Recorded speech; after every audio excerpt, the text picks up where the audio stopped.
Good morning and welcome to Morning Brew. Not exactly the best way I wanted to start my morning out, watching a video that pissed me off. But hey, what can you do about it? How's everyone this morning? And yes, I did title the video that for a reason.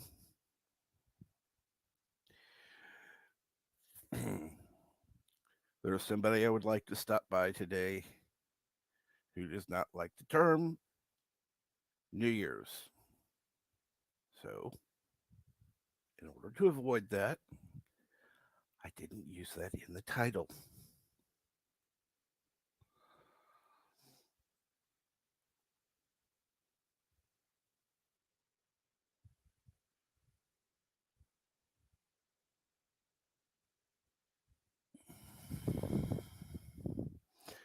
Oops, I'm going to have to redo the whole damn thing because I did put New Year's after the question. Oops, my bad. I was a little tired when I did it last night. Anyhow, what's going on, Mr. CCDB? Yep, I saw you in the video too. And good morning, James Edgar Morrison. I certainly hope so. I certainly hope so. I hope it brings more than joy. At this point, peace would be nice.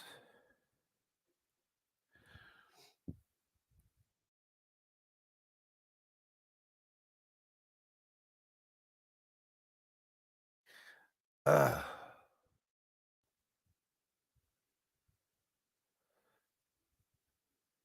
in sleep tonight, got caught in a troll trap. Yeah. Trust me, I saw.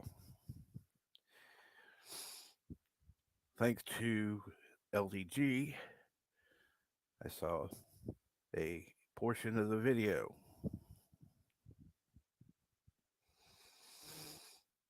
So while he and I may have had our differences in the past, there are certain things neither of us will accept, and that behavior is one of them.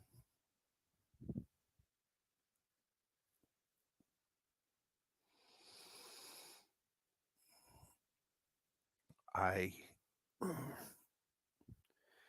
fortunately have gone to a couple of the live streams to look for people that frequent those chats who obviously take that side. And they're blocked. Not muted, they're blocked. And good morning, Mr. CCDV. I have never experienced that before in my life. That is something that I was not expecting. Uh, I honestly thought V Star would kick those guys off, but she never did. And No. wow, I mean, just the fact that they just never stopped talking, just never ever stop talking and let other people talk. It's amazing to me. I never experienced that before. That is the first time for me. I'm a virgin with trolls. It's amazing. Not good, mind you, No. but amazing. I mean, I nearly lost my temper several times. I nearly lost my temper several times. But I could tell you were on the edge when you left. I figured it out toward the end. I was like, oh, these three guys that she allows up on the panel, because one of them is always contrary, right? And then the other two are like, oh, rah, rah, rah. How do you explain that to someone else? Because Jedi Bill's still there being pissed off. But No, not me. I had no idea. Honestly, I thought they were trying to make points, and then about an hour into it, I was like, "Oh, they're not trying to make points. They're just trying to make noise." And Yes, they so I are. tried to make more noise than they did, and it didn't work. Nope. So And LDG, trust me, people do listen to you. I actually started this show late because I felt it was more important to watch that video than it was to start the show, and I'm pissed. And I understand why Bill's pissed. They have Ah. nothing. They have nothing. don't worry about it, They're Jedi pathetic. Bill. They are pathetic. They are like a troupe of horrible actors who go around making horrible sounds Well, at they each out to other ruin me for constantly. what? This is what they think I. It's silly. Honestly, don't know why they're picking on you. I expect they'll probably know. pick on me pretty soon, but Oh, you've been away from streaming, and well, yeah, that now I'm- yeah. now If I'm I just- go back, now if I have go back to reason streaming, I'm to sure. keep But streaming. Now I have an actual pure joy to keep streaming. Oh, trust me. So this whole stream will not be about this topic at Yeah, all. no, well, and I'm on for like 5 minutes before I go to sleep. CCDV, Jedi Bill, Yeah. yo, yeah, I didn't know Guys, what I was getting do I into. need to say it? Apologize, guys, what the fuck? It was When my someone- fault. I started it, and Jedi Bill joined. I was like, "Oh, come on now!" And but Jedi Bill and I are buddies, man. We're co-hosts. You know, I couldn't let Jedi Bill face the music alone. Jedi Bill, you were already streaming, Jedi. I mean, what? Don't feed the fucking troll. They weren't. They were. No. I don't know. Nope. Jedi, it's too fucking late for me right now, dude. I haven't slept. I was supposed to go to sleep. Instead, I find V-Star and you and CCDV feeding fucking trolls. Oops. Okay, it's like gremlins, dude. You don't feed those bitches after midnight, It wasn't on my and that's channel. all you did. You fed them, and I sat We there and really DM'd did. you, saying, "What the fuck is wrong with you guys? Get off that stream. We really did. We really did. And Don't when wait you- for somebody to do bullshit. You're not. Is there a leash around your fucking neck, Jedi? No. Get off the fucking stream. Do not feed the fucking trolls. Because that's all you guys did.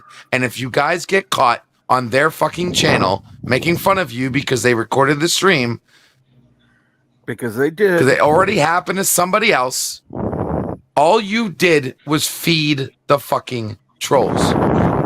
I didn't say anything bad though. That's true. The whole time you were talking, the whole time you were, oh, yeah, oh, you're saying the same thing. Oh, you have no proof. Oh, I sat here and watched the whole shit. And I tried telling you guys, get off the fucking stream right now. Just get off the stream, dude. Him and his little band of merry trolls sat there and laughed at your guys' ass all night long. You literally fed his community. Fair enough. And I'm sorry, I don't mean to sound like a dick right now, but I tried being nice and warning you guys.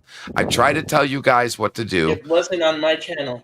I don't care, Jedi. You're hurting yourself, It doesn't matter bro. what channel it's on. Like if I Go in do, the top if I do my Bible studies again, then it'll be an issue with my Bible studies. If I do my spiritual streams again, it'll be an issue with my spiritual streams. So yeah, absolutely, it's absolutely wrong that I played into their stupid trap, and I feel stupid about that. But Now, the fact that the host didn't do anything is a separate story, and you're going to have to make a decision whether or not. And this is the shit I have to deal with when I had to be on certain people's channels and be treated like shit by other people. You're going to have to make the decision whether or not she acted properly or not, because he was on there way too long. His little bullshit friends were in there way too long. But Yeah. you're just as much to blame. We because are. there's I no am. leash I am around your neck. specifically. I knew within the first half hour that I was in And the I'm wrong sorry, place, but I but just you might it was be my on fault. another I did it channel, wrong. Oh, you're going to and be. he's gonna put you on his channel just like he did with somebody else, and they're gonna make fun of you for a second night, and that's gonna stir the pot even more because now you're an open. Well, it's not going to hurt me one bit. Yeah. Dealing with You know. trolls is like Daffy Duck doing his famous suicide maneuver. The trick should only work once. Duck season, rabbit season, duck season, rabbit Okay? season. Yeah, I You're know. giving him reincarnations over and over and over again. Just please, dear God, stop it. Don't give him any more air. Stop feeding the trolls. Ban them. And if you're on somebody else's stream and they pop up, get the Leave. hell off. I'm sorry. I didn't mean to ruin and sound all pissy, but I did not like seeing what I saw. And I saw two people I like getting their fucking ass ripped. I honestly had no idea what I was stepping into. I really didn't. I mean, mind you, I've been off of this stuff for a couple of months now. So I really should have been paying more attention. Once I realized what was happening, I just got caught up in the hype, and that's my own fault. There might have been multiple variables in place, but seriously, I mean, this guy targeted me on Twitter. Do you see him yet even come to my channel even once? Because he knows I don't play fucking ball. He knows not to even come close to me. You're feeding them, and it's like feeding the animals. The second you feed a bear, it's going to come back thinking you're going to feed it again and again and again and again. And he's got an entire support system behind him. He's got and at he least has an 4 entire other support people. system. At Yes, least, no, more than that. At least 4 other people behind There's him. a whole community out there of trolls. Trust me. It's like the Smurfs, okay? There's a whole village out there of fucking trolls. And you know, like, oh, well, you only see like 5 people watching, but they're streaming that across Discord. And they have a whole Discord room of people watching the stream. So Nancy doesn't get extra views. Trust me. And they're recording it. You know, anyway, I'm LDG. Yo. Okay, fine. Oh, I said, yo, what? Oh, yo, I thought you said no. Yo. Sorry. Okay. No. No, I'm joking. Yeah. What? No soup for you. What up, MB? No soup for you. I'm going to say this. I came in just when I started hearing a little bit, and then I heard what you were saying, and I'm like, I don't even need to ask. I already know everybody I know everybody that you are talking about right now. I know who the parties are. I know what stream it was. I already know all this. I don't even need to ask. I've already got it figured out. I hands down got it figured out. And I'm going to back LDG up on this. You guys should have left. Honestly, I really had no idea what I was getting into. And then once I got into it, I was like, defend Jedi Bill. That was my mindset, was like, defend Jedi Bill. And then once I realized what was happening, it was too late. And my bad. All right. You know what I saw? I saw Jedi Bill in the middle of the street with the bus heading towards him. And if you wanted to save him, you push him out of the way, not stand next to him, hold his hand and go, ah! I have a feeling I'm going to have to now watch that stream. I saw enough, and yes, I realized I was late, but I thought it was more important to see that clip than start the stream on time. Well, I rang the bell and linked it to as many of your friends as I could. Good. Because DMing you guys didn't work. And I was thinking maybe if somebody else saw it and DM'd you, you get the fuck off the stream. I didn't even see the DM until... I mean, I DM'd Jedi, and Jedi's like, I'm getting attacked on the stream. I'm like, yeah, no shit. What do you think I'm DMing you for, Jedi? Of course I know this. Get off. Anywho, guys, I need to lay down. I'm hurting bad. I can tell. Go lay down now, DJ. I'll Alright, be I'll be man. listening. All right, guys. Get Have fun. yourself some Good sleep, stream. man. Love you all. Bye. Later. So, what are we going to talk about, Captain Trek? Okay. Right now, what we're going to talk about, because it's the topic of the moment. If you're on a stream, I don't care whose stream it's on, and one of these idiots come up, leave. Yeah. Why? And I'm going to say this. Why Nancy allowed them up and didn't kick them, I don't know. I would like to hear from her on this. I'm not going to pass any judgment, but quite honestly, I would say the majority of the blame at this point falls on her shoulders. However, you all could have gotten off there at any moment. And I did. And then I went back. Yes, you did. No, Because I was. I did not. I did not until the very end. I was like, oh, it's nearly 4 o'clock. I need to refill my drink and show up for Captain Trek. I was like, okay, I'm out. Bye. But I was arguing with those guys up to the very end. So I know. yeah, That was I a saw- mistake right there. I That- fed the troll, and I Yeah. apologize for that. That was on me. That was entirely on me. I can't stop shaking. Hey, on a good note, it's the last freaking day of this year, thank God. Yes, it is. Thank God. Yes, it is indeed. Hey, Cap, I don't know if you saw it in the comments. I popped in there before I came on. That whole thing with Star Wars Theory and Hidalgo got so much traction that Vanity actually has an entire article on it. Wow. Oh, yes, that's awesome. Let me see if I can. Yeah, I was like, holy shit. And I don't mean a small article. I mean, this is actually a pretty good size article. Oh my God, a legitimate article. It's, not Vanity, sorry, Variety. But Variety. anyway, Either way, yeah. it's a major publication. This is the title. How Lucasfilms execs tweet reopened wounds of Last Jedi. Lucasfilm's Pablo Hidalgo apologizes for tweeting emotions are not to be shared in a thread of a Star Wars emotion reaction fan, The Mandalorian. But the damage has been done. No shit. I'm sorry. He's a Lucasfilm exec. I don't Yes. care if it was his personal Twitter. There are things you don't share. You don't share.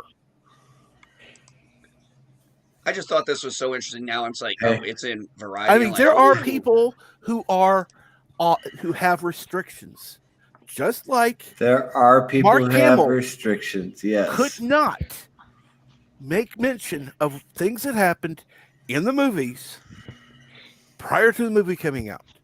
There are things he could not mention about not liking the movies until he was out of the contract that he signed. Yeah.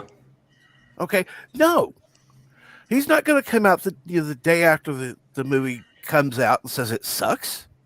No, I 'Cause think it's gonna there's Affect him. like a time period. Yeah. I've So- written those. Even after the movie comes out, they're going to have interviews and stuff. Oh, I've Right written after the movie comes contracts very similar to that, yes. Long-term contracts with renewable terms and things like that. Yeah, I've written those contracts, and trust me, you don't want to violate those. So, Oh, those non-disclosure contracts. Oh God, you don't Yep. want to be the one getting caught screwing that, violating those non-disclosure contracts. So, yeah, you can't tell me that the employees at Lucasfilm are not under, trust me, under Disney, you know goddamn good and well they are Yep. not under some agreement under what they can and cannot post. This would be both on their corporate and on their personal accounts. Yeah, but if you've ever worked for a corporation, then you understand that there are employees who do stupid shit. Now, My Disney is optic. Disney is totally optic. Everybody sees what happens in Disney, and especially Hidalgo. I mean, the guy should know better. well, as we've stated though, CCDV, he's an ass. He's done it before.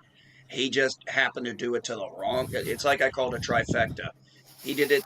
He said it to the wrong YouTube channel about the wrong Yeah, he did. subject.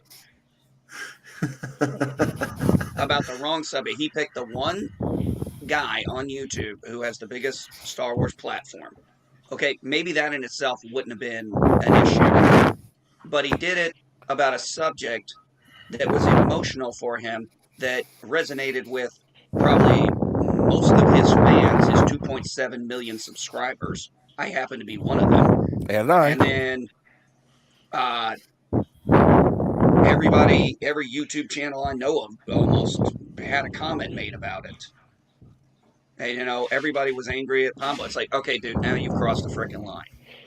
Or now you're getting called out. And this time he finally got called out because it was just too big for Disney and Lucasfilm to ignore. Because I guarantee you their freaking Twitter, email, Oh, they're and crap freaking was. out. Their legal department is going nuts right now, trying to figure out how to cover this up right now. Yeah. I can imagine Pablo's Hidalgo's life right now at Disney is not very comfortable. Well, you would hope so, but I wouldn't put money on it.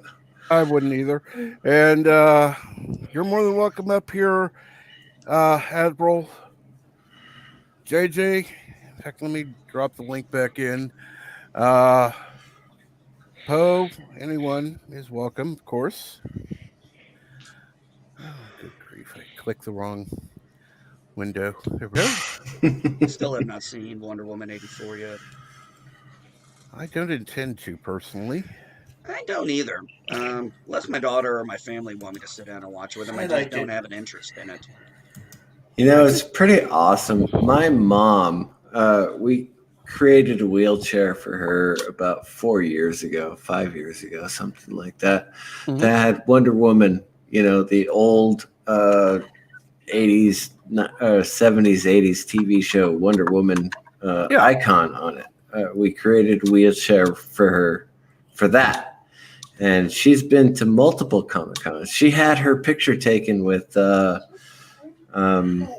Dick Van Dyke in her Wonder Woman costume. Like, she would stand up to take the picture and get back in her wheelchair. She had a picture with a woman who was dressed up like Gal Gadot just a couple of years ago. It was fantastic, absolutely fantastic. And I kept, going, Wonder Woman 84, should I rent it so we could watch it? And then, I saw the reviews and I went, I'm not going to spend the money on this movie, because I talked with my mom and I said, Mom, they tried to please everybody. And she went, oh, I don't want to watch that.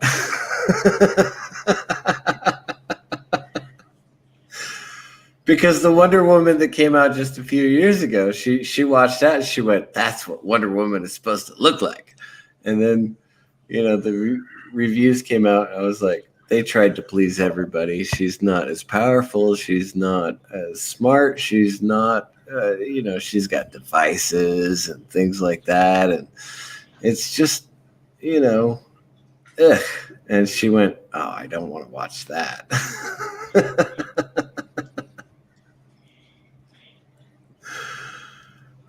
And so I go with my mom's judgment on things like that. I'm not going to watch Wonder Woman 84 until it comes out for free on TV.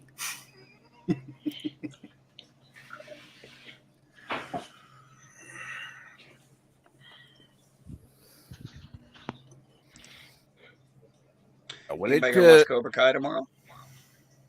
If I could, I would. Otherwise, I'm just going to be listening to reviews of it. Crap, I still haven't watched the stupid Cobra Kai season 1 and 2. Joe Bill's mad at me now. No, I'm not. No, I'm not. No, he's not mad at you, Mr. No. I CCDV. am not mad at you. Hey, CCDV, you can watch you can watch both seasons in about 10 hours. Well, I got too many things going on. But I appreciate that. Yeah. One of them twirling your mustache. I would have to be twirling my mustache, wouldn't I? No, I can't. Unfortunately. Hopefully my sister gets out of the hospital today. So I need to go pick her up, and then maybe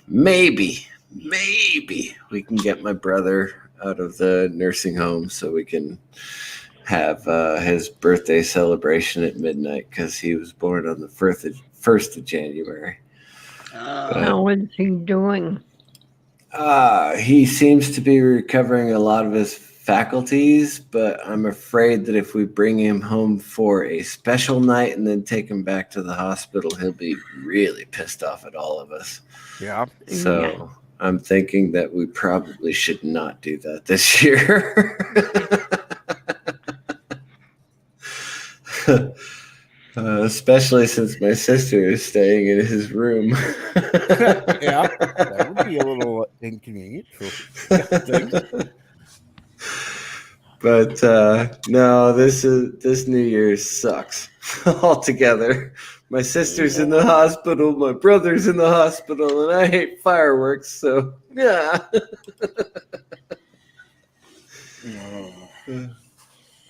And Big Geek knows what I'm talking about. You get a few motors blown off 5 or 10 meters from you, and you go, fireworks suck. Up close, yeah. Back in the distance, I can handle it still. What, 5 or 10 meters? Yeah. That's as close as I ever want to get. Yeah, no, 10 to 20 meters, minimum safe distance.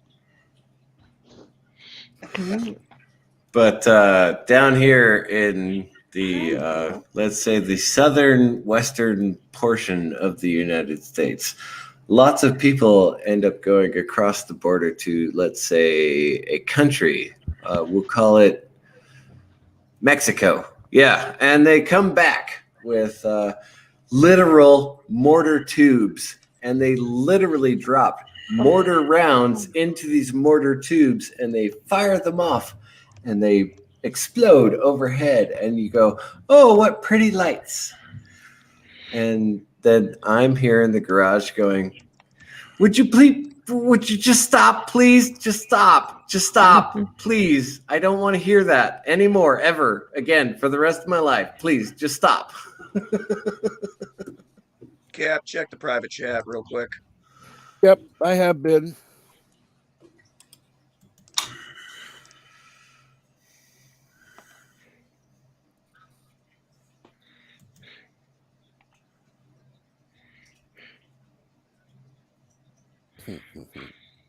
But yeah, I'm here in the valley for New Year's Eve. Yay. Yay. I'm so excited. I can't wait to get back to my mountain town. Yes.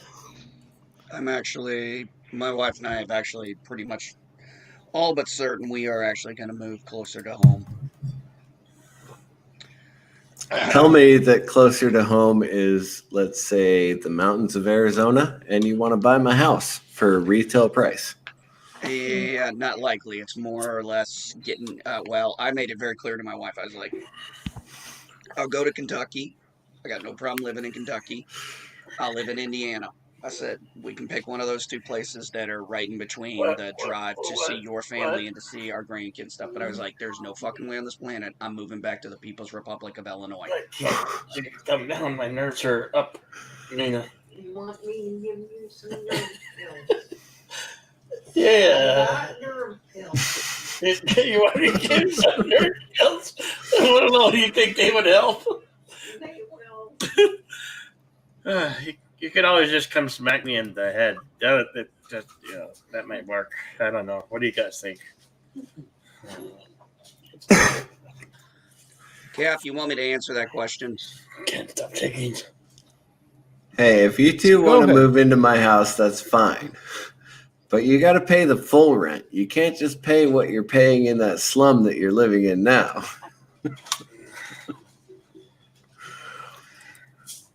Cap, I don't know if you want to answer this for James Andrew Morrison or not. It's up to you. Uh, ask the question. I'm busy at this moment reading some shit. Basically, James, because I'm trying to keep an argument from blowing up on Captain Shrek's channel. What?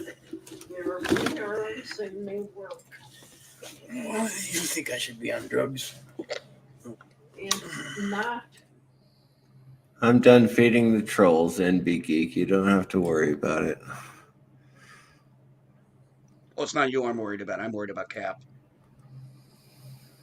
Hmm.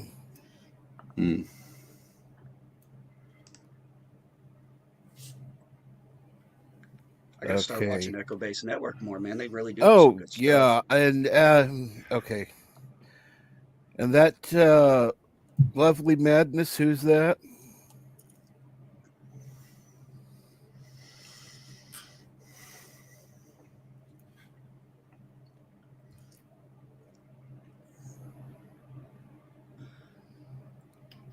Oh, goodbye. You're hidden from the channel.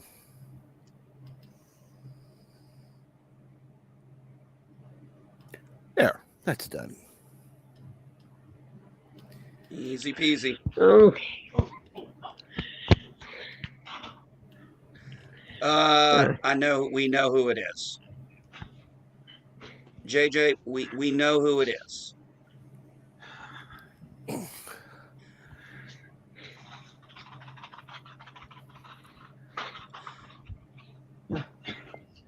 Morrison, there's more context to this than I think you're aware of. I'm just going to leave it at that because it's not my place to get involved in the middle of it. I'm just helping where I can. No, men are not.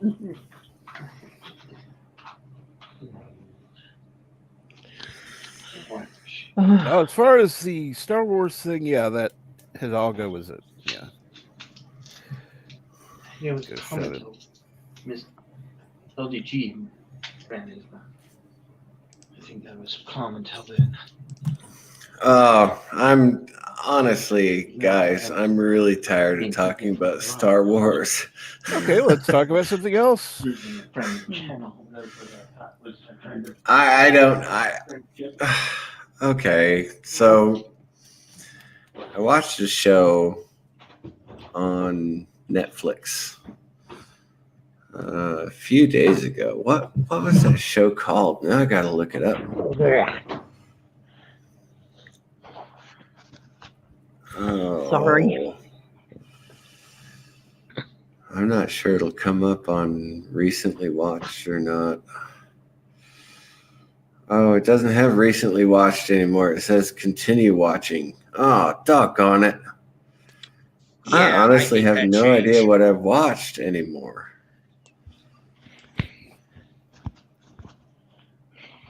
But there were some good there are some good things coming out on Netflix these days. Ooh, I haven't watched Transformers Under Cybertron yet. Holy crap. Man, there's a lot I have not seen yet.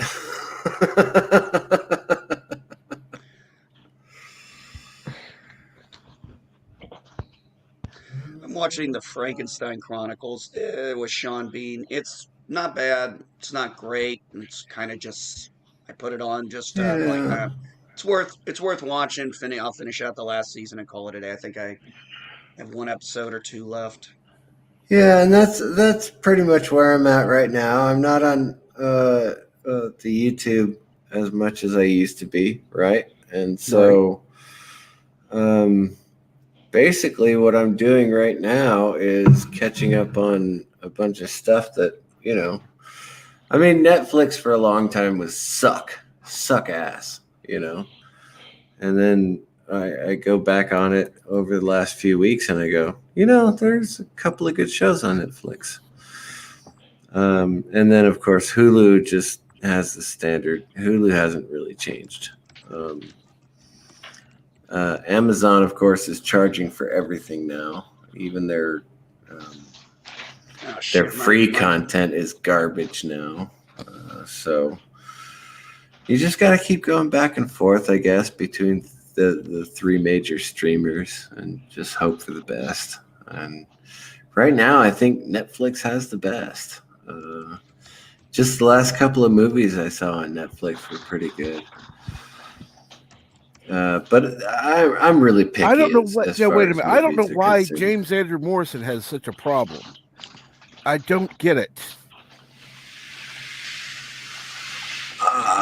He may I'm gonna put it be this way. an alternate for one of the trolls that we don't like. I don't really know. I've never seen James act like this. No, I haven't either. I've never seen James Andrew Morrison talk like this to anybody. So Well, that's a little concerning there. Yeah.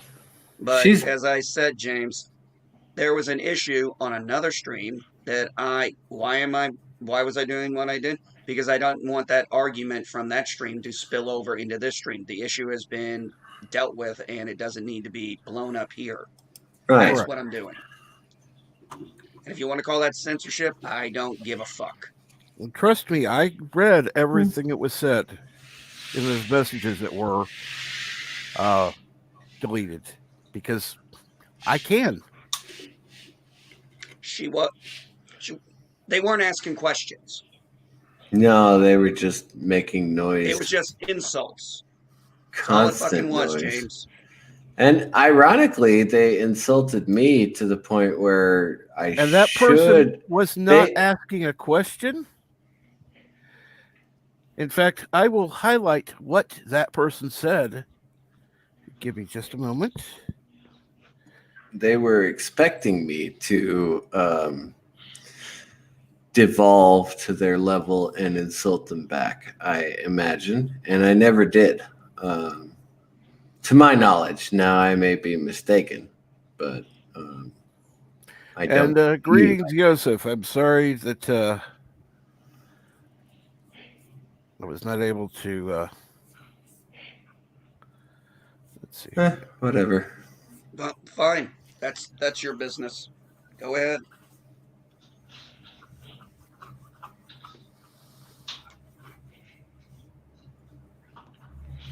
If you're gonna go. Seriously. D and C are on different levels of the keyboard. If you don't even know where home row is, no, I'm not. I turned into one of them. I'm sorry. Oh yeah.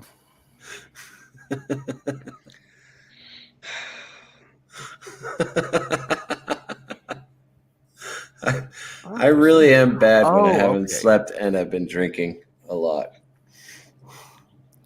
No. Really? What? No, not Mr. CCDV.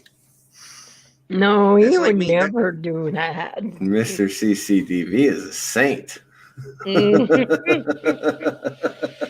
It's like when another one of the panelists says, I'm high, it's like, oh, yeah, and? And? It's like, what else is new? We expect you to have your drunken philosopher icon up. I don't have it up for Captain Trek because he's a morning guy.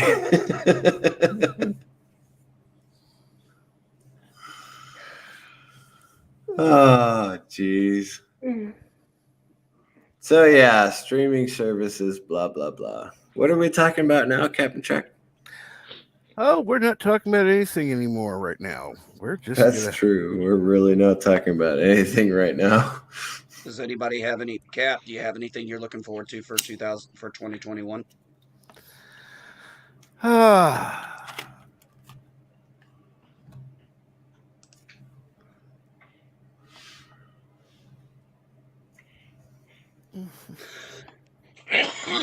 Sorry. Well, let's see. I will honor your request, James Andrew Morrison, and quite honestly, I don't care if you ever want to come back. Goodbye. You know, the rectal cranial inversion is very difficult to pull off, although I've known many men who have done it.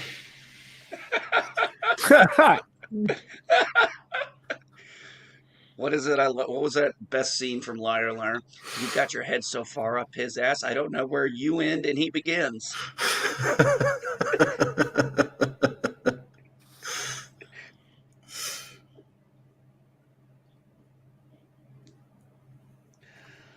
Oh man. Yep, that's right. What I am looking forward to in 2021. Let's see. Well, I hate to say the word because you guys have heard me say it multiple times in the past, but I'm looking forward to Dune. Okay. And I really hope I get to see it in a theater. I really do. I think that would be. I could understand that. That looks like a movie that would you'd want to see if you really like Dune and you have a passion for it and you're looking forward to it. I could see why seeing it in the theater would be a benefit because it is a big freaking book when it comes to what goes on. I am I've read the novels, all of them. Really. Yeah. The ones by Frank Herbert, obviously, and the ones by Brian Herbert and Kevin J. Anderson, who are very good writers, and they make the plots all very good. And I like listening and reading the books very much. So, Well, I've read Kevin J. Anderson. I've read a lot of Kevin J. Anderson books, and I think the guy is actually he wrote one of the best space opera series I've ever read, and it was called Saga of the Seven Suns. And good morning, son of a red shirt. good one. Yeah. Hey, Mr. Lundell. Hey, JJ. But the fact that they've done last minute reshoots on Dune make me question. And these are last minutes when, Dune was supposed to come out last month. So I'm a little bit apprehensive about what Dune is going to be in 2021. Hey, Bird. Kapla. Hey, Okorogo. Bird of Prey 5, what's up? But I know you guys are tired of me talking about Dune, so we can talk about anything else. 2021, what am I looking forward to? Nothing. What are you guys looking forward to? Okay, I sent 2 links out. Let's hear her gut at first. Of course. Hello, world. It's Birdo Prey 5. Kapla. Kapla. Wow. Kapla. hello, Bird of Prey Hey, 5. Nina. Hi. So, what have you guys been up to this morning? Mischief. Mischief. Yeah. This yeah. isn't mornings of mischief. No, it's not. Oh, This is you guys supposed to be drinking coffee. Oh, is that what I'm supposed to be drinking? Oh, wow. Yes. Clear fluid is absolutely wrong for me then. Hello, JPs. hey, JPs. JP's. Really, Bill? It took you that long to notice that I was here. You were in the chat, and then you just popped up on the. Yeah, well, you say hi to everybody else that was in the chat. Wow. Sorry, JPs. I'm sorry I left you out. What? I'm sorry you left me What? out. I didn't hear that yet. Looking back at the chat, it seems like you had an eventful morning. Oh, yes. Since half of it's deleted. You could say that. You can say that, yes. Well, glad I missed it. Yes, you are. We're glad you missed it.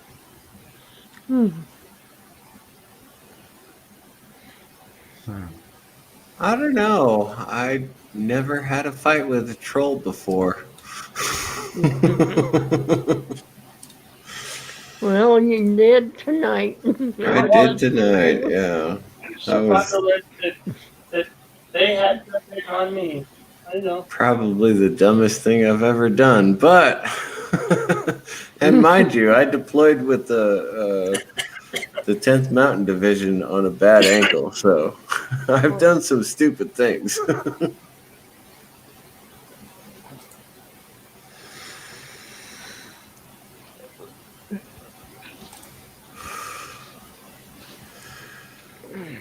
Wow, that was an all-time high for me. Yeah, realizing that we were being trolled in 3 different ways, at least 3 different ways, probably 4 or 5 different ways. And I love Nancy, I really do, but wow, she did not manage that well at all. she No. She she claims did she knows not. what she's doing. No. She did claim that she knew what she was doing, and well, let's just say it was an epic fail. Yeah. Unfortunately, she knows what she's doing. I'm a fucking rocket science.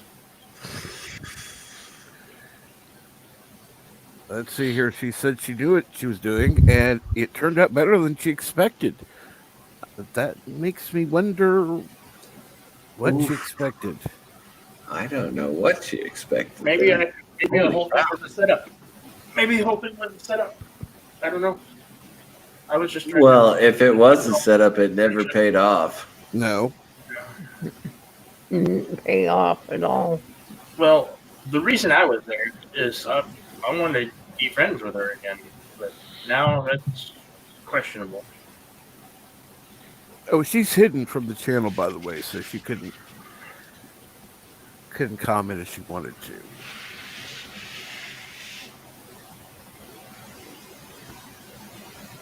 I think she's still streaming.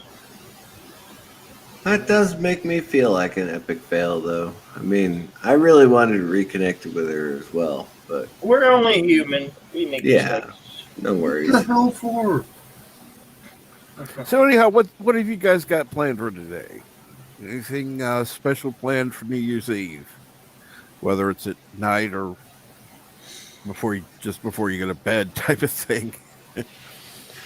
Well, I do plan on passing out and then buying a bottle of whiskey and getting drunk all over again. That sounds like fun. There is a reason for that. I live in a small town for a reason. They actually regulate how often you can set off those mortars in the neighborhood. Unfortunately, down here in the city, they can't do that. So for the last 4 days, I've been dealing with flashbacks, and I'm not pleased about it. About the I didn't see I'm not seeing one from you, but oh, there it is. Okay. There it is. So tonight I will be less coherent than I am right now, and I'm pretty sure I'm not very coherent right now. Oh, absolutely. And JJ, you are more than welcome to come up. I sent you the link. CCTV, you can really invest in some really good earplugs. I've got my headphone cones on right now, which is what I'll be wearing tomorrow night on Jedi Bill's stream, because I put myself out there as his co-host to those trolls, and we get to make fun of those trolls tomorrow night because they're not allowed on Jedi Bill's stream. Tonight at 9 p.m. Good morning, good evening. What's going on, everyone? Hey, JJ, what's up? I am, unfortunately. I've been up since 3:30 this morning. Ouch. I went to bed a reasonable hour thinking I'm actually going to sleep tonight. But then I popped up like I was shot, and here I am. Huh. So we'll see how long I last today before I I'm decide to sorry, take a nap. man. No, don't be.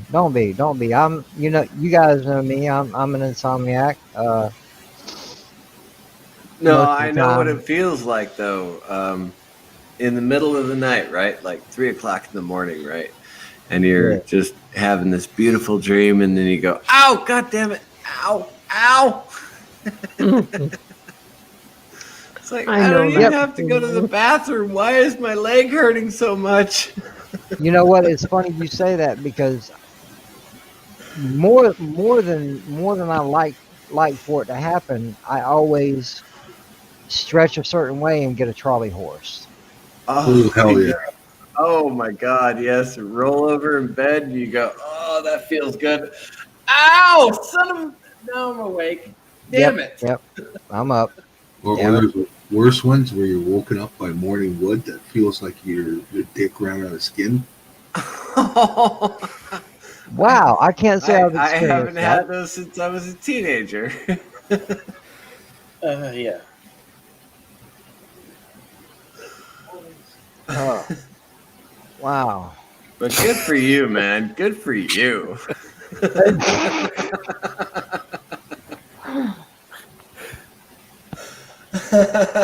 When you get up and you have to go for a piss, and you're like, "Oh man, I got screw that. Go in the shower and I'll piss." Joseph, we're not going to talk about the incident that happened several hours ago, where Jedi Bill and I got into an argument with the Troll Patrol. Oh, can Yeah, we make that a thing? The Troll Patrol? Yes, we can. I was just thinking that actually, no, as soon as you actually, said it. I've been honestly been saying that. No offense, Mr. CCDB, it's a great idea. But I've been saying that now for about a year because before I got on camera, I was a mod, and that's what I did. Made sure the host was uh, protected. Made sure the links for the people that are on the panel were constantly being advertised, and also if anybody wanted to start any shit, guess what? They got knocked the hell right on out. Right on. Yeah, no, I seriously, I just thought Troll Patrol just now, and that should have been obvious for Oh yeah, everybody, oh you yeah, oh know. yeah. A real mod. Okay, anybody that's in the chat, that's a real mod. Okay, I'm not saying anything about anybody in the chat that holds a Nope. wrench, but Right, no, a yeah. real mod, that's what they do. Yeah, and And that's what was done earlier because comments were taken out that should have been taken out because I, as the channel owner, have access to those comments when Right. nobody else does, and I can go back and see. Okay, should that have been taken out? Yes. Now So I saw the question pop up a few minutes ago. You know why comments were being deleted, and I didn't even know it because uh, on the TV app for YouTube, you can delete comments all day long. They still come up in my chat. I'm like, what is this person's problem? But then when I saw the question started being asked, I looked at my phone and I'm like, okay, comments are being deleted. Why? But then I realized, this is not a familiar name. hey, everybody, Grandma Judy says hello. hello, Grandma Judy. Hello. Hello. Hello, Grandma Judy. I have a great group of friends. They all said hello. Who the hell's Grandma Judy? Happy New Year. Damn, JP. And Grandma Judy says Happy New Year. Happy New Year. Happy New Year. Happy New Year. Just play Grandma along, JP. Judy Just play Happy is New the Year. reason I live in Phoenix right now, instead of Williams. Grandma Judy needs someone to be in the house with her. Hold on a second. Let me mute the microphone. Who's gonna fart? Gonna drop out for a bit. Okay. Take Take care. Take care, Well, you Bird. got the link, Bird, so you can always come back in if you Yes. need to later. Sounds Bird. good. If I can, I'll be back. Tweet, tweet, tweet, Okay. tweet, tweet. Bye. It ain't nothing but just some BS, Admiral. It'll be all right. Yeah. All right. Drama. Grandma Drama. Judy gave me the okay. But, 2020 has been a bad year for all of us, right? Yeah. Well, But we're Not Grandma really. screwed today. Judy has had PAH, pulmonary arterial hypertension. Oh, hypertension. I'm sorry. Right. Okay. And so she's been on oxygen for 5 years, 6 years, 5 years. Call it 5 years, Okay. just so I can keep my own mind straight. And It sucks. I'm on oxygen. yeah, and I mean, it's been fantastic, right? I mean, the fact that she's 2 years past her expiration date has been awesome for the rest of the family. But then here we go with, the rest of my family issues, which is why I've been offline for 2 months, everybody, by the way, in case you were wondering. Well, I realized it was because of what I like to say, family first. Yeah, exactly. And so all this other drama that's been going on with my family for the last 2 months has been an issue that I've had to deal with for the last 2 months, which is why there's not been a spiritual stream, a pain stream, or a Bible study stream for the last 2 months, because I've been dealing with family issues and I'm still dealing with them. But I appreciate that you guys are here. It is so much fun just to be able to be up all night with you guys. It really is. CCDB, we actually only missed Pain Stream. You're an asshole, JP's. Thank you. But I appreciate that.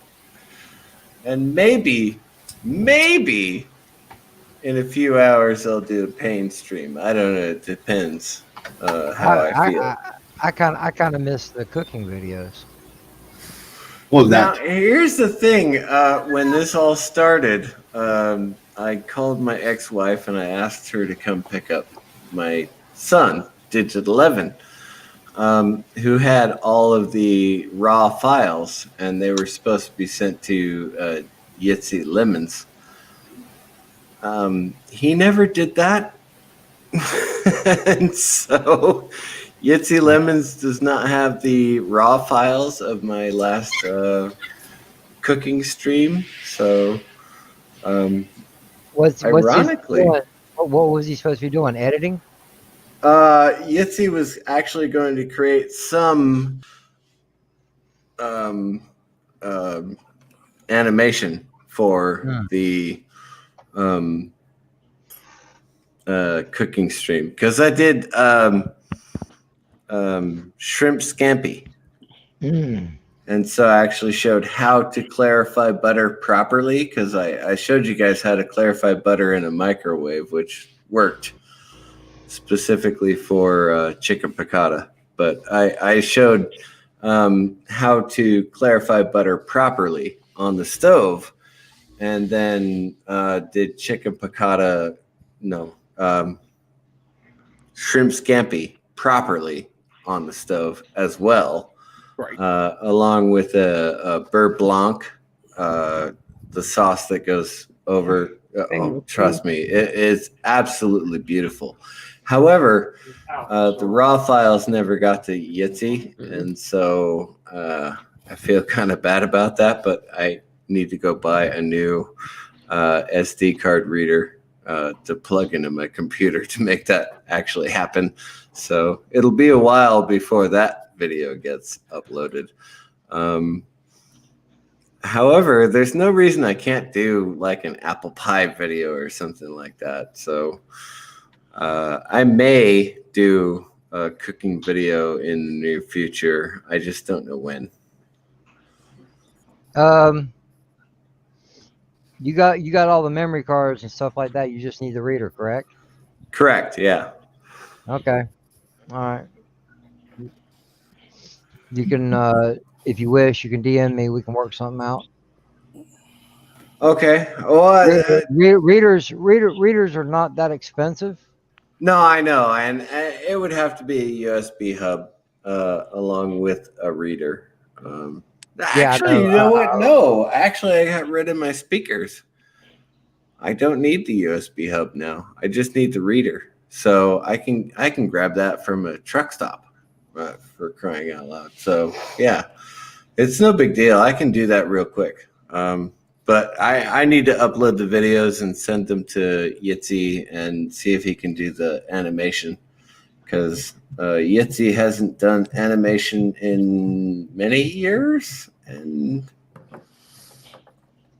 Well, if it's anything like his artwork, I'd like to see what he can come up with. I know that's what I was thinking too. Oh, let me switch back to my drunken philosopher avatar, because that's his artwork. Thank you, Jedi Bill. Yeah, you're welcome. Good morning, Tim. Yeah. The artwork is absolutely fantastic, right? I mean, Yes, good morning, Tim. Yitzy made me look really good.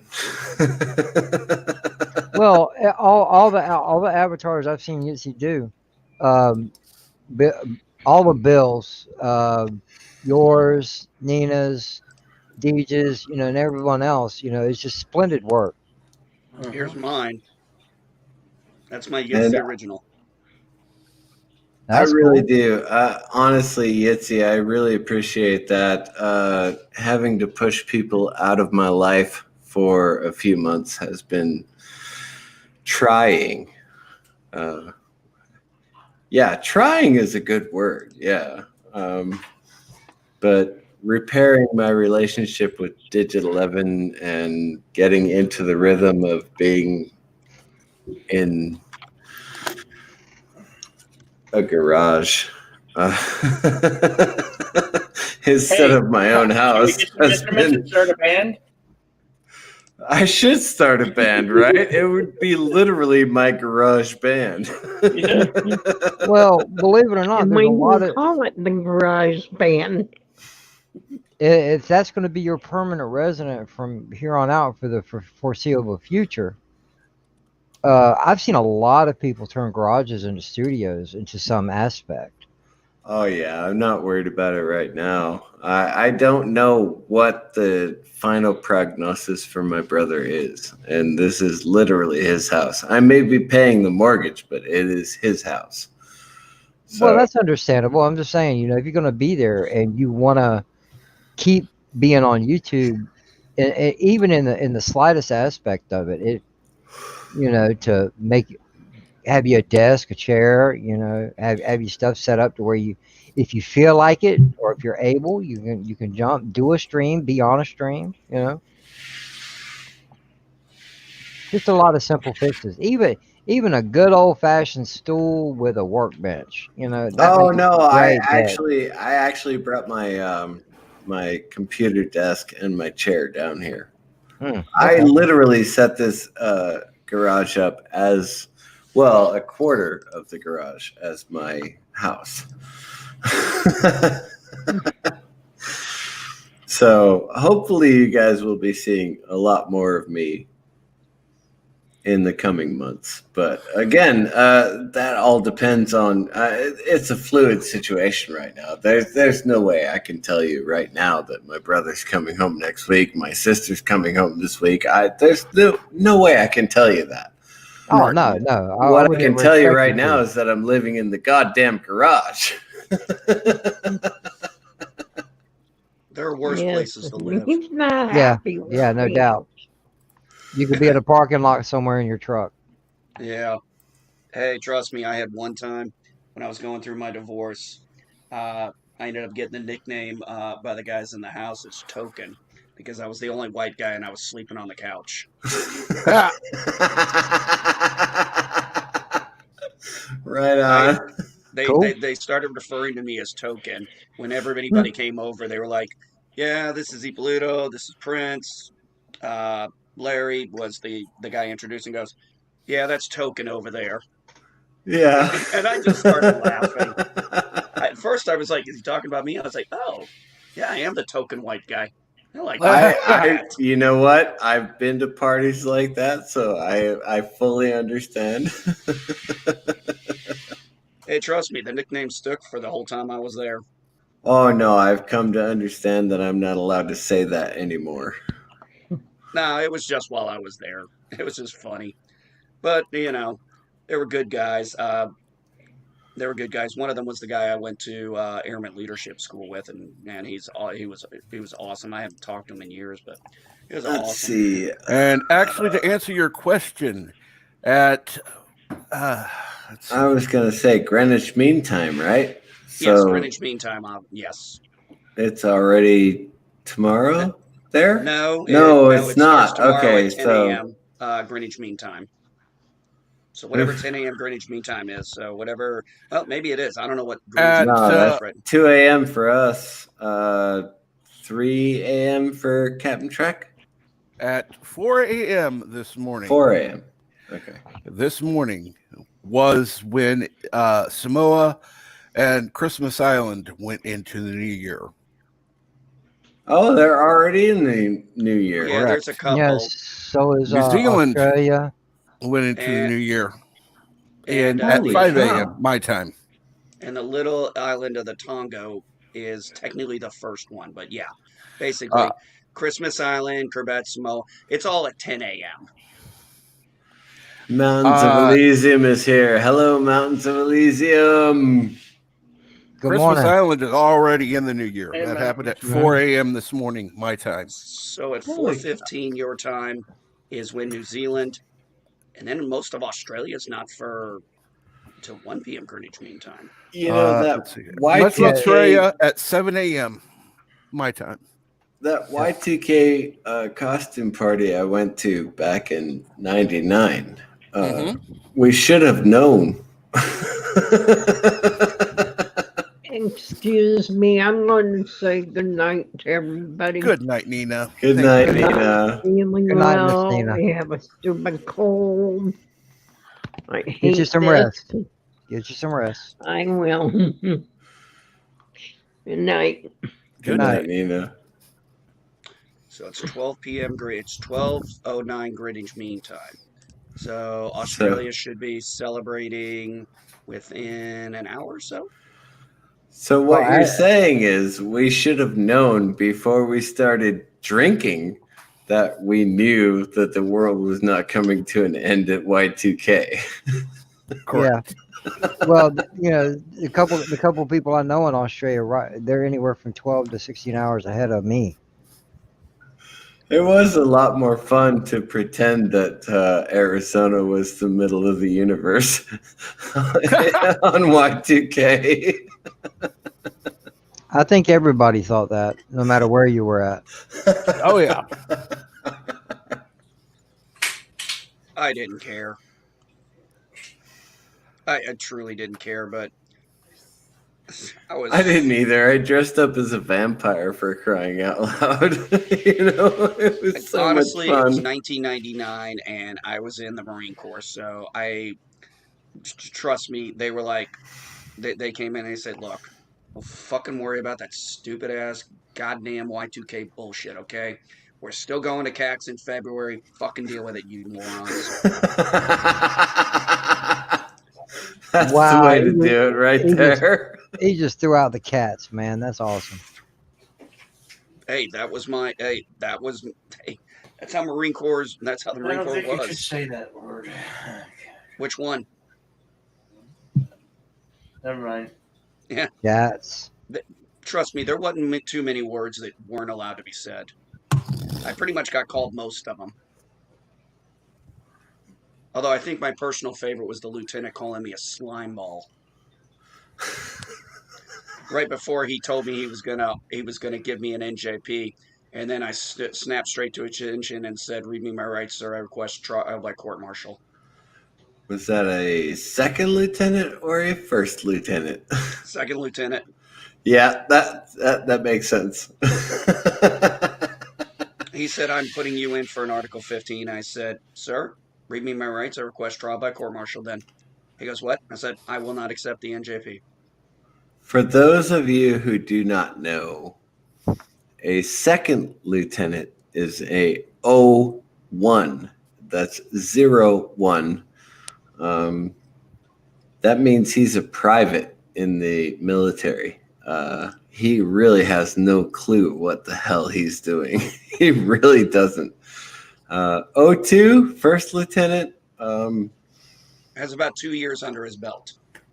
Yeah, they kind of sort of know that they're supposed to shut the hell up and let their NCOs run everything. Captains, the good captains, the O3s, they know that they're supposed to shut the hell up and let their NCOs run everything. CCDB, I had a captain. I remember her. She did my last reenlistment oath, and she got a line for major, and I was like, so when are you pin it on? And she goes, yeah, I'm pinning on, this time. I said, so you planning to maybe go command command schools and stuff so you can have a better shot at lieutenant colonel? She goes, I was actually contemplating maybe getting out. I said, well, ma'am, I would understand if you did, but I prefer you not. She goes, why? I said, because we need good company. We need good field grade officers. I was like, you've been one of the best company grade officers I've ever had the privilege of working with. I said, we need good field grade officers like you. And I don't know if that had any impact on it, but she ended up staying in and taking an assignment. Right on. That is fantastic. You Yeah, she know, was. there Yeah, are two types of officers. There are the company grade officers who are moderate to really good at running a company. And then there are the field grade officers who are, moderately good to running a battalion, brigade, whatever the case may be. And then you get that rare exception who is good at running all of the above. And I love working with those officers. I've only worked with two. In 20 years, I've worked with two officers who could do all of the above. I was fortunate. I would say, I could name two myself. One would be, well, now Major Kathy, and the other one would be, at the time, he would have been, I think he would have been second lieutenant, putting on Captain Marks, and that was another good guy. There were certain lieutenants and certain captains. Just there was a quality about them. They really were able to interact with the NCOs Yes. and they knew to really that it's like, okay, I know I'm in charge, but I go to all the meetings. My NCOs are the ones taking care of stuff. I really need to be listening to their advice. Ultimately, the officer has the final say so, and sometimes they will decide their own decisions, but they at least listen. No colonel decides it on his own. I mean, a colonel's got And 20 people in there, and then there's like 3-4 coaches up there. trust me, I've been in those meetings. They suck. Oh God, they suck.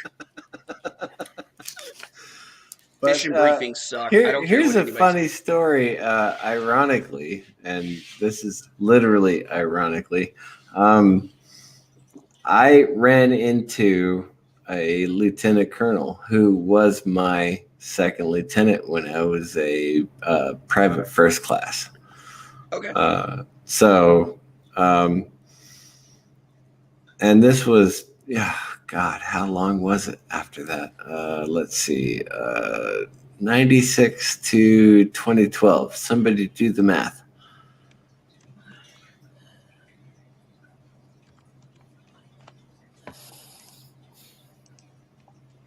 $16 years. Okay. 16 years, Okay. yeah. So 16 years later, I ran into this guy. He was a second lieutenant when he was my platoon leader.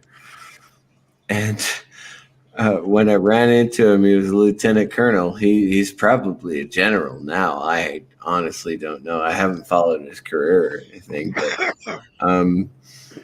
we ran into one another on my 4th deployment, and I went, "Hello, sir." And he looked at my name tag and he went, "Holy shit!"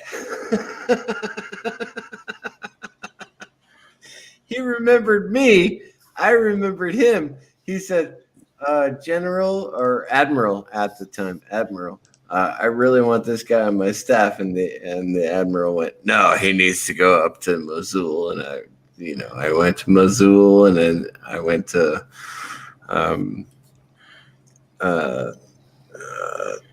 Tikrit, and then I ended up in okay, so in 2011, everybody remembers that, we left Iraq, and President Obama was awarded for everyone coming home at the end of the Iraq campaign. Well, guess what? I ended up in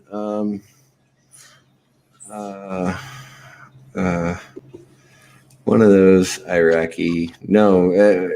Iraqi countries, Middle Eastern countries. But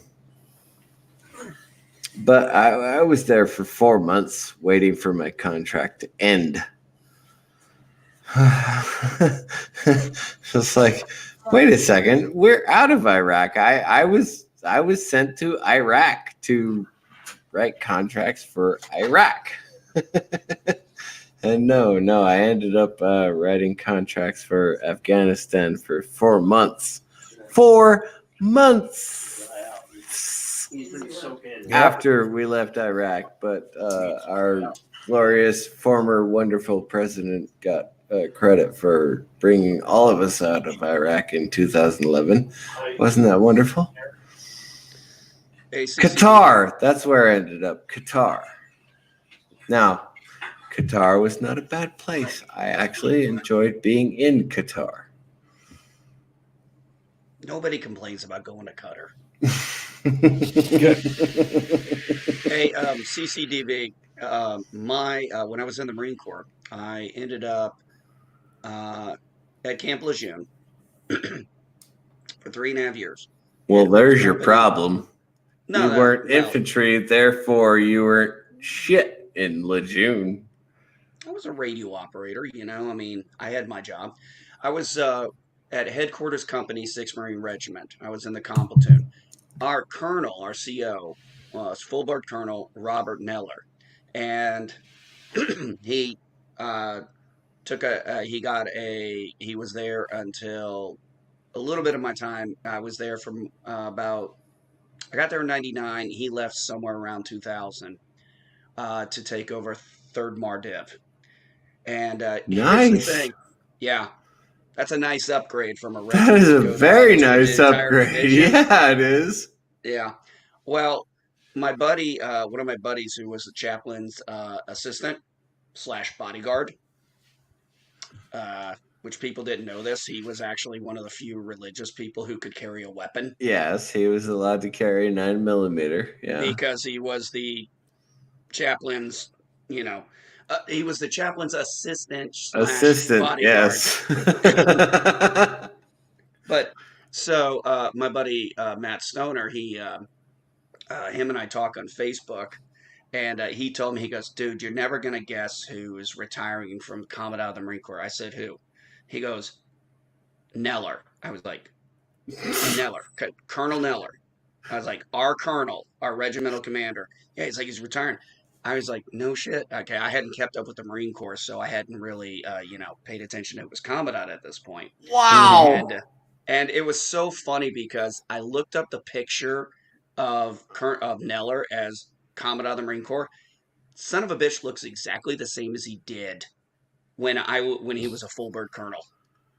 I swear to God, he looked exactly the same. I had the exact same impression when I met Hal Moore. They were soldiers once, right? They were soldiers. I didn't meet Mel Gibson. I met Hal Moore. And Hal Moore, holy shit, Lieutenant General Hal Moore. Remember in the movie he was a Lieutenant Colonel, right? But holy shit, even in 2001, Hal Moore still looked like Hal Moore. I was like, oh my God, Hal Moore, hello.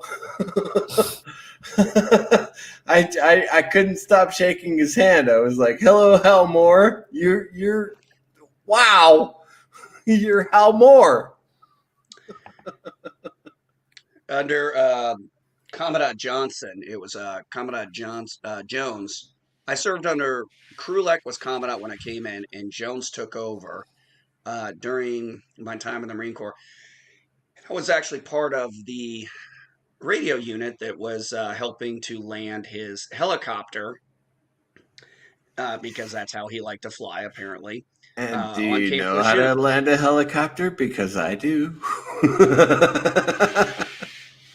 Hey, it was the air officer with his UHF. That's how that thing was getting down.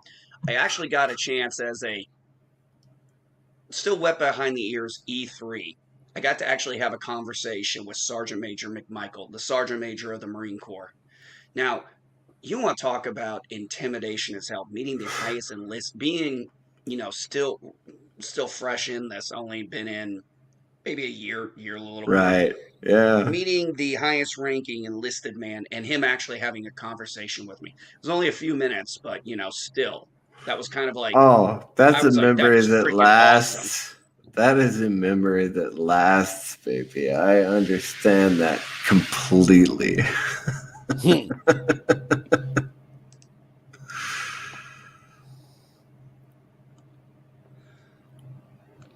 Yeah, that was interesting. Like I said, Neller didn't look any different than when he was the commander of when he was the CO of 6 Mardev. I was like, oh my God, he looks. I mean, his ribbons had gotten a little bit longer. Yep. And he had stars instead of wings, but still was still strange. Yeah, Captain Trek, if you don't mind me saying so, go for it. My Patreon account links to whatever the hell website I had to set up to create a Patreon account. Mm-hmm. But there are pictures. There is at least one picture of me at 260 pounds trying to fit into my uniform that fit me when I was 210 pounds. I looked like a cherry tomato with a couple of ribbons missing. That's what I looked like.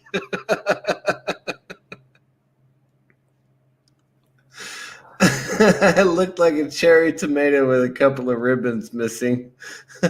So I really do need to get another picture of myself at this current weight, set up with my full ribbon rack. But I've, with 4 deployments and being deployed technically independently, I actually got to keep the 2 ribbons over the name tag. Right. The unit ribbons. Most people don't get to keep those, right? The unit ribbons are for ribbons that were assigned to the unit during combat.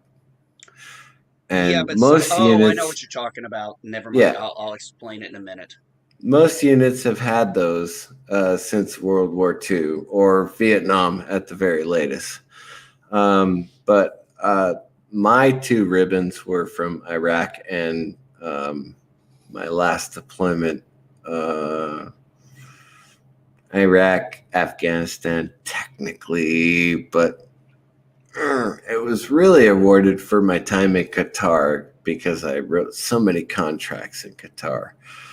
It was like, CCDV, were you a project manager? No, I was a contracting officer. Ah, gotcha. Yeah. But you had to work with a project manager, didn't you? I did. I worked with many project managers. Oh, you'd have to if you're the contract officer. You have to work with the project Yes, managers. exactly. And for those of you who don't know, contracting officers are the ones who actually obligate the money. So if you see a new building being built on a military base, a contracting officer coordinated everything that goes on with building that building. Of course. Laying the foundation, setting the studs, et cetera, et cetera, et cetera. The project manager is the one who is supposed to be there every single day to make absolutely sure. Cradle to grave. Cradle to grave. And then the people who receive the goods. What are those guys called? The shareholders? No. I can't remember the name anyway, but the allocators? No, you're still thinking of distributing goods. People who receive the goods for the contracting manager to give to the contractor who creates things. Oh, God. Yeah, I know who you're talking about. Yeah, I can't think of it right now myself either. No, I know who you're talking. You're talking about that in between guy, that guy like from Office Space. Yes, exactly. The guy who he stands on the office dock and he goes, okay, these cinder blocks need to go over there, and these drywall pallets need to go over there, et cetera, et cetera. Yeah, that guy. And so I had to manage all three of those positions the entire time a building was being built. And that's what I loved about being a contracting officer. I could be like, okay, yeah, no, you screwed up and we're going to fix that. And I know it's going to cost us another $5,000 to fix that screw up, but I'm the contracting officer and that's what it's going to cost me. So let's get this over with and just get it done. Get the building built, please, because we have troops on the ground who need this building built. Yesterday. Oh, yeah. So, hey, CCDB. And good morning, Pflugerville. Hi. Yeah, good morning, Pflugerville. When you were talking about unit ribbons, for those of you who are not familiar with this, units can be awarded ribbons. In fact, what will happen is a unit will have their banner, their flag, and one of the things it will have is ribbons on it, like literal streaming ribbons of its unit awards. What happens is if you were part of that unit when that award was given at that particular time, you earn the right to have that award. But just because you enter the unit doesn't mean you get all those ribbons or all those accolades. You have to actually have been a participant during the time that award was given. And you would see this a lot happen. You would have memos that would come down in emails and say, okay, this official decoration is being awarded to this unit. All members who were there during this time, or this period are awarded to wear that. Usually it's pretty simple. You'd go up to awards and decorations, and you would show them the memo, and then most likely the easiest thing is you just show them a copy of your old orders when you were there. And they'll look at the timelines of those two, and they'll be like, okay, we'll upload the ribbon on your virtual. And yeah, you earn the right to wear it. And that is one of the reasons that I do not wear the combat action badge. That was awarded to everyone who was in the 2003 invasion because for some reason, my unit did not get uploaded into that database. And so I do not wear that combat action badge. Although I should be allowed that combat action badge, I still do not wear it. Nobody went back and retroactively uploaded it. Nobody They went may in. have at this point. I really don't know because I Okay, just gotcha. don't care anymore. It's gotten to the point where I mean my ribbons for my been there done that ribbons are over my shoulder at this point. So the combat action badge would probably be shown if you took a back view of my uniform. So I've got a lot of been there, done that badges that I can wear, and I just don't. I just don't care at this point. I really don't. I'll be honest with you. CC. When it came down to it, I said, it's like, oh, take care of this. I'm like, is it going to help me get promoted? No. Then what the fuck do I care? It's just another thing I got to put. It's another. Literally, it gets to a point sometimes with certain people. It doesn't matter how many ribbons or how long you've been in. It just get to a point you're like, great, another thing I got to put on my fucking uniform. Yeah, and somebody awarded me some kind of badge, right? And I've got expert driver's badge and expert rifle badge. So why do I give a shit about what other badges you want to put on my uniform? I've been in combat, but I was never infantry, so I cannot wear the combat infantry badge. That's fine. That's fine because I'm not infantry. I don't wear the light blue on my uniform. And that's fine. So as far as the combat action badge, yes, okay. I've been in combat. I've been in infantry combat. I've been in action. Yes, I get it. I deserve that badge.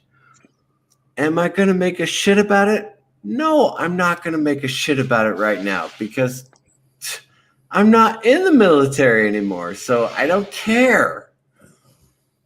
And I've got, trust me, it goes all the way up. I mean, I've literally had to buy the stepped ribbon badges. You know what I'm talking about, right?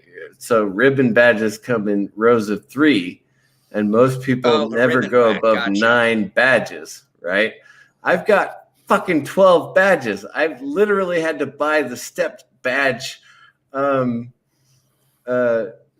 device to put my ribbons on in order to get it up over my shoulder. So even if I did wear the combat action badge, it would have to be literally on top of my shoulder or behind my shoulder.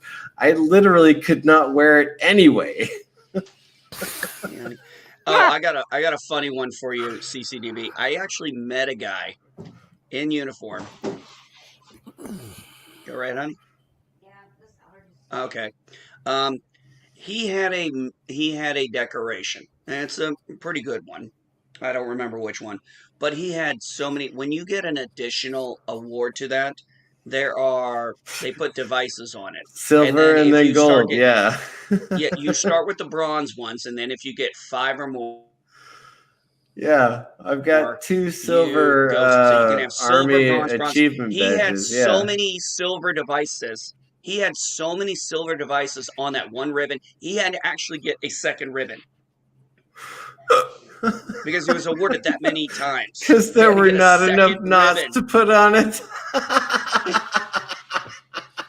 I think the match was he had 4 silvers on that damn thing, and they didn't make a 5th one, so he had to get.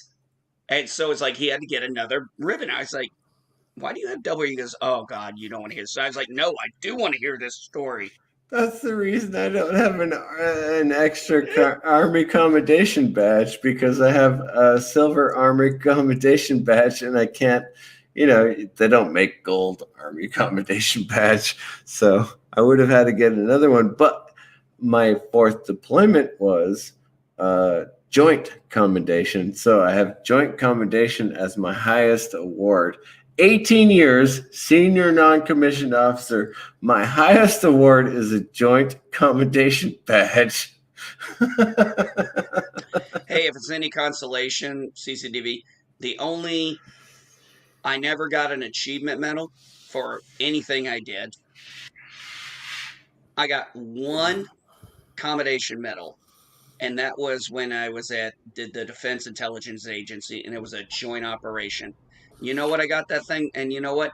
I'm actually proud of what I got that thing for because I created the entire training program from scratch. And that was Oh, my big for 3 years. That was my hugest accomplishment because I had to build that it for the is entire office. that So is yeah, tough, I man. was pretty happy Yeah, about that. I've Absolutely. I've. And good morning, Mr. Lundell. What's Mr. up, Mister Lundell, Lundell? Hey. Hey, Mr. Longo. another Right fellow on. veteran himself. I have actually done that though. Created a training program specifically for the LERP. No, Flee Forward Logistics Armament Resupply Point. No, I said that wrong. Anyway, whatever. Anyway, so I you go to the forward lines and you give them ammunition and fuel and all that stuff. And I actually created a program, a literal training program for that. And I got the exact same Army Commendation Medal as the soldier who blew up the 50,000-gallon fuel bag. So it's interesting. So CCDV, how this came about, the training program was we got this. We got a new OIC. Like I said, this is a joint unit. Hold on. There's I'm sorry. I really need to make a trip to the bathroom and no, go ahead. refill Go my for it. drink. So I shall return. Carry on with your story, brother. So we get this new ensign in. He takes over the OIC, and I find out he's what we call a Mustang. He's what we call he's a LDO. He was a chief petty officer. Now he's an LDO and he's an ensign. So this guy's got as much experience as I do, as far as years. And he talks to me one time. He goes, "Is there a training program?" I said, "No, sir. There is no actual laid out training program for how to do this stuff." He goes, "I want you to build it." I was like, "Okay, sir." So I started looking at what we had. I'm like, "Okay, we have 4 classifications of stuff we have to deal with." So I made a program for each one of those. I made the program based on each of those classifications. Uh, the higher classifications had much more detail because we worked in them more. The other ones had less because we worked in them less. Right. But I built the program based on the idea of stuff we had in the Air Force. And I presented it. I presented the idea to my ensign. He loved it. I put it together. We beta tested it. And it turned out to be, other than I think a few minor tweaks, a really good product. I mean, obviously tweaks were going to be made. I made God knows how many tweaks I made. I mean, I worked night shift I worked night shift, so thankfully I had a lot of time to really work on this thing. But the nice thing was, as someone who was doing the job, it made it great for me because I'm like, okay, I've got a real good idea on what we're supposed to do. So, but what I didn't do was the way this training program was, it wasn't set up to, okay, you've got to do this, this, this, and this. No, it was assign the proper class of it. For example, and this may sound silly to people, but it was like assign the proper classifications based on this information. And if the person couldn't assign the proper classification, then it was like, okay, we need to retrain you. You either got it right. It was pretty much a pass fail. You either got it right or you didn't. I didn't have an in between. So it's like you either get certified on this or you don't until you do it right. And everybody loved it. It turned out to get really good reviews from the rest of the. Apparently my ensign took it up to the command and they were like, "Huh, I wonder if we could implement this in other areas." So I got kind of a best practice out of that too, which when you have a concept of creating a new program, this was the second time I had actually been referred to as a product I made have get a best practice, which is a high mark for an inspector. It's literally like one of the highest compliments you can get.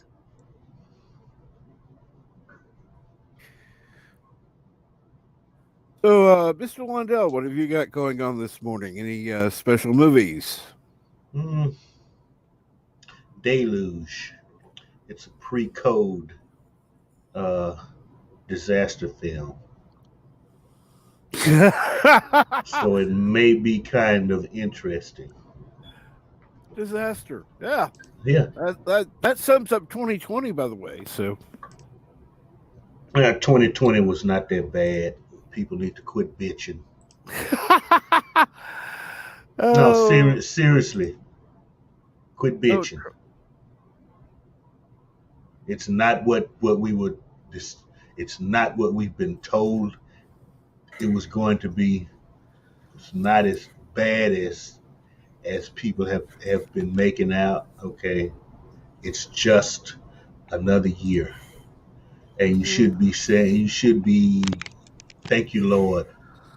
You let me see another year. okay. Well, I agree with that.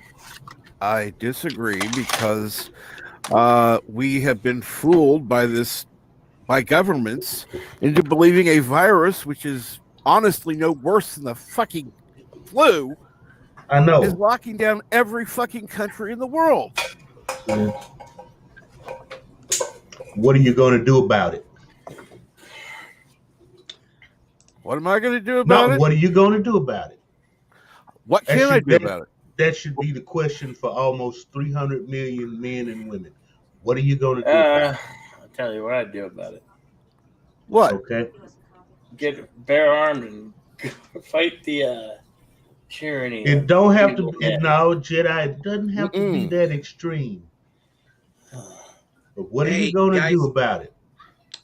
if Okay. I'm going to be the smartest way to do about it, Mr. Lundell, you're going to want to work. If you want to fight, to get your place opened up, your city opened up, your county opened up, stop waiting on the federal government to do it and Thank petition you. your local government. If you're waiting on the Fed, I'm sorry, folks, I've been saying this for years. If you're waiting on the federal government to fix shit, you are really ignorant of how things should work. You should be going after your mayor, your city council member, your alderman, your ward, whatever they're called, and Storm the you need to be gates. hounding their ass. Mhm. Don't sit there, and if they sit there and say, well, we're waiting on federal funding, you have a city budget, your governor has a state budget. What the fuck are they doing? Yeah. Because most of them are just like, oh, well, we don't have the budget for this, but don't worry, the Fed will bail us out. That's a failure right there. See, You work with your NB, local governments. you're officially the smartest man in the room. Okay. That's what I was getting at. Oh, I know that's what you were getting at. That's why You I got so raise hell. passionate. You raise hell. And that doesn't mean standing outside Capitol Hill. No, you raise hell. You raise hell locally because You want to that's where make a your difference? control is. You want to make a difference, Mr. Lundell, I think knows where I would agree with this. You want to make a okay, you think going to Washington D.C. and doing a million march rally is going to really make a difference? No. You get about a few hundred people marching out your mayor's office. That's going to make a fucking difference with your mayor. You get a few thousand people outside your state senator or your governor's office. Yeah. And That's going to make some difference. to address what Mountains of Elysium says, Ireland is in level 5 lockdown until at least February. Well, I'm going to tell you something, Mountains. This You're ain't going to be in Ireland. lockdown. Well, this ain't Ireland. You're right, but no, it's not going to last until February. It may last until February 2022. Mm-hmm. But it sure as hell is not going to last until February 2021. I'm sorry. I'm not advocating breaking any laws, but people have got to stop accepting things without question. Oh, the government says it's good for us, so we'll just sit back and do it. Well, No, I'm the sorry, Cat. that's just I'm wrong. you, but you know Go for me. it. I'm the person who always says, "Don't ask me if it's right or wrong. Don't tell me it's for the greater good. Tell me if it's constitutional or unconstitutional, because that is the line I draw. It has to be constitutional, it has to be, or it's unconstitutional. That's the end all be all. Well, it's for a good cause. Is it Nope. constitutional? Is it constitutional? Yes, I know. It's like you hold to that document. It's like I swore an oath to that document. You damn right I take that seriously. Mr. Londell swore an oath to it. CCDV swore an oath to it. I take that. I take my word very seriously. Yeah. Hence why one of the biggest things I get pissed with is if somebody calls me a liar when I say something. I'm like, or they question me and I'm like, they question my integrity and I'm like, you question my integrity? You call me a liar? Because if you are, you better be able to back that shit up. Otherwise, I will eat you alive. Sorry, but yeah, there. It's like we got to find middle ground. Okay, it's very simple. Is it in the Constitution? No, middle That's ground. the There is no simplest middle. middle ground right there. There There is is no no middle middle ground. ground. Is that line Exactly. from? It's that line from the island of Dr. Moreau. What is the law? Mm. Okay, that's what you go by. Period. So don't this middle ground shit. Yeah, we've been lied to about this thing from the beginning. It's a fucking cold, basically. When 99.8% of the people who catch it, regardless of age, survive it. Yeah. But And if you listen to these pricks, the piles of dead bodies out, and the they're survival digging rate pits to burn only them. goes down to 97% over the age of 70. Yeah, but I bring mean, that up. it's not great. It's come on. This is ridiculous.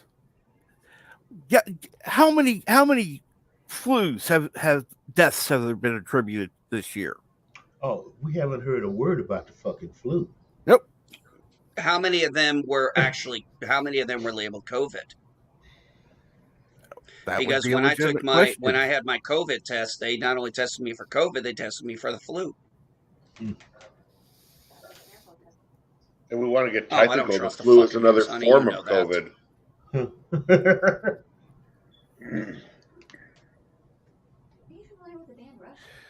Yes, I am familiar with the band Rush, honey. Gear 92. Sweden is in the closet. Closest. We can be closest. We can be. I'm sorry.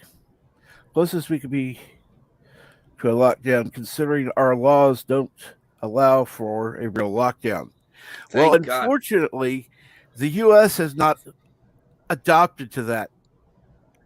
And quite honestly, the U.S. laws should not allow for a lockdown that has been happening. No, it shouldn't. No, what needed to happen is kind of what did happen. It was the federal government took a role in helping with the pandemic, but it was smart enough, at least this administration was smart enough to be like, okay, New York is New York, Texas is Texas, Montana is Montana, Utah is Utah. We can't blanket everything. We can put some regulations in place, but we can't blanket everything based on what's going on in New York City. And that's what people were wanting. There was somebody who was like, well, look at what's going on here. What's going on? It's like, yeah, okay, that's New York City. Montana is fine. Utah, not so bad. You know, guess what? If you have a bigger population and you are more condensed, like these urban areas are, where they're all enclosed together, they're all so close, they're all so packed in like fucking sardines, it's no surprise that the virus spread more in those areas. You have more people, you have more risk of infection. You go to places like Montana, Utah, or something like, or even where I live in rural areas, population 36,000, 25,000, 250 people spread out over miles. Yeah, there's a reason why the heartland hasn't had it so bad, because we're mostly sprawled out except for those major cities. And like I said, I love this term I heard. The metropolitan areas, they build, I'm sorry, metropolitan areas build up. Rural areas Yeah. build out. In general, yes. And that's because of And a lack of land. oh, trust me, there's plenty of land here. No, I'm But you talking, got no, it's not even land. Could you imagine the regulations it takes in somewhere like, say, New York, California to build Yeah. mm-hmm. or to open a business? The regulations there. But here's the kicker: 10th Amendment allows those states to be like that. I may not like it, but that's the truth. As long as as long as Yeah. nothing they do with the 10th Amendment violates any of the other amendments.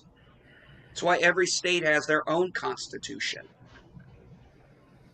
All powers not designated to the federal government are reserved for the states or the local government municipalities.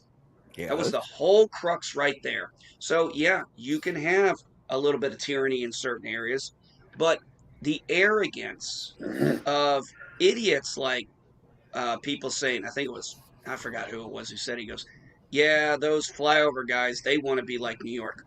No, actually, we don't. We don't want to be like New York City. I don't. I like my space. In fact, now that I realize, my wife and I have decided we're going to leave South Carolina, we're going to go back closer to home, uh, even though we didn't plan it, but the idea of becoming a grandfather kind of changes your dynamic on things. I want to be closer to my daughter and grandchild for obvious reasons. But I'm telling you what, I'm not going to no big city. I'm looking for a nice rural area with some nice land.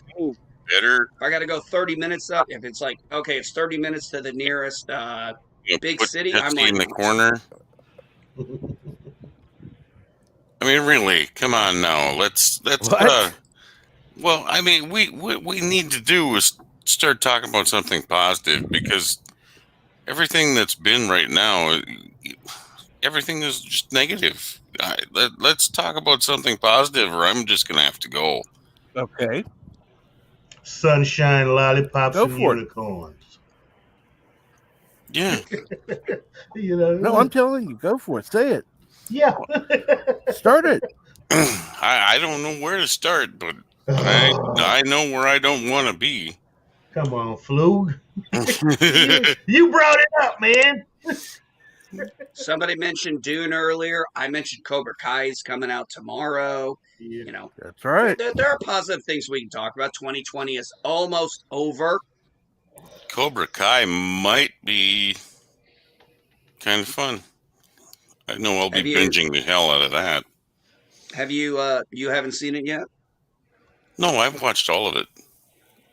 Oh, Up to this point. Oh, you have watched all of it. Yeah. Yeah. I think season 3 is going to be absolutely enjoyable. The trailers I've seen and the 2 seasons I've watched, I think now 3 times I've watched both seasons. I absolutely love it. And I'll tell you what, right now, I don't know if season 3 is going to beat my favorite episode, which was the one with Johnny with his friends doing that motorcycle ride for their dying buddy. That was so beautiful. I loved it. It was my absolute favorite episode of the whole season. Nice. Well, and then the dude died not shortly after that. Yes, but look at how he died. He got to go with his friends. No, I mean in real life. Bar fight. It was wonderful. He has a beer with Johnny. He's like, they What had about a in good real time. life? The actor that played him died in real life just after they filmed that. Yeah, I know. which is kind of sad, but it was kind of great too because I think he kind of got that thrill. You know what I mean? Oh, I'm sure he did. I mean, I'm sure it was kind of fun to come back and relive that moment, But you know enjoy that, and it was that written dynamic. so it was written beautifully. Yeah, that dynamic where they kind of screw with, Danny being the bad guy and Johnny being the good guy, and that I like that. I liked Johnny's point of view when he was talking to Miguel, and he's telling him his point of view of Karate Kid 1, and I'm like, yeah, I can see his point of view. That's how greatly written that show is. Well, yeah, they they definitely write enough stuff into they write the new characters. I mean, they write them in so that they can you know they can blossom as people. It And doesn't good have to morning, be Johnny Dave. and Danny. Good morning. How goes it? Damn, Hey, Dave G. damn, we got Fluger in here, man. Isn't it past your bedtime? Yes. Well, no. I woke up. I woke up at 1:30, and I rolled over, and I'm like, oh God, there's a new episode of Discovery out, and there's a new episode of The Stand out. The short Yeah, answer is no. yes, it's past his bedtime. Yeah. Yeah, I was like, yeah, no. I went back to sleep for a couple hours, so Yeah. I'm back. Good morning, gentlemen. Sorry I was quiet. I was looking at something.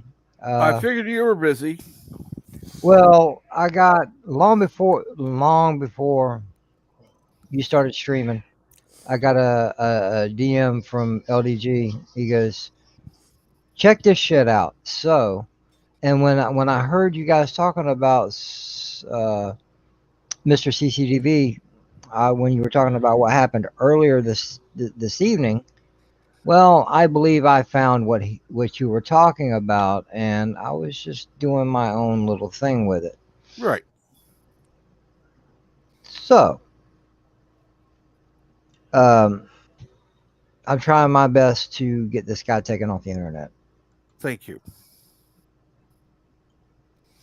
So, I apologize for being quiet. I don't know who said anything to me or not. No, nobody has. Yeah, I would have tried to get your attention, but like I said, I figured you were busy. You are constantly working, and if you're not talking, you're busy doing something. Yeah, I don't know who you're talking about. I wish I did. You might want to just shoot me a little Discord when. Well, Fluger, you know, it's everybody's favorite troll, right? Oh, okay. Yeah. And I put it in private chat. Yeah. Okay. Yeah, we gotta. Yep. Yeah, we can't be advertising these people because No. They're not. They're not worth the worth air the it support. takes. They're not. They're not worth the air to even worth speaking it. No. Good morning, Mr. Londell. How you doing? Hey. Tim? Howdy. What's going on, Tim? That's all I get is a howdy. Tim's What do pretty you want me quiet to for do, being kiss from ya? Wisconsin. Oh God, please no. Whoops. How you doing, Dave? Good. Awesome. I looked cross-eyed at my phone and it kicked me out. Oh wow. I just have to be very careful with it so I don't hit You any got buttons or bounced, anything. huh? I need just 2 minutes. 2 minutes. Go for it. Hang on. No, I didn't even know what was going on. I had the StreamYard muted and I was just paying attention, doing a little recording, you know.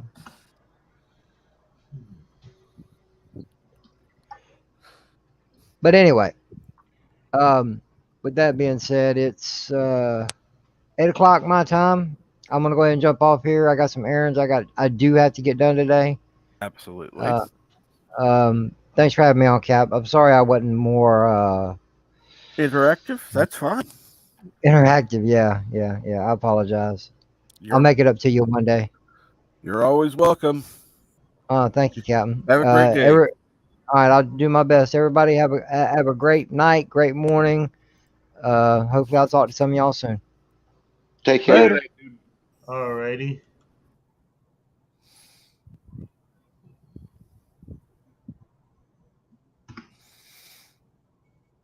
So what's been going on?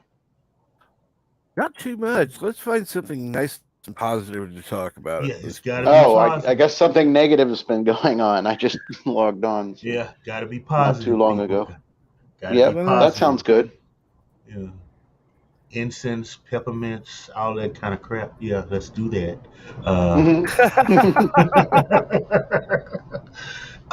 Shit. I don't know.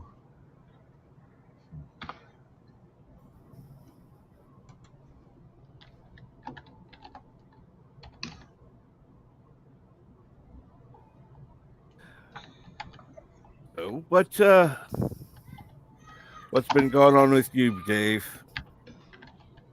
Well, I get to do a COVID test today. Yay. Mhm. I thought we said we're talking about something positive. I'm obligated to. Of course. I because I called into work sick because my stomach was bothering me. They said, "Oh, you have to go and get a COVID test and a doctor's note then to come back." So A COVID test for a stomach ache. Yep. Yeah. Well, yeah. No, I had a potty issue, and I work in the middle of the night stocking shelves, and you can't do that if you're having gut problems. Yeah, but how does that equate to a? We're getting negative. That Well, change the they- subject. It's They're making on people take one of COVID their tests no matter what. one of their things that says these are possible symptoms, and if you have one of these, you don't come to work and call your manager. And I did, and he was like, "You can't come back until you get a COVID test and a doctor's note saying you're fit to work." Yeah, Londell at the hospitals in my area, they're making everybody take COVID tests if they got to go in. They're not paying for it either. I mean, luckily my wife's insurance is going to cover it. They were just like, "Yeah, you're kind of on your own." It's like, all right. So isn't there on the corporate website it says if there's a voucher code, can you give me a voucher code? And his answer, honestly, this is the manager, the store director, was like, "Well, no, we don't really, that's not really, we don't work that." And it's like, okay, so no would have been fine. He basically was like, "I don't know what you're talking about," because I looked it up and I had to go through a massive tech tree of stuff in order to find the info, but it was there. But boy. there is no communication whatsoever at my work. I could have just not shown up when I was sick and not called in, and then shown up another day, So and we're just going to everybody been bitch like, about "Oh, missed you COVID the other some day." more. Well, we're not. No, we're not. No. No way. We've got to. Let's see here. How about this? What do you got planned? What do you got planned for this evening? If you're going to be celebrating New Year's or Yeah, I was going to staying be up at work late? tonight. Yeah, why not? I was going to be at work tonight. So, yeah. So now I'm you used can to stay home and celebrate New Year's. Exactly. Yeah. So, plans are cook something. We have a bottle of, I guess, champagne or something. I don't know what she bought. And I don't know, just maybe watch the ball drop. Maybe even if I feel so devious, shoot off a bottle rocket. I have a real question here. Does anybody actually like champagne? No. No. No. No. No. There's no way. I've had Anybody one I that can liked. taste things, Nah. I had one It's that I just liked. I don't remember what it was, but it wasn't bad. I like the sparkling apple one that looks like champagne. That actually tastes good. Oh, that actually is better. You're right. I'd rather have a shot of rum. Yeah. Oh, exactly. Oh, you know what? hey, you reminded me that might be in the cards tonight because she was talking about getting a bottle of rum, and we made rum balls for Christmas, and they were really good, pretty potent too. So we might have a shot of rum too. That's cool. Well, now the day's looking brighter. See?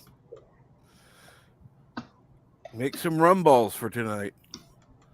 Bring in the new year. A few nice brandy hot toddies would actually be better for me. Hang on, I gotta go silent for a sec. I just got a message from the place where I'm supposed to go. They've been harassing me ever since I signed up. Like, are you coming? Are you coming? Are you sure you're gonna go? Are you really gonna go? And it's like, yeah. I guess they get a lot of people that drop out at the last second because you have to sign up in advance. Yeah. And so I guess this is just another one. They sent me one last night, like, reply confirm. And I just got another. I have to go read it, so I don't know if I'll get kicked off or not. I'll put it on mute though. Tell them they don't stop bugging you. They threaten to go twice.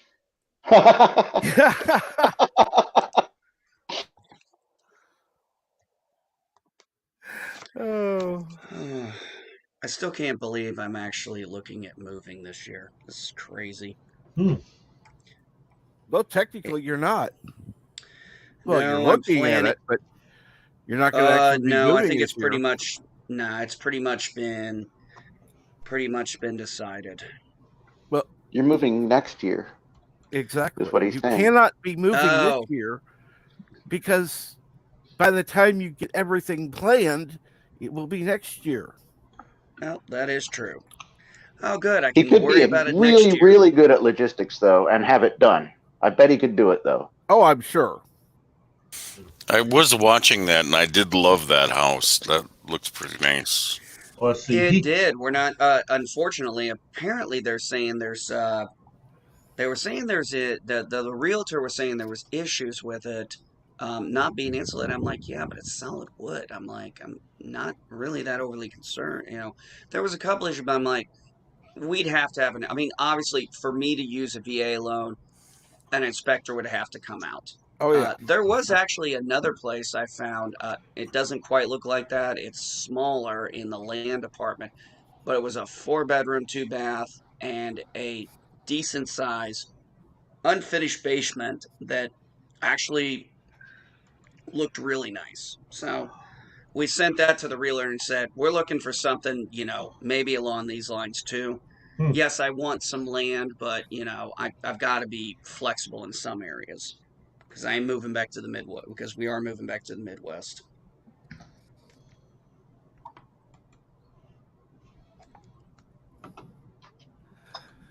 Well, that'll be a good plan for the next year to see what when you'll be able to move, when you'll be able to find something. Well, I was actually talking to the wife. I said we need to make the priority the house, selling the house. Right. I said if we don't find a house by the time we sell it, I said we move. TMO will keep our stuff in storage.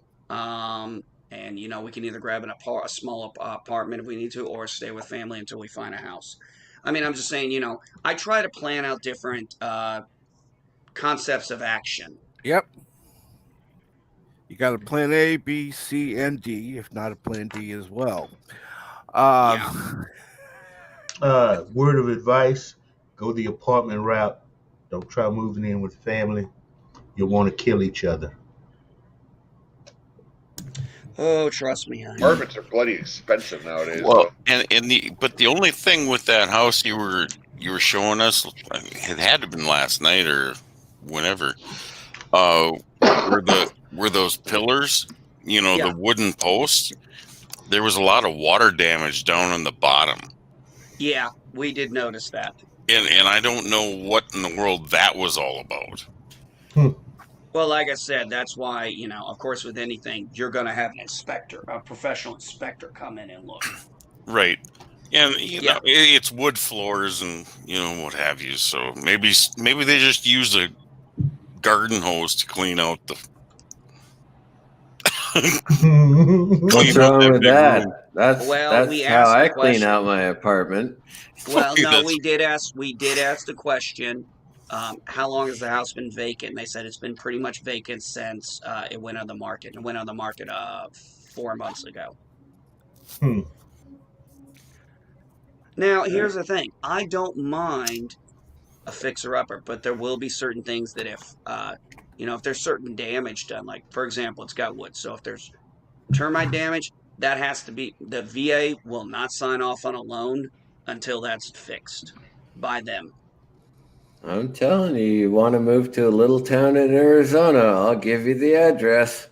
Yeah, the unfortunate part is that would put me no closer. Hey, as much as I love Arizona, I love the weather, here's the reality. It doesn't put me closer to family. Good morning, Jeff Franklin. Good morning, Jeff Franklin. What's going up? No, seriously, I'm not absolutely sure I want to sell my house anyway. Well, like I said, I wasn't really planning on moving. My sister went. I took my sister. I'm sorry for interrupting you. I took my sister to the emergency room the other morning. It was on the 27th. Yeah, so it was just a couple days after Christmas. She has blood clots in her lungs and her legs. And they moved her to a different wing of the hospital because they found out that her COVID test came back positive. And so my mother, of course, being compromised the way she is, it may be an issue for this household, which is one of the reasons I haven't gone back to my house to check the mail and make sure everything's, no pipes have burst with the freezing weather and all that stuff. But, whatever it takes. But, hopefully we'll get my sister back today. That'd be nice.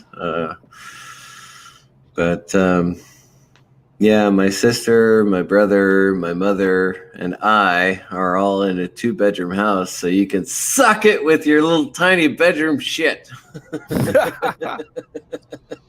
Oh, damn. Yeah, for me, it's going to be, well, the whole thing kind of went this way. Came to a head the other day with family being down here. Okay, that's great.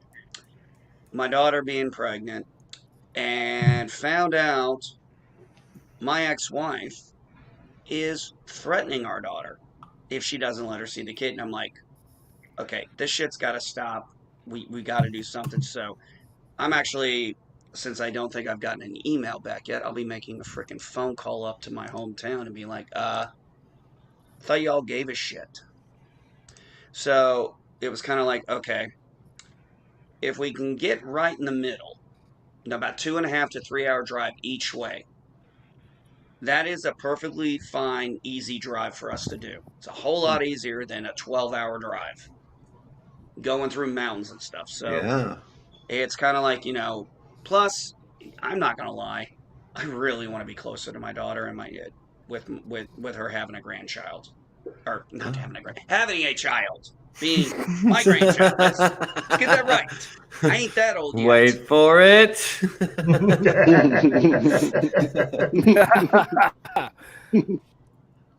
But so, Captain Trek, we want to have a chance to be closer to family. Yes, Mr. CC. Captain Trek, you and I actually do need to do a pain stream today, don't we? Yes, we do.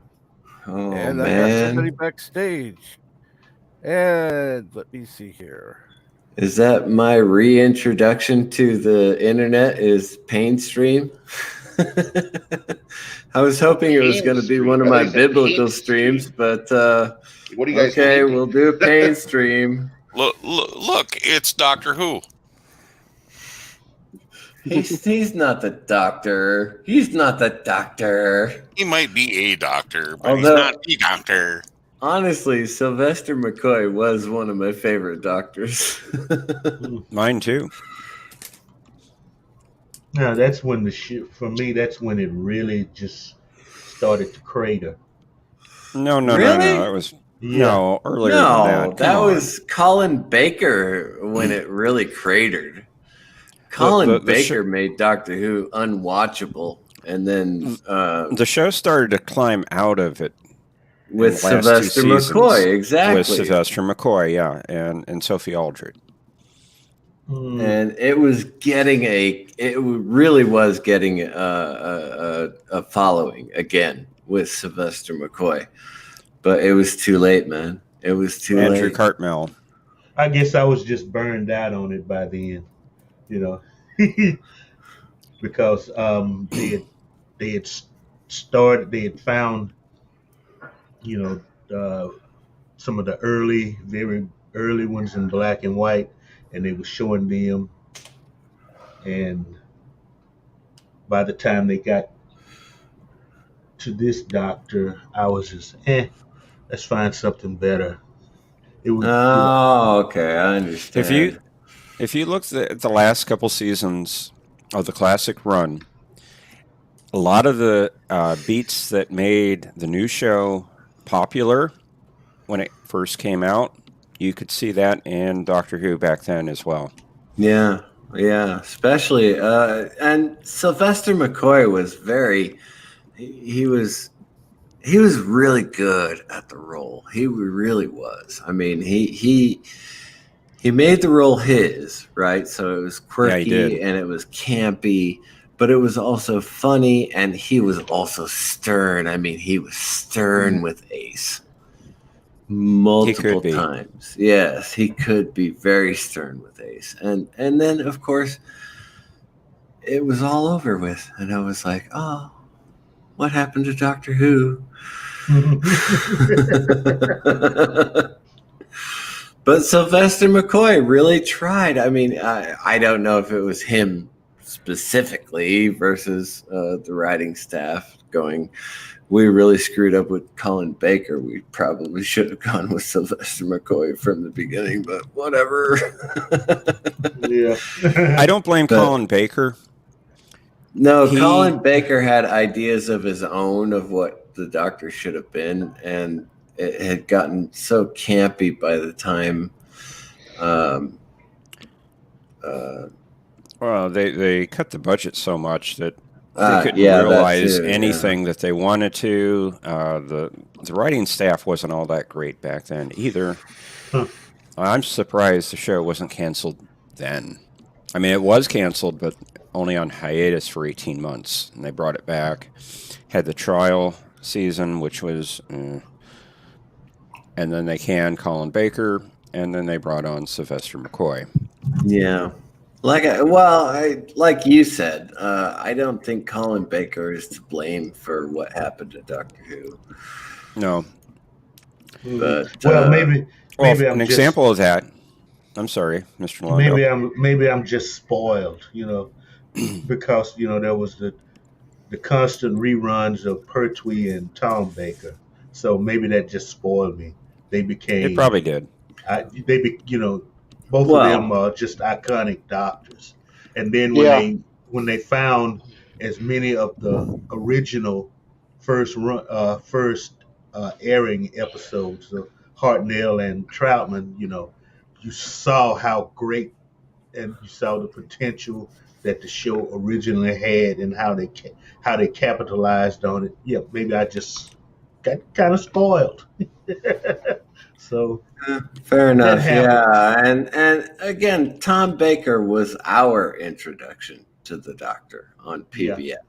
So most what people, we knew of the Doctor was Tom Baker, and we didn't realize the regeneration aspect of Tom Baker, or the Doctor, I should say. But that's what we knew as the Doctor was Tom Baker.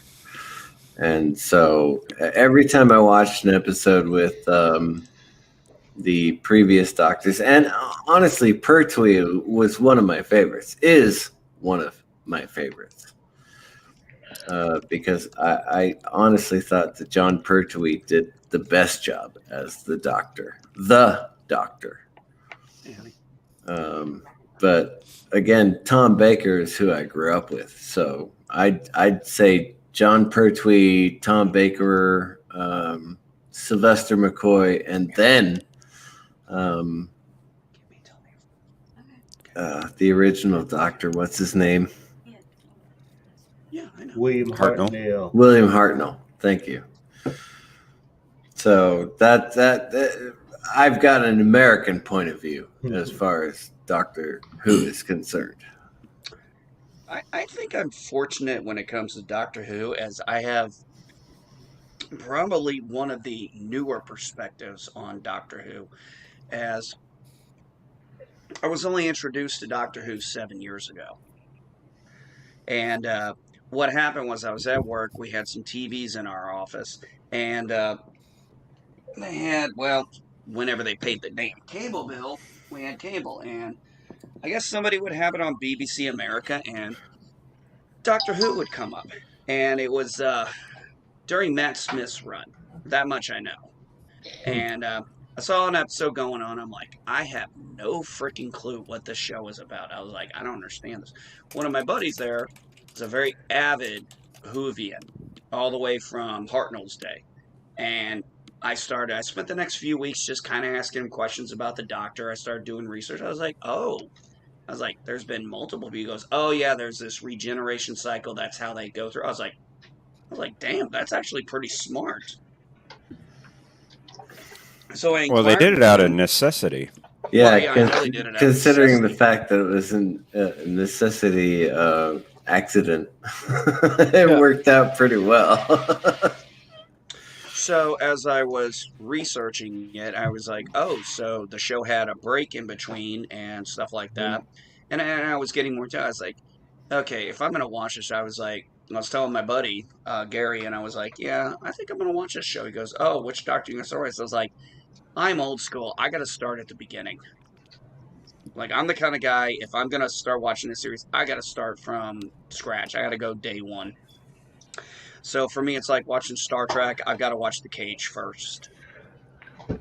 Fair enough. It was like, I got to watch this. So I watched Hartnell, and from then on, and I felt bad for the second Doctor because most of what I got to watch of him was mostly audio and stills. But still good episodes. I enjoyed them. I can do audio drama, so I was okay with that. I was still able to get the idea of it.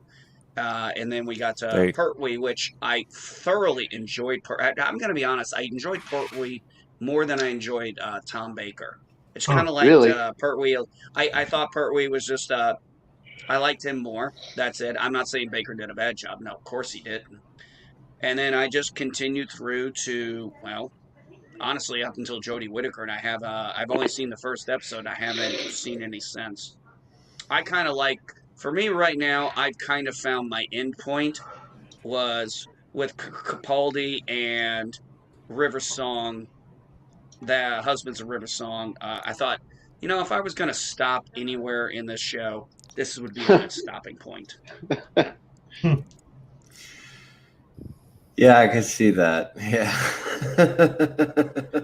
But that being said, I make it very clear. I am not a Whovian by any stretch of the imagination. I don't have that kind of emotional connection to Doctor Who that I have to Star Trek or Star Wars. I don't have that emotional connection, so I will never claim to be a Whovian. A fan? Yeah, I'm a fan, but I don't claim to be a Whovian. Fair enough.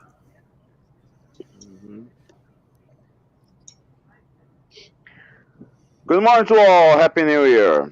Good morning, live at the Love Shack. Happy New Year.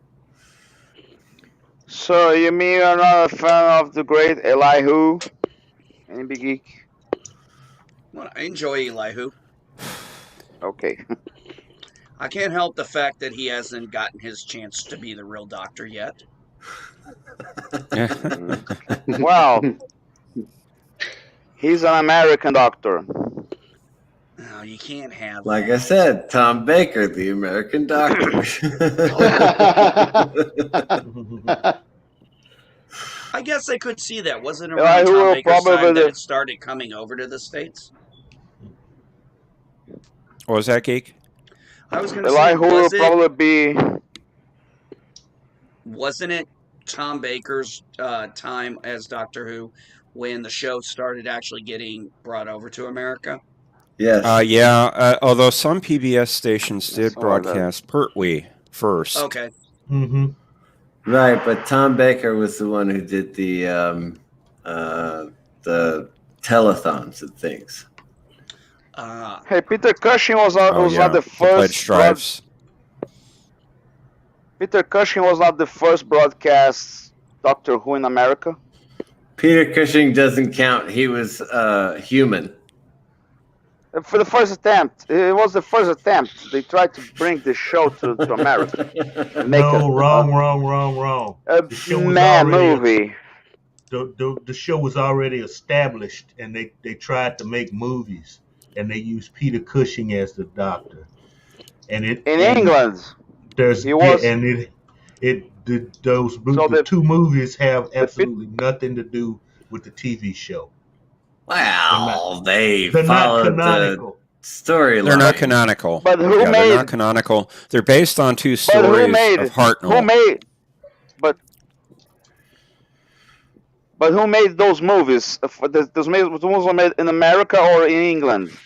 England. They were made in England. They came out of Shepperton Studios. Yep, both of them. Okay. And Peter Cushing was. So anyway, Peter Cushing was human. He was not an alien who showed up on Earth and took people with him. So anyway, Eli, who is the 49 Doctor? Is the 49er Doctor? He's the 49er Doctor? The Doctor. I get where he's going with that because Eli who lives in California. Oh, okay. Exactly. I like that. I get the reference. I like that. Yeah. So I guess 49er. Now go ahead. He stands just behind Jeffrey Combs he stands just behind Jeffrey Combs as the American Doctor. Jeffrey Combs was because Jeffrey Combs would probably make the Doctor several times, several regenerations. Jeffrey Because Combs the is guy's one of just the that good. greatest character actors in all of Star Trek. Yeah, exactly. And he would be a great Doctor. So great they would never allow him to leave. No, come on, guys. Oh God, Stay just more and more regeneration. Hey, I love Jeffrey Combs, man. He has done Stay here, so just many one great more things regeneration. in Star Trek. Wei Yun, Shran. He's the only actor in Star Trek allowed. He was the only actor in Star Trek allowed to play two characters in the same episode. Imagine that. The guy's just that when good. he was playing Wei Yun on DS9 and Brunt FCA. I don't think that was that, but yeah, maybe. It was. I don't remember exactly the episode. It was when Brunt and Wei Yun would show up because he was playing both those characters on Star Trek Deep Space Nine, and then he played Commander Shran.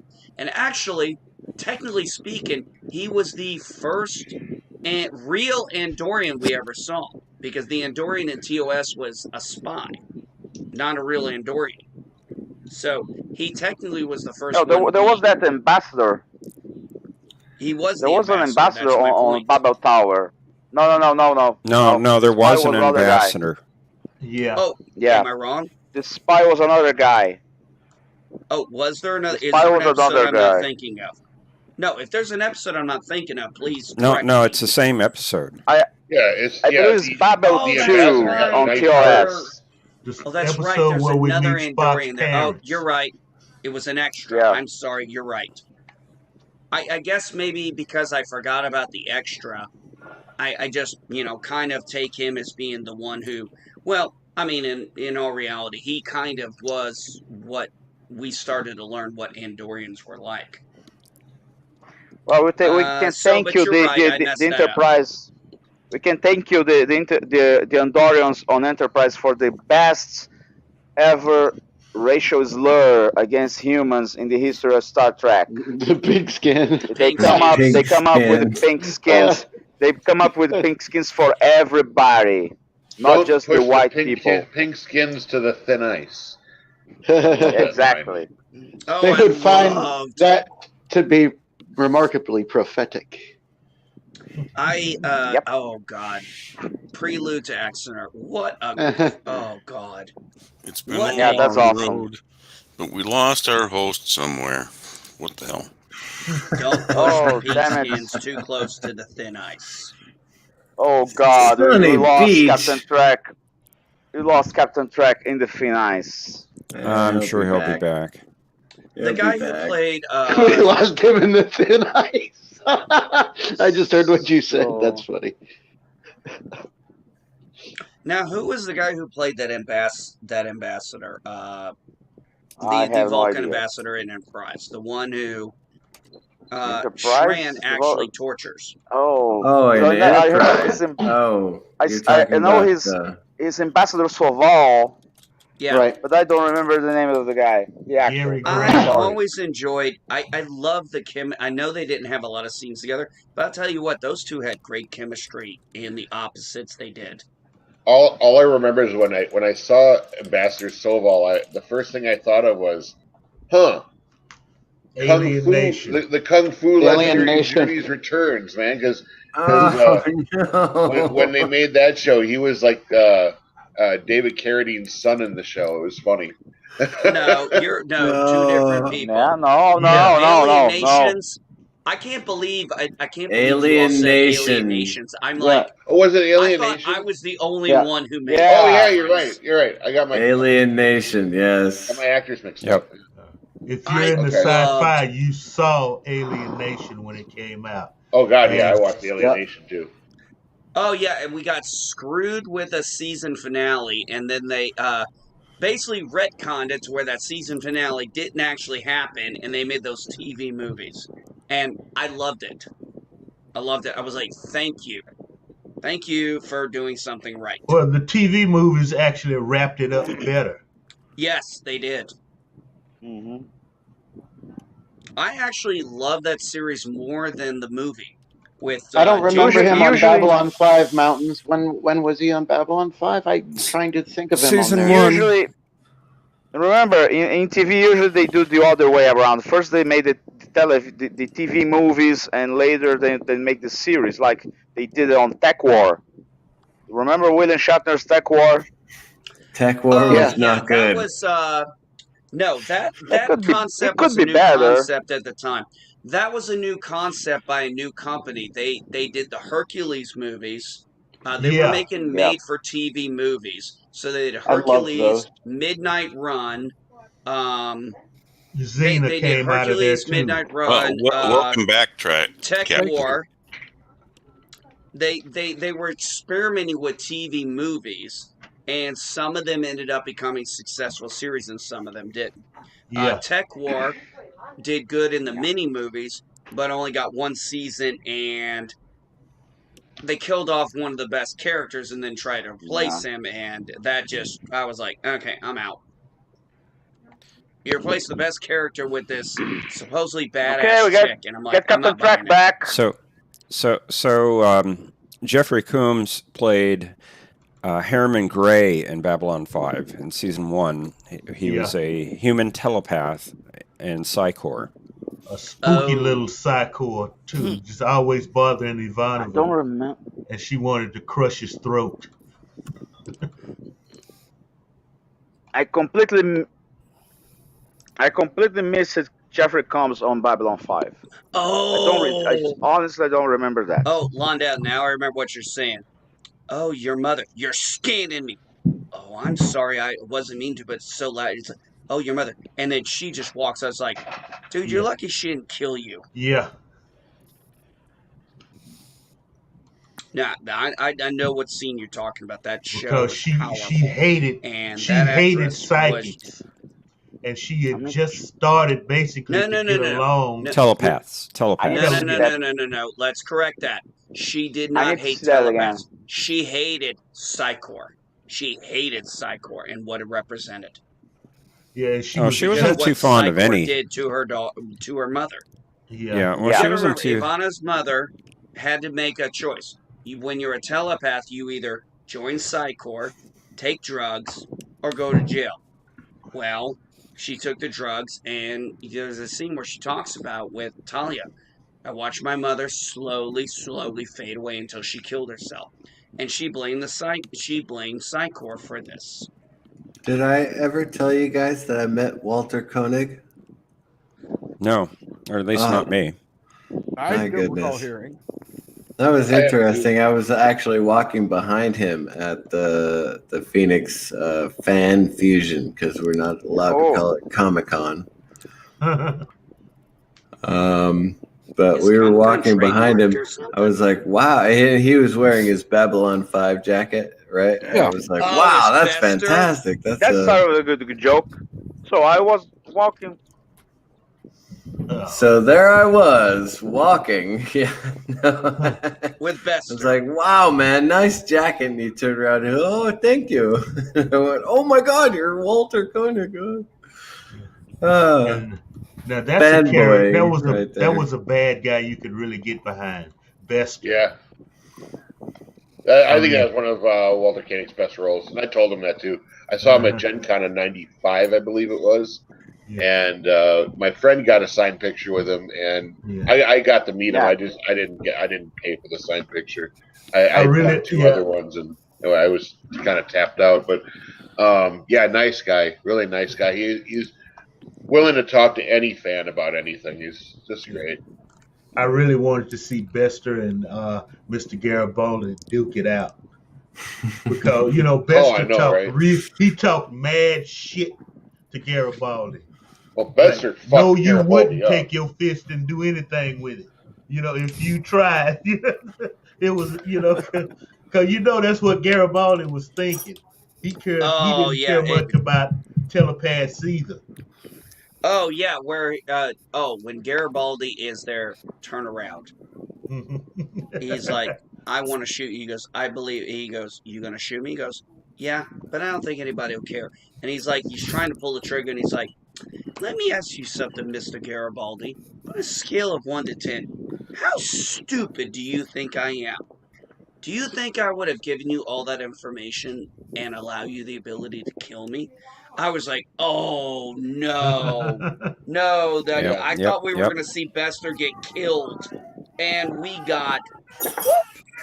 Oh, I saw that coming. I mean, I didn't.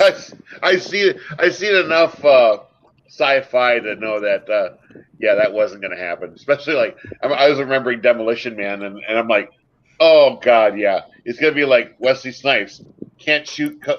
Here, will you kill him, please? It's pissing me off. Oh, I love that part, but you got to remember. He said specifically, or Die Hard. I won't allow when he gives Gruber the gun, or by your actions allow anyone to kill me. Yeah. So he is not. That's why he goes to oh God, what was her name? The redhead chick. He's like, can you take this block off me? She's like, yeah, I can, but you're gonna have to do something for me before I'll even bother.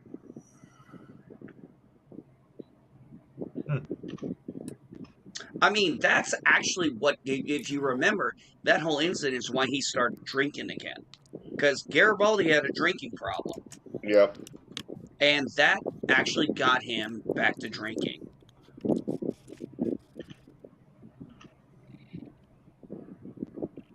Yeah, Mount Elysium. Bester was a great character. That was such a great show. Yeah, I love the episode where Bester shows up.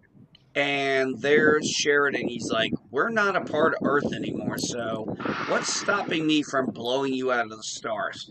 And then Bester makes it, because you're curious? If you kill me, you won't know the answer. Captain? And then there's a long pause. Captain?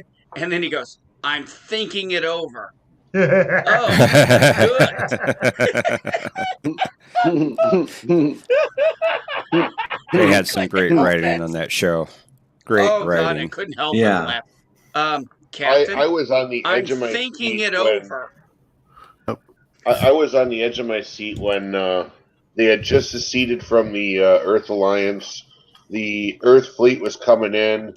They were getting boarded by the breaching pods, and then the the operations guys like more jump points forming on top of us, and you just see the look on everybody's faces, and you're like, oh shit, this is fucking over. Yeah. They're done because you weren't expecting anything else to happen. I mean, And you're seeing like, who's gonna fucking save them? then And then all of Minbari. a sudden, the White Star and the Minbari show Yep. up, Yeah. and Yeah. I'm like, Mm-hmm. I oh! remember And that then scene too. my Yeah. favorite fucking line in the entire show is Delenn Yeah. just going, Earth, Babylon 5 and its ships are under our Minbari protection. Leave now or be destroyed. And they're like, negative. This is an Earth Alliance issue. You have no jurisdiction here, or you don't want to be in a conflict with us. And she's like, and why not? Only one captain has ever survived an assault from a Minbari warship. He is He's behind me. behind me. You are in front of front me. of me. If you value your lives, be somewhere else. And they're like, Yes. okay, we're out. They just fucking take off. cozinha pra lavar. Yeah. Get out the way. Get out the way, bitch. And they left. And they left. Yeah. Oh my god, that was so, oh god, I got goosebumps now. If you guys can see, I got goosebumps thinking about that line again. That was okay. It's almost the same Michael speech J. Matt Smith gave in Sardowski the Doctor Who wrote episode. strong women before SJWs knew what the fuck a strong woman was. Yeah. Yeah. I mean, that scene was fantastic. The only scene there are so many good scenes. That scene and the scene when Ivanova snapped. When she saw I hate ships to. I hate to. No, contradict there was another one. Remember the speech Ivanova Hold on a gave? second, guys. Captain Trek needs to talk. I hate to contradict who am you. I? Susan. NB. Daughter of Captain Trek, go. Go, Captain Mute Trek. your channel. Mute I hate everybody to. if you I have hate to contradict you, but the SJWs don't know what a strong woman is.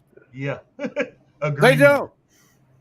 I said Yeah, they don't know what a exactly. strong. Oh no, they don't know what a strong woman is because we saw strong women throughout the 80s and 90s, the 70s, the 80s, and the 90s, and we loved them. Mm-hmm. We Well, go hell, to, we saw them even before We then. saw them in the 50s. yes. I mean, we Agree. even saw them back in the day when I mean, I'm trying to think, like Gone with the Wind. pull up any Western from the 50s, and you will see strong women. Oh yeah. hell I've seen yes. plenty of Front westerns foot where guys, guys grab who shotguns and start blowing people away. Get out of my house, Whether bitch. they're built saloon all girls of the or stuff for World War frontier II. In wives, World you War see II, the strong factories, women. man. Yep. No, you're right. What I was going with was the only scene that well, there's several scenes. There's so many good scenes in Babylon 5. When Ivanova snaps, and I remember seeing people. They're like, "Oh, why is she so broken?" I'm like, "Do you have any idea what this woman has been through for the last 4 seasons?" And when she sees ships, Earth ships with shadow technology. And it's like, this is the Earth ship so and so. Who are you? I am Susan Ivanova, commander, daughter. And, she goes to she goes, I am the harbinger of death, and the Buddha is going to kick your ass all the way back to Earth. God sent I me. am death incarnate. God sent me. I got chills, and people are like, well, that was over dramatic. I'm like, no. If you haven't seen the show, you don't know what the fuck you're talking about. Yeah. She snapped. That was the moment she snapped. One of my favorite season 1 moments with her was when they're investigating Epsilon 3, and the scientists just don't listen to her. And after they get saved by the Star Furies, they're on their way back, and she's like, and on your way back, I'd like you to take time to learn the Babylon 5 mantra. Yeah. Ivanova is always right. I will listen to Ivanova. I will not ignore Ivanova's recommendations. Ivanova is God.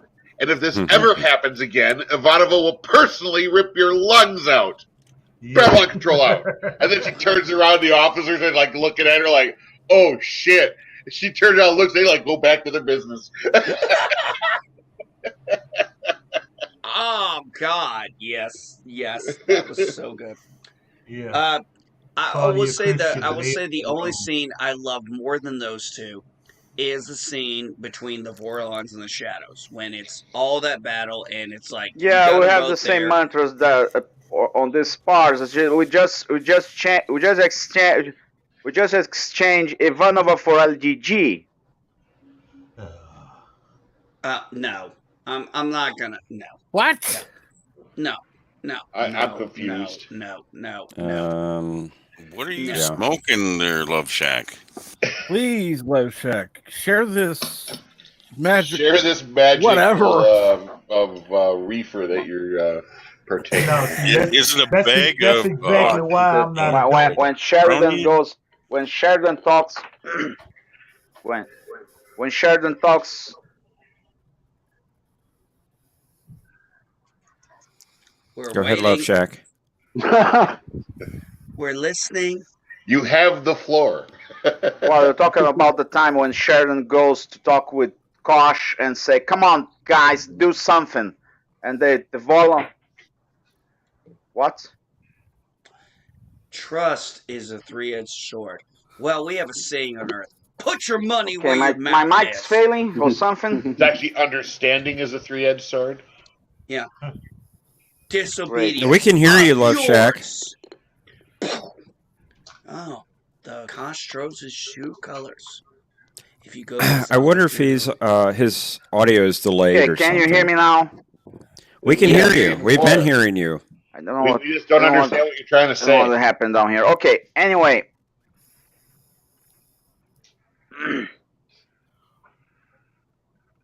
Okay. Let me just say that. Let me just say that. Are you talking about that time when Sheridan goes to Kosh and say, "Come on, guys, you must do something. You're doing we're pulling all the heavy weight here, and you are doing nothing." And then the Volons comes around, attack a Shadow fleet, and kick ass. And the best the Shadows could do was just. Yeah, Sheridan had to goad Kosh into doing that. Okay, and I don't think come you're. on, he's taking a Okay, risk right there. My sound is failing or something. No. I know what's. I think your audio is delayed, Love Shack. You're hearing us like several seconds after we actually say something. Okay, yeah. So more than likely, he's listening to it through the YouTube rather than. Yeah. Go to he's got to do the StreamYards page. Yeah, you got to mute it and go to StreamYards, buddy. Well, it's either that or for some reason the audio is delayed for him, even through StreamYards. No, I'm not. StreamYard. StreamYard. I'm sorry, Cap. StreamYards. I do. Oh, look. I will. Yeah, the audio is delayed for you for some reason. I will come out and come back. Okay, let's see if that. I've got an easy test. I coming out and coming back. Let's see if that works. Okay, do that. But I got an easy test. In the time it takes me to put my finger up and say how many fingers am I holding up, the time delay will tell us. Yeah. Okay. What I was thinking, though, was still one of the best lines I love is when the Shadows and the Vorlons, they're all going at each other. It's a big melee from hell. And it's like the Shadows and the Vorlons show up, and they start talking. Delin start talking, and then Sheridan's like, "We don't need you anymore. We don't want you. Now get the hell out of our galaxy." It's like, basically saying, your time is over. We can get on our own feet. We don't need you. Leave.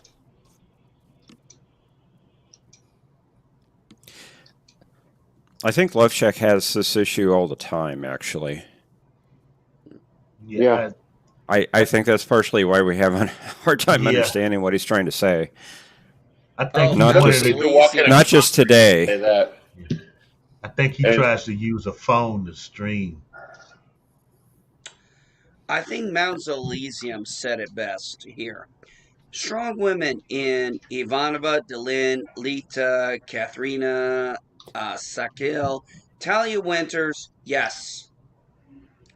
Yes, Michael J. Straczynski wrote Strong Women.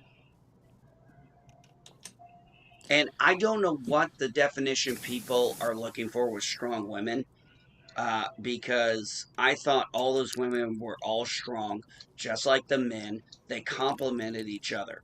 They all had flaws. Of course they did. But it was well written, well acted, well directed. Well, what they mean by strong woman is they want a 91-pound dripping wet chick to beat the hell out of a 250-pound man that's been trained to kill half of his life. That's Well, what think they about mean by this. Remember, strong woman. remember Let them go Ivanova kiss another had one. to take a little humility with the whole thing with the Drazi, because they got into this whole thing. She tried to resolve it with the colors and stuff, and then they started fighting, and she couldn't beat them and got her foot broke. Uh-huh. So she spent the rest of the thing in crutches and still resolved the fucking issue when she took it off and put I it think on we her. need to. I think we need to sit down like every member of Congress and make them watch Babylon 5. That won't do Oh any God, they good. Oh, wouldn't I get. know, Oh but there's so God, many most of good them things wouldn't that get just it. that attribute. Like I'm thinking about like the current pandemic and everything. I remember not too long ago I watched the episode where, not the Drazi, that one race that died because of Oh God, yes. that pandemic that hit the station and all the fear it caused and the Mm-hmm. riots and the and it literally was a disease that only affected the one species, but it jumped once to the Drazi, and there's so many episodes But that can really you can Tim, attribute it to what goes on now. They'd look at that. Delenn's No, I reaction. understand, Londell. They'd I look at that understand. It's a episode. rhetorical statement, but They look at that episode and say, "Well, we're doing the right thing. See, yeah. they didn't Oh, do I such know. and such. I That's know. why it went crazy. What's stopping you from going crazy?" They All right, don't let's get hear it. live. Let's hear I live know at it the was. Love I Shack. know you were doing you know, you didn't really want an answer, but they wouldn't be able to pay attention long enough, and then they were going to play tic tac toe. Oh, I agree. You're right. You're And, absolutely and right. you know, and then they would just Oh, they would try to play tic tac toe against themselves, and they would all lose. Yeah, you're right. buddy, Absolutely. Christ. That episode was sewn up perfectly by the actress who played Delin. Yeah. The pain, the crying, the holding of her, the emotion. It was like you felt all the pain. Okay, She's like, okay, I'm going with Plan B because everything's frozen here. There's an awful delay. it jumped once, and then they I quarantined hear them, you, and Love they Shack, all but died. And Delin's reaction to what she felt was an And the worst thing injustice. is that the doctor had the cure right Yeah. after it was too late. Yes. Yeah. Yeah. For those of you out there who want to say, "Oh, the CGI is outdated. It doesn't fit now." Fine, I get that. Doesn't matter. But it It doesn't doesn't matter fucking with that matter show. because the story Yeah. was fucking excellent. And I really cringe when I hear them talking about doing a remake. I really do, because nobody I do can write too. like that anymore. No. You can't remake Babylon 5. That's why the only thing I would say is if they ever decide to do it, do a remastered and that's it. Don't change the dialogue. Don't change the story. If you want to change the CGI a little bit, maybe make it look a little better. I'm okay with that, but it doesn't need to be done. I have my DVD set. I'll never get rid of that. You And even have if a something new DVD comes out, I set. probably won't get rid of it. Yeah. Now what You you have do a is physical you set of let all Babylon 5. Oh God, yes. I Got can't it 4 years ago. I can't get a copy at a reasonable price. My mom got it for me for Christmas because I found sets of it and I'm like, God, I'd really want to get this. And she's like, okay, we'll see what we can do. So she bought me all seasons of it with the Congratulations, man! movies. I'm envious of that. Yeah, That is actually a really good thing to have. Your physical I copies. believe in physical media. I don't believe in Yeah. streaming or downloading.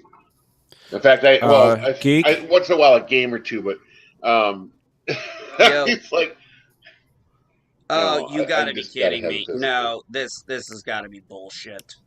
What? You can't tell me that Amazon actually is going to tell me that I can buy the complete series, including the 5 movies and Crusade, for $90. Yep. Okay, Yeah, I'm not. that's I Yeah. think what my mom got actually. This was okay. This was not like this before. I have. No, it was like $400 or something. I looked it Yes. up too. Like a while ago, it was like, oh yeah, it comes with everything. It's a big box Oh set, God, four I know hundred my bucks, mom and didn't that was spend like from a retailer. $400. That was like the There's real no way. price.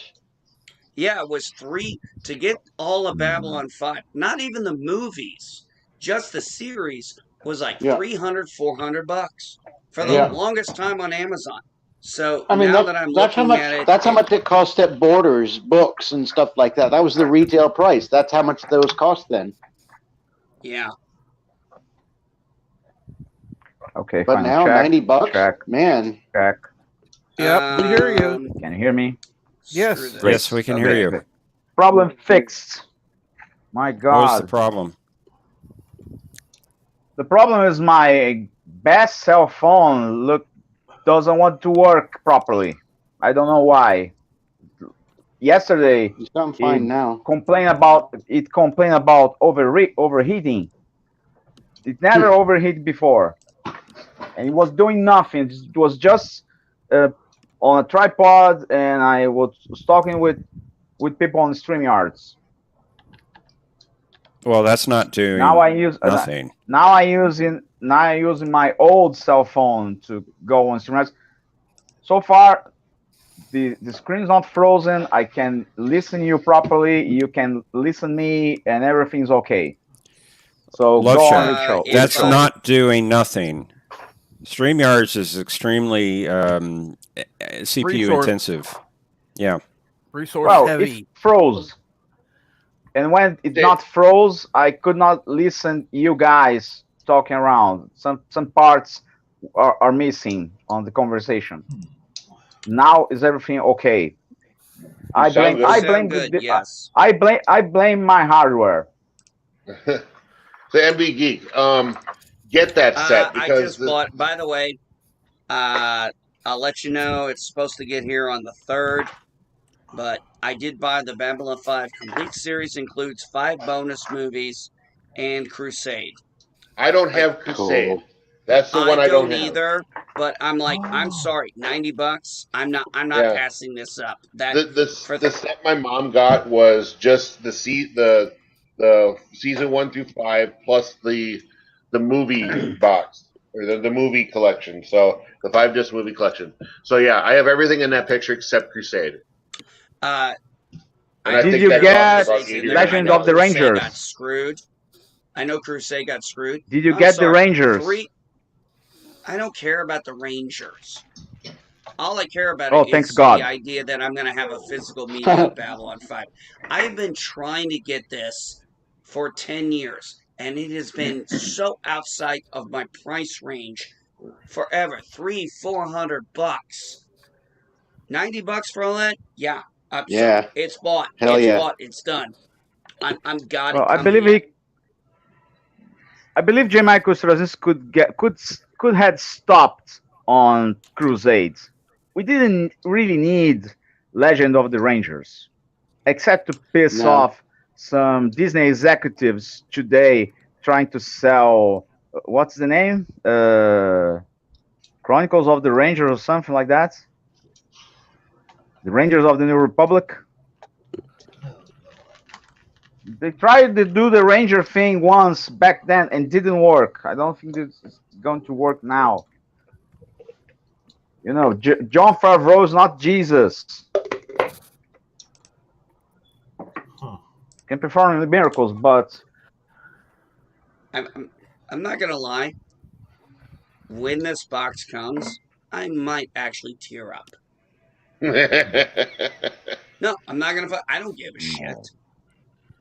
The idea of owning this on physical media. I have it on digital, but Yeah, I I got don't to have get physical. Crusade It's one going of the here. few shows that I've wanted on digital, or sorry, wanted physical media. I didn't have.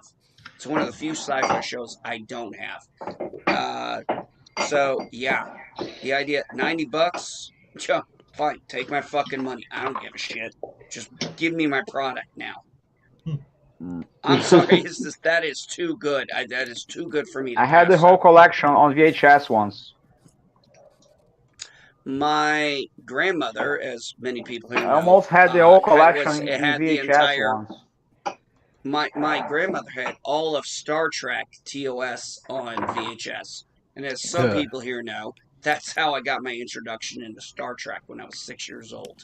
And you know what? I love it. Wish I got Of somebody. I wish course, I got it's some. TOS. Well, when I went back for the funeral, I wish I had. Unfortunately, my thoughts weren't on material possessions, but if they were, I would have left that house with two types of items: my elephant collection that my grandmother and I had collected, and the VHS for Star Trek. What? I You remember the didn't put elephant the story. VHS tapes on. You didn't put the VHS tapes on your grandmother's boat when you burned everything. What? What the fuck?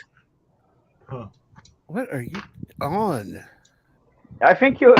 I think about a Viking funeral or something. Yeah, we don't have Oh. Viking pyres around here.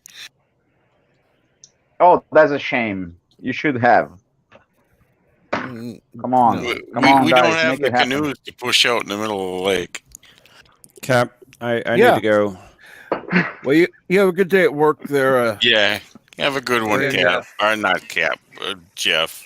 Well, actually, we're on a delay this morning, and they have not announced the closing yet, so I need to get a shower and get ready just in Yeah. case I do Okay. go in. So, And y'all have a good Well, show. thank you very Yeah, much. Cap, I gotta go too. I need to Take talk care. with my wife. We got well, we're talking about moving and putting the Stuff to house deal up and with. stuff. Yep. So Understand. we got stuff to do. So I'm gonna let you go. Thanks for having me back God. on. You're welcome. Well then. Okay. Happy New Year. Oh yes. And Mountains, quite you yet. are always welcome on. I don't know if you're available at this moment, but considering it's New Year's Eve, I don't know if you've got something going on or actually New Year's Day, excuse me. Oh, I just finished a momentous task. I'm psyched. Well, I was listening to you guys. I believe we're down here. We are about to have a severe case of civil disobedience because the government doesn't want people on the beaches, and people are going in the beaches, and there are not cops enough to stop us. So everybody is about to celebrate the New Year's Eve on the beach. All right. Because screw the at this point, screw the cops, screw the government. I don't care about COVID anymore. We have the right to go to the beaches. Yeah. I It was stand behind you. It was really funny because I saw a meme yesterday where this cop walks up on this lady, right? And he's like, "Well, you can't be here. This is unsafe." And she's on the beach, right? Laid out in a bikini and whatever. Go over there to the Walmart. You'll be safe over there. Yeah. It was. Oh, no, yes, Yeah. you may post a Okay. link to your video. Yes. That's funny. You are always free to post. I saw something about your video earlier, but yes, you are always free to post a link to your videos.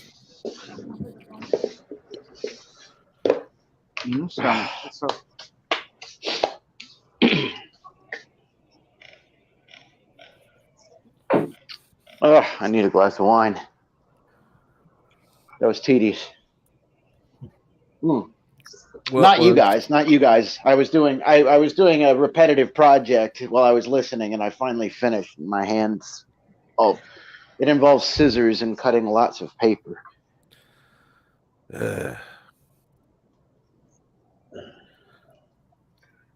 Doesn't sound fun. Yeah, it wasn't paper.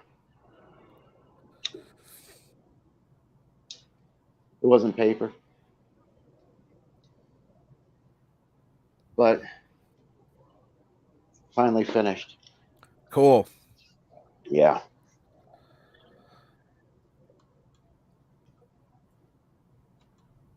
It's the end of 3 months of work.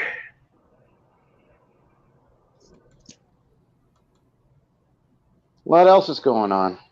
Whatever happened to Babylon? Oh, Geek left. I heard that. Jeff left. Don't take away my geek card, but I've only watched Babylon 5 once. I've never watched it. I want to, but it's actually a really good show. It's just I've only watched it once. Yeah, you'll find that it is episodic the way Deep Space Nine is. It's hard to just drop in the middle and just kind of know what's going on like you can with a lot of Star Trek. Like, you know that the ship, you know it's out there exploring. What adventure are they going to get?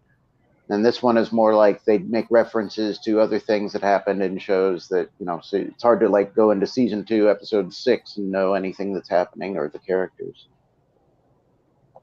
So it's I would say it's episodic in that way. You have to watch the whole run in order to figure out the storyline. Non-episodic. I don't know. Great show though. Good effects. I hope they don't remake it. If they remastered it, just do it digitally. Don't react it. You let the original creators redo the remastering, like Lucas did with Star Wars. He did the fixing. Let them do it because they know what they had in mind in the first place and what they could not do at the time that they can do today. Yep. Han shoots first. Well, okay. Han was a thug. Most metaphors don't bear close examination. Han was a thug. Okay, he was a thug. I had to put it out, man. I couldn't help it. Good day, Kronos. Good day, Kronos. I'm a bear poker. So I allow the other guy to shot first. Say no gunslinger ever. You wanna come up, Kronos? Come on, Kronos. Did you buy a microphone? I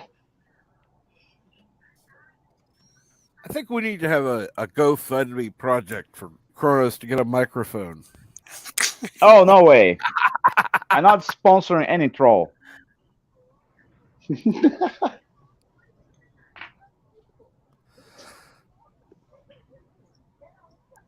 But he's the king of the trolls. It's not my king.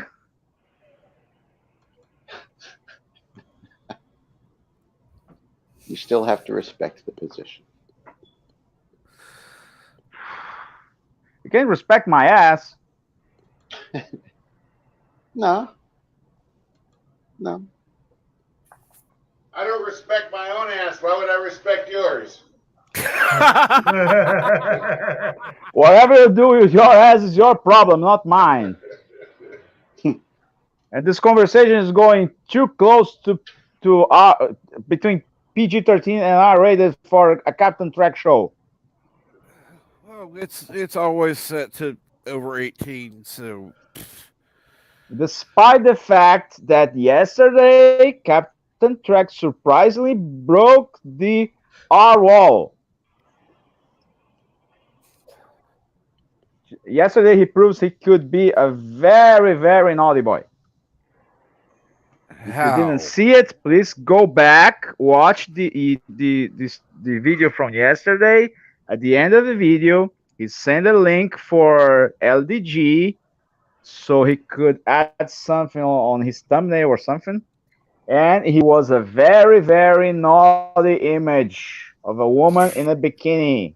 It was not a naughty image. It was I just saw that. I Oh, it saw that. It was. was not. You It was know, not. you No, know it it wasn't. was. it You was know it No, was. no.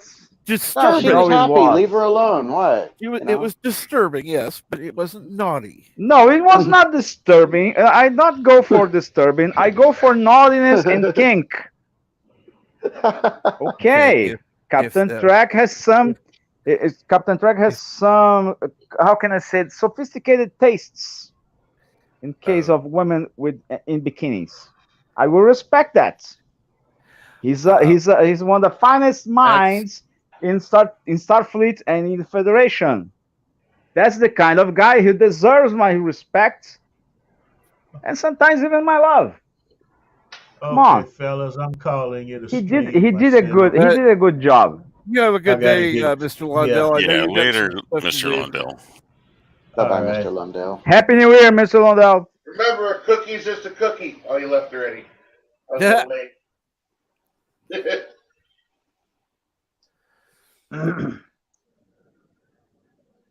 You start to sound a lot like Elihu. What? Who? Uh, what's the name? Fludger. Yeah, with that you can fudge off. Agreed. No. I do not talk like Elihu. Not at all. Sometimes a little bit when you're not paying attention. You sound a bit like Elihu. I'm not saying what is No. exactly like Elihu. There has been no time in my experience of listening to him that he has ever sound like Elihu. No. Yeah, No. there's Once again, no Captain, way. you are a sophisticated man. You don't have the ear for that. Oh, trust me, I have a better ear than you. Um, You're not a Vulcan. I Bluger, am not a can you Vulcan. raise your voice pitch by about 2 octaves? Yeah. You might get there. Okay, I can do this really fast. Oh yeah, and then there was a star out last night. That was only 1 octave. Oh,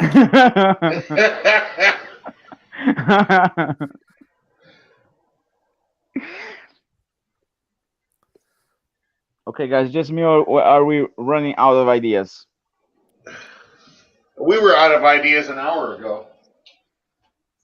No, an hour ago we were talking about Babylon 5 Yes. and Jeffrey Combs and Doctor Who. And suddenly Captain Trek goes through the thin ice and come back. And then my screen froze. My cell phone betrayed me again. And I have to switch to an older cell phone.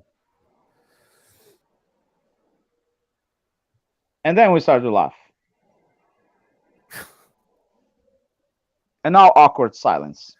You are a unique individual there. That's all I can say. yeah, he's a Thank you, showstopper. thank you. In less than 24 hours, I go from weirdo to a unique individual. Captain Track, you will always be on my heart. Well, you are when I weird, have time to make it grow. Like a but you like are a a unique stint. individual.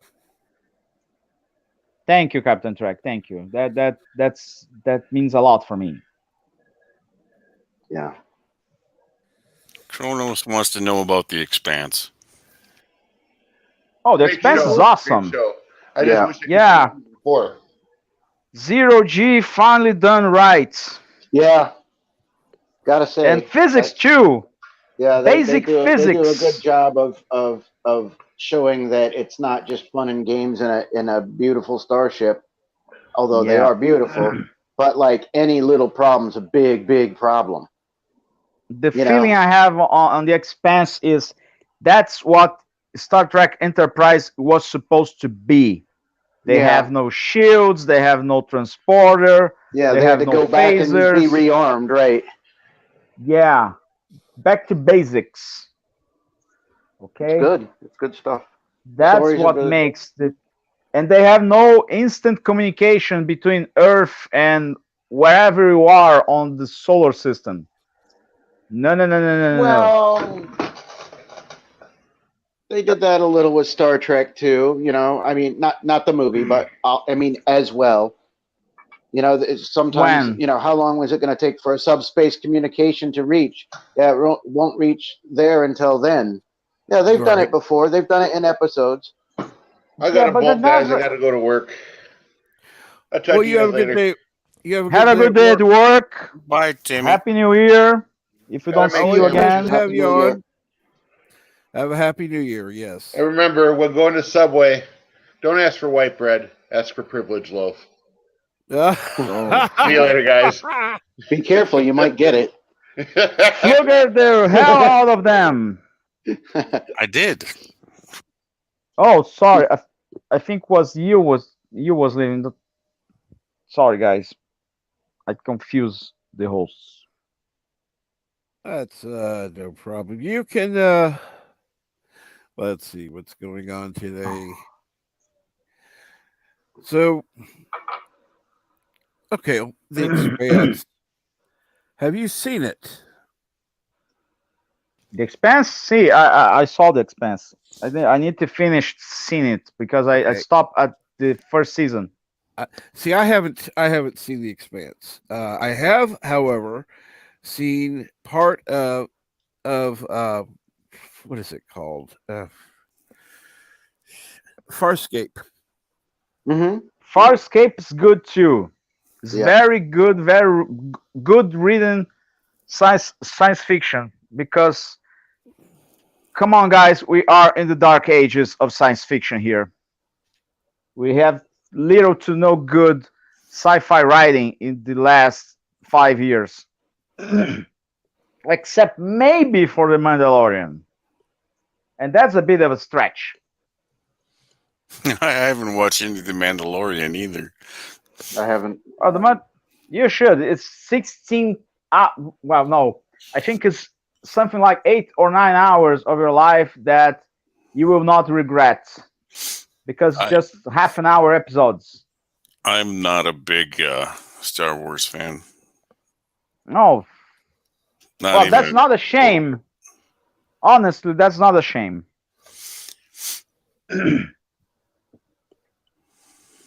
Because they made more of the bad than whatever they made of the good.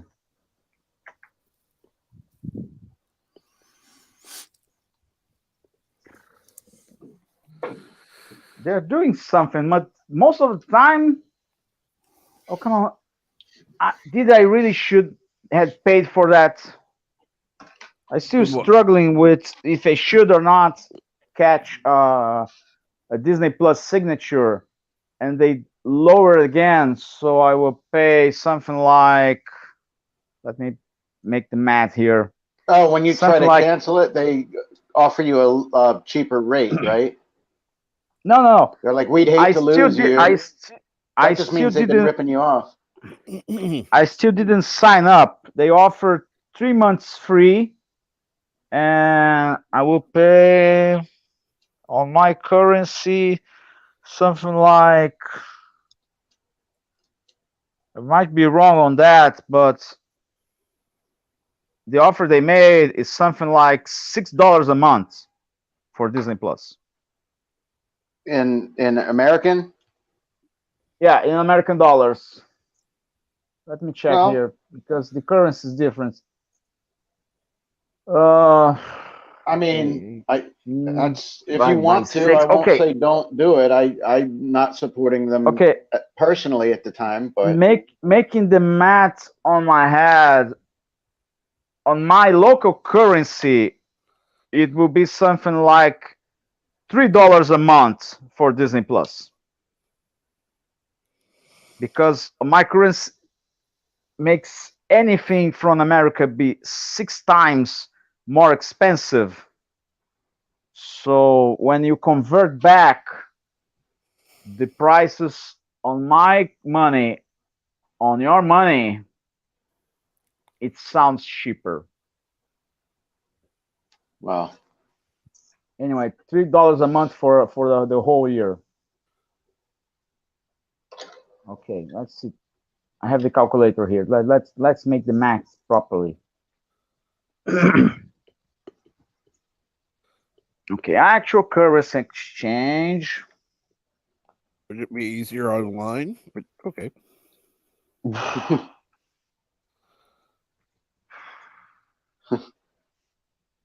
Yeah, something around $3 a month. well, I More or can less. tell you that it's not. I don't think that's what it is here. Yeah, up there it must be really. They must I don't know charge what it more.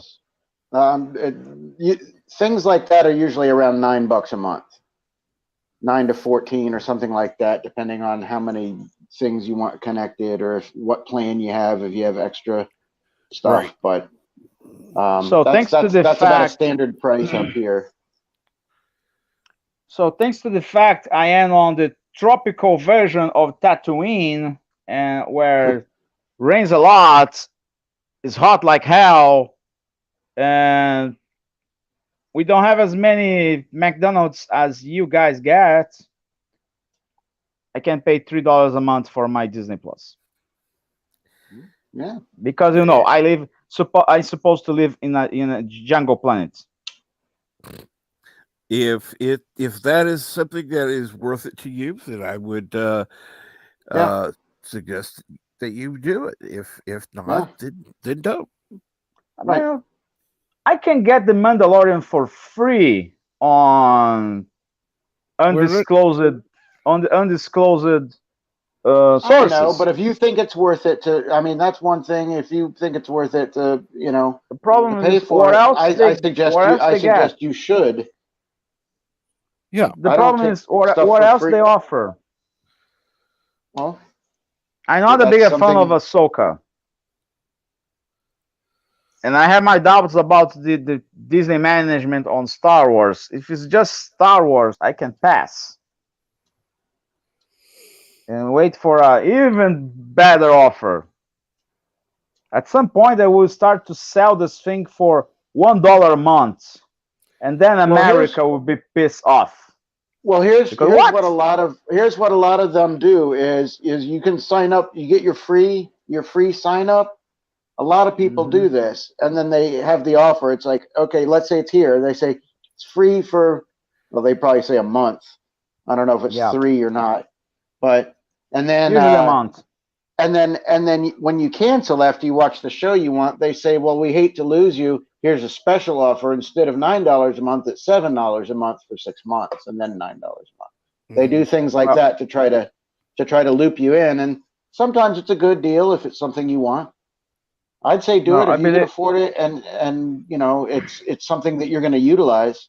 Because otherwise, if you don't utilize it, you're just pissing away $3 a month, and that's what they're counting on people doing. Right. With all these services, when you sign up for a monthly fee, a lot of times you just don't check. You're just used to, okay, I spend this much a month on everything. You look at your bills, you don't individualize them and go, hey, I haven't watched Hulu in 2 months and I'm paying. Or HBO Well, I believe is something that a lot of people I just believe. get used to paying for. Yeah. Or not checking their cable bill when it goes up and saying, why did it go up? Oh, I'm sorry, we'll fix that. But a lot of people don't call, and they're counting on that, and they make the money, and it's totally fine. It's legal. It's your obligation to make sure that you're getting the services you're paying for. Right. Oh. So Well, I believe they, at some it's point. unethical, but you know. Yeah. Well, I believe at some point that we'll start to charge $1 a month for me, and everybody in America will be pissed off because, hey, wait a minute, are you Everybody in charging America's already pissed Americans? off. Give them something else. Who cares? You're Everybody in America's already pissed off, man. oh, They're going to be pissed about that. They're going to be pissed about the sun rising. they offer you the package for $7 a month. Meanwhile, down here in Brazil, they offer me the same pack for $1 a month. Come on, you must be pissed off. What? I'm not pissed. Are You're you pissed offering off? everybody else. You're offering. And mine is not the lowest currency. Okay, one whatever local currency. I want to exchange for $1. I need 6 of that for every $1.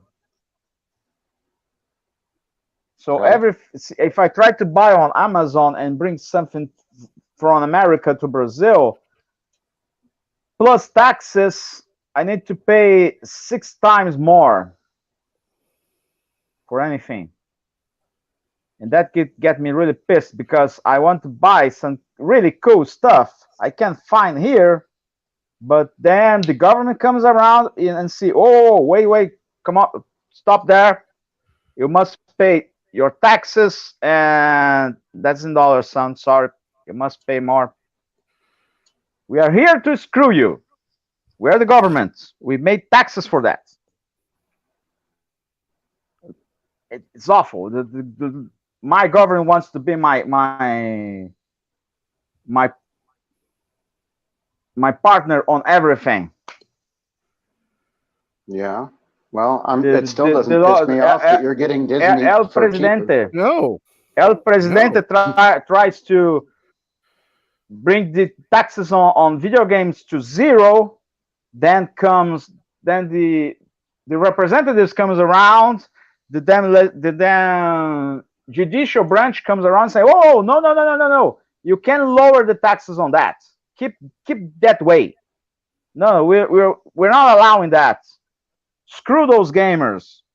Screw collectors. Screw people who buy toys and stuff. No, you can have it for free, no matter how much money you get.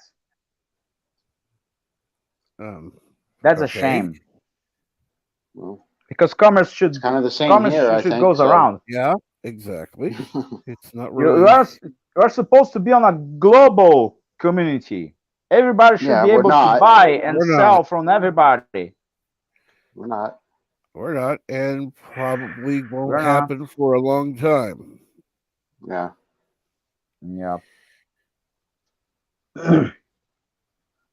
Man, I envy you guys so much. You can travel from Florida to New York in a snap. And I can't I don't know go what the around. restrictions are.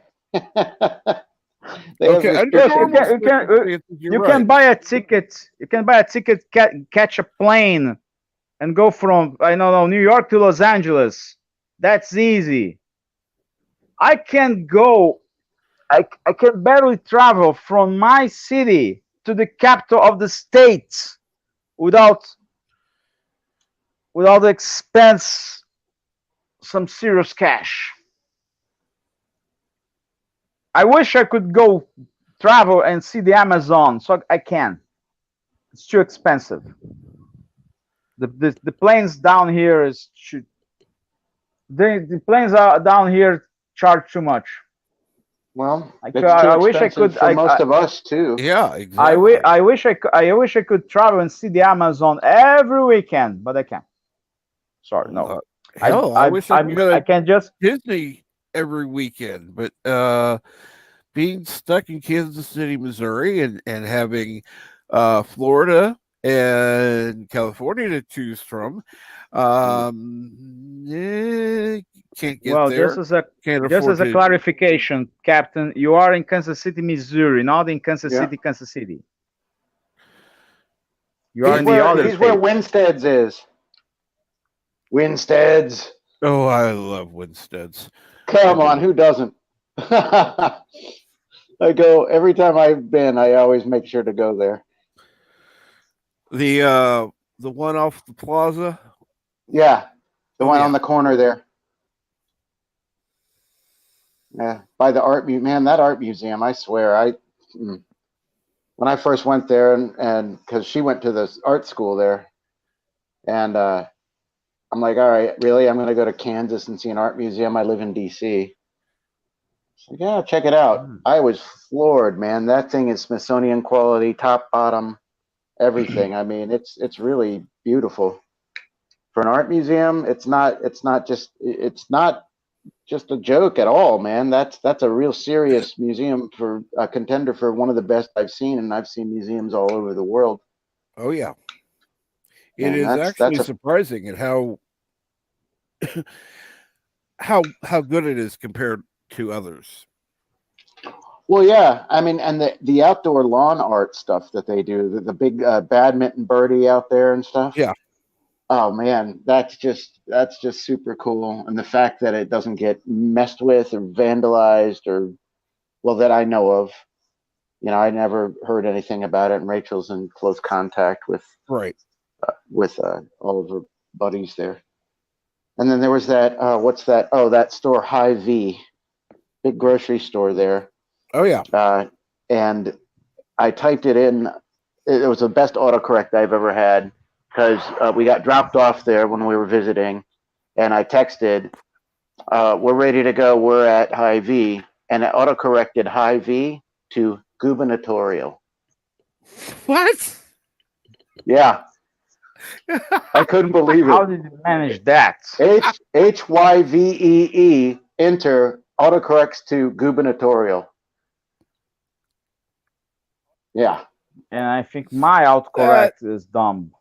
No, that was the funniest thing. I wish we would have taken a screenshot. It didn't occur to me, and I tried to recreate it. It didn't work. Mm-hmm. That was funny.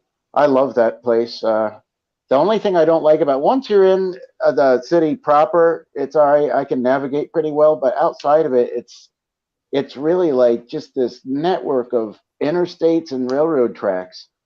It was hard for me to navigate from the airport to get to the plaza, because the airport's in the middle of nowhere.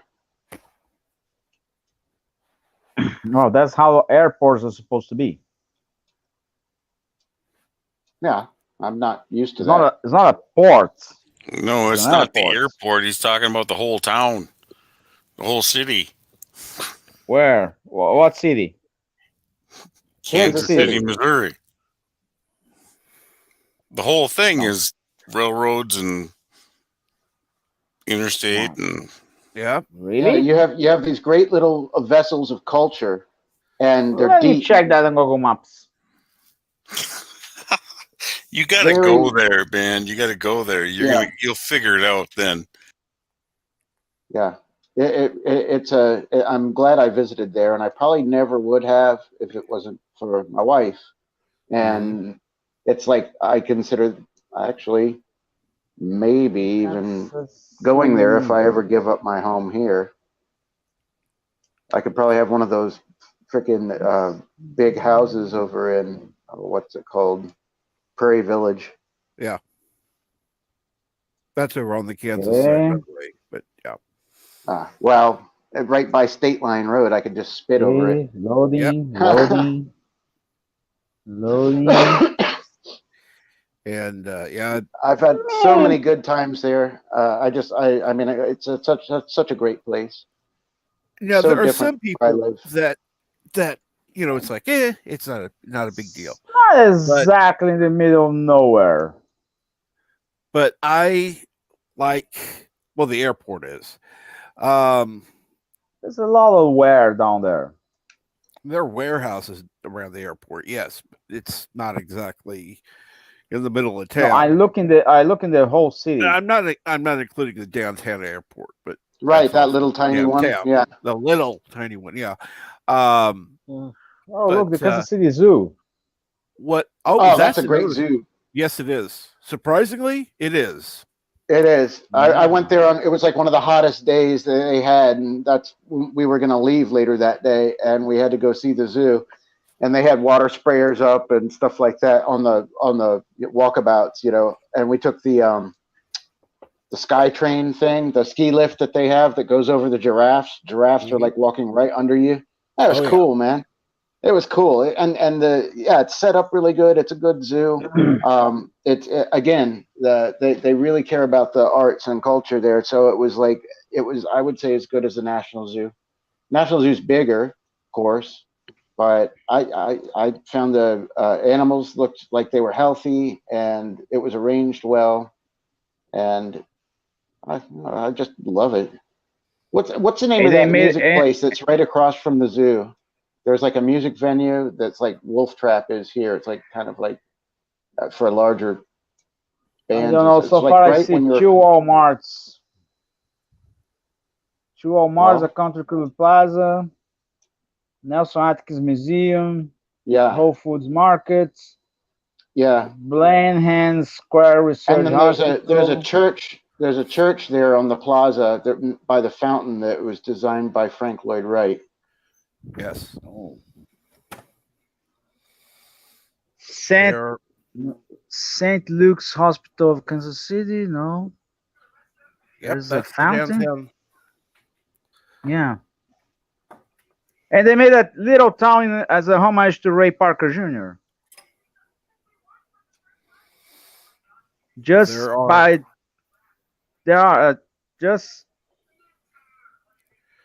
Okay, you cross the zoo, and there is Raytown. Yep. Hey, Studio B Music Studios. What's that? Are you serious?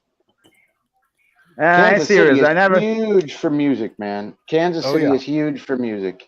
It's a big music town. It's mostly known for blues. But it's also known for modern kind of rock that's just like progressive hard rock. It's known for that. Let's not even get started about the food, of course. Oh, look, a golf club. And then I'm sorry, Gates is the best barbecue if you ask me. I love it. I have a bottle right here. That's nearby Watts on the city. I think they moved the original one, or is that a different one? Down Independence. Yeah, that's where you'll find it. I mean, they have another location, but that's the main one. It's in Independence off 40 Highway. That's what I like in America. Is everything's so well organized and placed. It's not like the mess I get down here. In other places, they are not, because it can look well organized. But then you can look at DC, and you have a one-way street that's not on a map saying it's a one-way street. Yeah.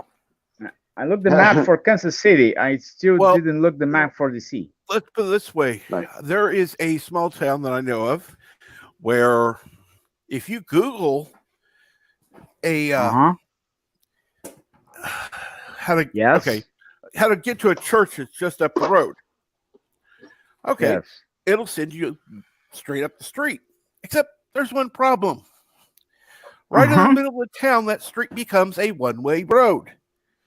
In order to do that, you'd have to go the wrong way. Google tells you to go the wrong way. Yep. I got pulled over by the FBI on, it was inauguration day, the last time, and I was just finishing up a gig. So it's 3:34 in the morning. The next day is inauguration day. The streets are being cordoned off. There's barricades everywhere. I'm in a big white laden down van coming from Hills Country Barbecue, which is like the one true barbecue place that's in the city, because they also do live shows that are, national acts and things like that. And so I'm alone in this laden down, beat up white van because I got the B truck, and Google says turn left here, and I look at the signs. I looked, I really did, because it's DC and it's one of those intersections. It's like 5 different directions, but it's the middle of the night. There's nobody there. Light turns green. I make a left. Sure enough, beep, beep, I get pulled over by an FBI cop, and he's like, well, first of all, I'm like, come on, I'm not even near a federal. I mean, I'm a federal property, but you don't do traffic stop. What the fuck are you bored for? But of course, I was like, is there a problem, officer? He was like, didn't you see the sign? It said no left turn. I was like, I saw the sign. It said no U-turn. And Google's telling me to turn left. He's like, it was below that sign that said no left turn. And I'm like, look, I just did this gig. I'm trying to leave and get out of the city. I got a truck full of gear. Need to take it. And he was like, all right, fine. And just that was that. He didn't check ID or anything. He just wanted to like show that he was in control. He didn't even ask for ID, you know, and I was like, okay. And then here's what's ironic. So at the next light, he's in the left lane. He just opened windows. He didn't get out of his car. He didn't like pull me over. He pulled up next to me. But so when the light turns green, he guns it and turns right in front of my car, like cut me off and like just to go about his business, like made an illegal turn in front of me in order just to be I don't know. Yeah, I guess he was pissed that he was working on that night. Remember, it sucked. It was snow. There was snow everywhere too. There was nobody on the road. It's like, man, I could have just run that light. It's like, why? You didn't stop at the light. You're not collecting money for the city, pal. You're an FBI cop. You don't care. But I mean, again, think about it now. Big, old, beat up, white, laden down van in the middle of the city at night. That would have raised a lot of red flags now. Yeah. But well, that's why they say you should never pull the pink skins too much into the thin ice. That's why they say never drive a beat up, laden down white van in the middle of the night through a city and make a bad turn. Well, let me check this. It was a windowless van. No. It had windows. It had windows. They were tinted. It had It was like he bought a used conversion van. You know what that is? That with the windows and everything, and ripped out all the little tables in the back and used it as a cargo van for sound equipment. Like I said, there was one big truck, and then I had the mixing board and all the front of house gear, like all the other stuff. You know, all the speakers, all the staging was in the big truck, and then I had to go to a separate warehouse in the van with the valuable front of house stuff. Mm-hmm. Not saying all the other stuff wasn't valuable. Well, of course. But yeah, that was. I would have pulled me over. I was thinking that too. I was like, man, you know, I'm the only car on the road, and it's a sketchy looking car. I'd have pulled me over just for being out there and saying, hey, what are you doing? You know, I believe that's what they call it, profiling. I think they call that profiling. I would have been fine with that. I would have totally understood. It was really out of place. You know, this is the night, like inauguration day was the next day. So everything's being closed down. I was lucky to get out. All the roads are closed. There's only certain routes you can use. There's already fencing everywhere. So it was like, what are you even doing driving around here? You know, my audio crew, that always gets you out. Just say it. I can go into Georgetown University with a car instead of paying for the parking garage. Just go up to the security guard at the gate. Going up to Riggs Library, audio crew. All right, go ahead. You know, I ask for papers or anything. They figure if you know what you're talking about, you probably belong there. Just go. I'm busy reading the paper.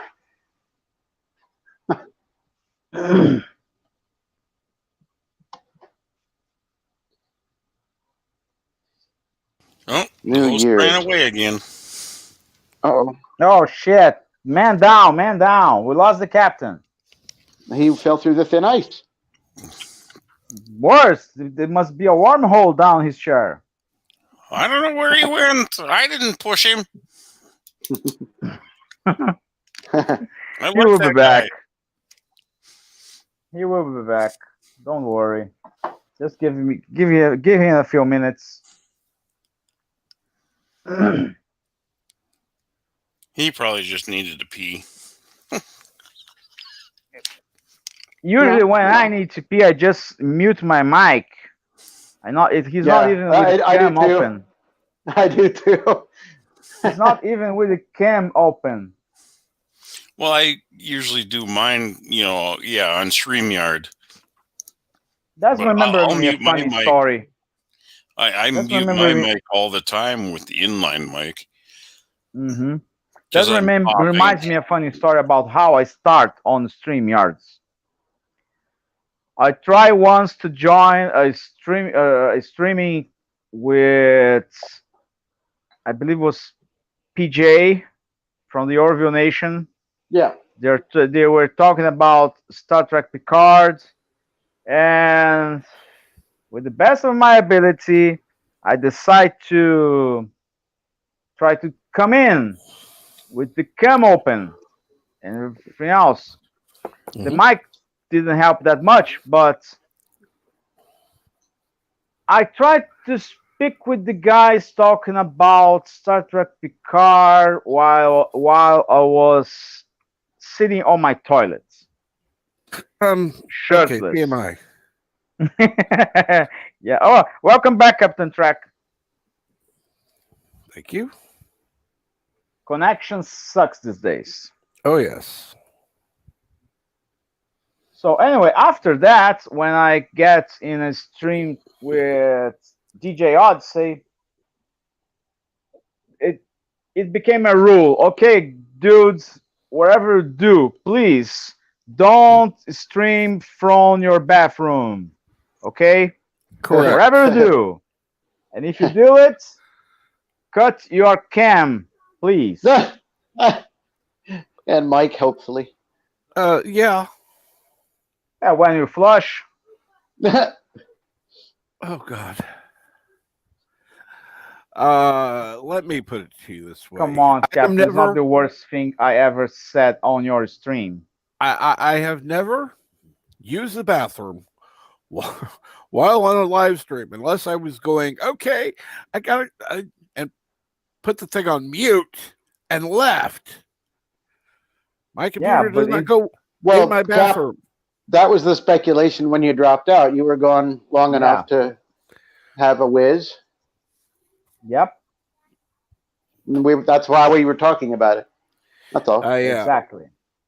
It was a quick whiz. Quick was it. Unfortunately, no, that was my internet going, okay, we're going to do a reset again. That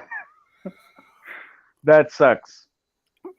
Which I find that interesting about StreamYard, huh? So once you start your stream, even if you aren't there, it's still running on its own platform.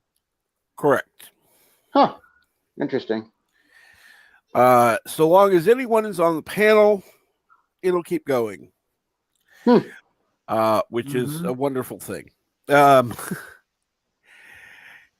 oh, I see what you're saying. Yeah, get it. Imagine that on a starship. Suddenly, well, the captain's chair is gone with the captain in it. Now what are you gonna do? Okay, keep flying. Whatever you do, stay in orbit. The captain will come back. No, that's when you go down to the planet and you fight the other captain. When the captain disappears off the ship, or come on, that happens so many times. Well, transport accidents happen.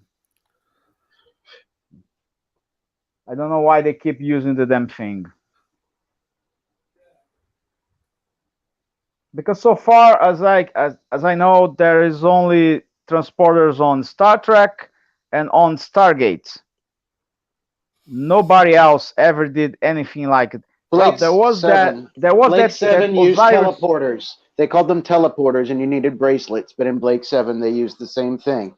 Teleporters had Aquiar in them, which for some reason was on the matter transmission project that both Blake and Avon worked on. So it was similar to a transporter, but you had to have a pad, and then on the other end, you still had to wear your bracelet, because if you took your bracelet off, you couldn't be magically beamed out. And spoiler alerts, everybody on that crew dies in the end. No, they don't. Avon lives. Are you sure? Well, I'll tell you. Watch the Because end. last time Watch I the checked. end. Hey, hang on. Listen to me for a sec. Yes. Watch the end. Watch through the end. Hey, spoilers for everybody. He's surrounded by guards that all want to kill him. He smiles and raises his gun. The screen goes to black. You hear gunshots. Then you hear different gunshots. Then you hear more gunshots. Then you hear more different gunshots. It's never established that he didn't win that fight. And then there are spin-offs afterward where it's obviously Avon, although it's they call him something else, but it's definitely the same exact character who meets with Commander Yvarnov from Doctor Who, Robots of Death. Their audio. So I say Avon lives, takes on a new identity, just like Blake did, and is still alive because it's never established he died. You never see him killed. You see everybody else killed. So well, just I guess like they House left of it. Cards They left season it open. 5. No, they left it open, man. So now I say Avon lives. At least he lives on in my heart. I love Blake Seven, man. You can't tell me Avon's gone, even though I know he passed away. I think this year. No. Gareth Thomas passed away several years ago. Well, I have the same feeling for House of Cards season 5 and Breaking Bad season 5. For me, these were the seasons that never happened because Kevin Spacey is not in it, and what are you really going to kill Giancarlo Esposito and remove him from the series? Come on, no, Pollos Hermanos forever. What's the name of the We're gonna guy? send Kevin Spacey to you live at Love Shack. We're gonna you can have him.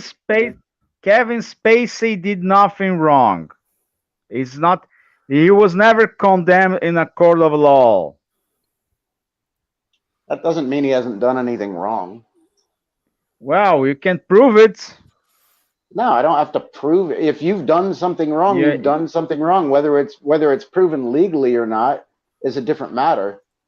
There's an ethical Well, he's right not- and wrong, and then there's a legal right and wrong. He's not guilty until proven. In the legal Otherwise. system, in a moral system, in an ethical judgment system of a personal. Well, on my ethical belief judgment system, he's innocent. Okay. That's That's fine. okay. Yeah, that's why we're buying postage to stick on his forehead to send him to you. See, now Oh. we talk about this all the time. We talk about this all the time. Yeah, the guy might have been a creep, but one great actor. Because of what he does in his personal life, I'm not going to look away from his movies, man. I love him as an actor. I think he's a fantastic actor. He's a Now, pretty good actor. what he does in his personal life, he himself could be a schmuck, and it sounds like maybe so, but I don't know him. But from what I've heard, yeah, that's a little odd and messed up. But it's not going to turn me off his movies. You know, when Christian Bale did that fucking yelling thing, it's not going to make me dislike Equilibrium. When Tom Cruise did that yelly thing, it's not going to make me dislike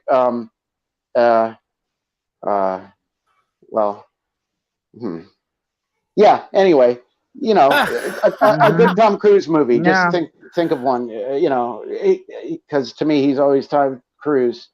Top Gun. Yeah. Okay. Yeah. It's not going to undo. Yeah. Well, that one got blown away because I thought it was cool, and my mom knew a guy. He was actually stationed at Andrews, who flew Phantoms, and like it's the same way I look at Backdraft. It's like, oh, that's bullshit. Oh no, that's not how that works. That's not what that means. And he was kind of like that, and I was like, oh, So I kind of had that bitter taste, but it's still a fucking fun movie. Sorry about the curse, but it is a fucking fun movie. Top Gun. Which one? Which movie? Gun.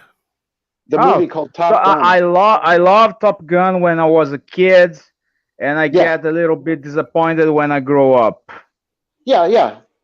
And finally learn. Look, kids, that's not how a dogfight works. Right. Sorry. Right. But Hot Shots made fun of it in the best way, didn't it? Yeah, it did. It did. That's one of those movies.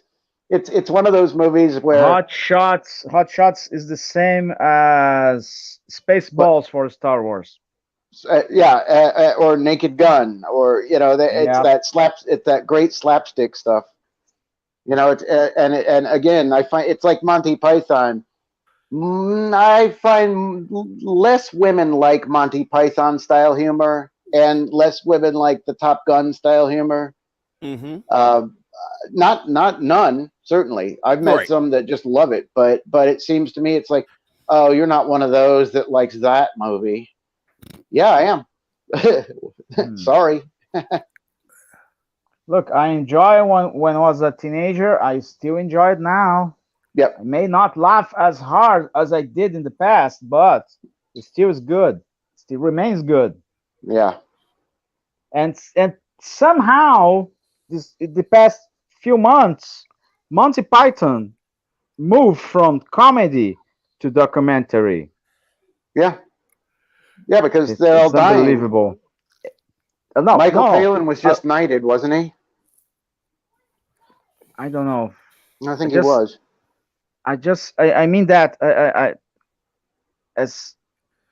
look, we have a lot of crazy things going on in the past few years, and some of these crazy things were mocked and exposed like a joke on Monty Python decades ahead of its time. Yeah. And now they were doing societal humor. What I mean with this is the humor of Monty Python turned from comedy to documentary in these decades, in this century. Yeah. Sure. Yeah, I see that. Yeah. Basically. But it was a lot of the crazy world. That's the crazy world where we live in.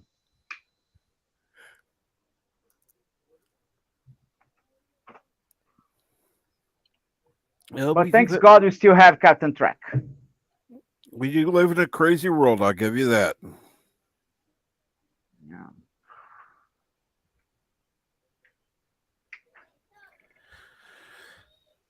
And there are some things I think everyone would change, but other things, the funny thing is, for all of the negatives that have happened over this year, I will say this: I have met more people online who I actually enjoy talking to and getting to know better because of what's happened. Yeah. What's happened? The government lied to us. That's what's happened. The government always lies to you, man. Get over it. That is simply a fact of life. But the fact that we've been able to come together and get to know each other has actually been a good thing. And I guess, except for Kronos, I guess Loki's done. Oh, I love Kronos. He's awesome. And he's not coming in. That's the problem. Hello, Canuck. Good morning. Kronos should come on the panel. Come on, dude. Buy a mic. Buy him a microphone. I will not buy him a microphone. He can do it himself. Funny. I thought of writing on that picture, "Not a hit, man."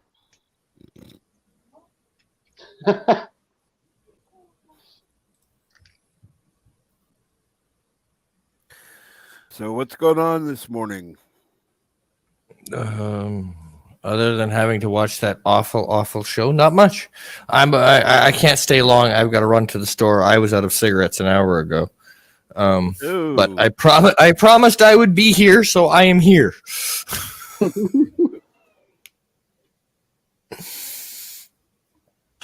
Order cigarettes. Oh, it's an emergency. Absolutely.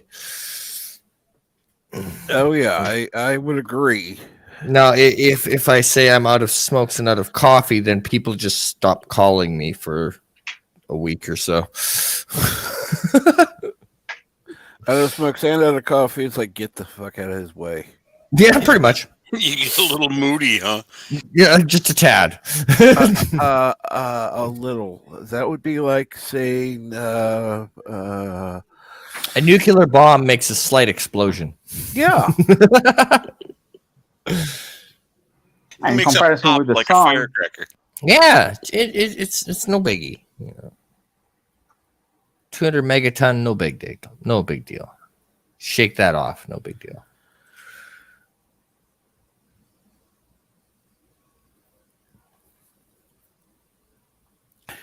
So, without spoilers, let me just ask this. Was it as bad as you expected or worse? Well, let's see. The opening scene is A New Hope.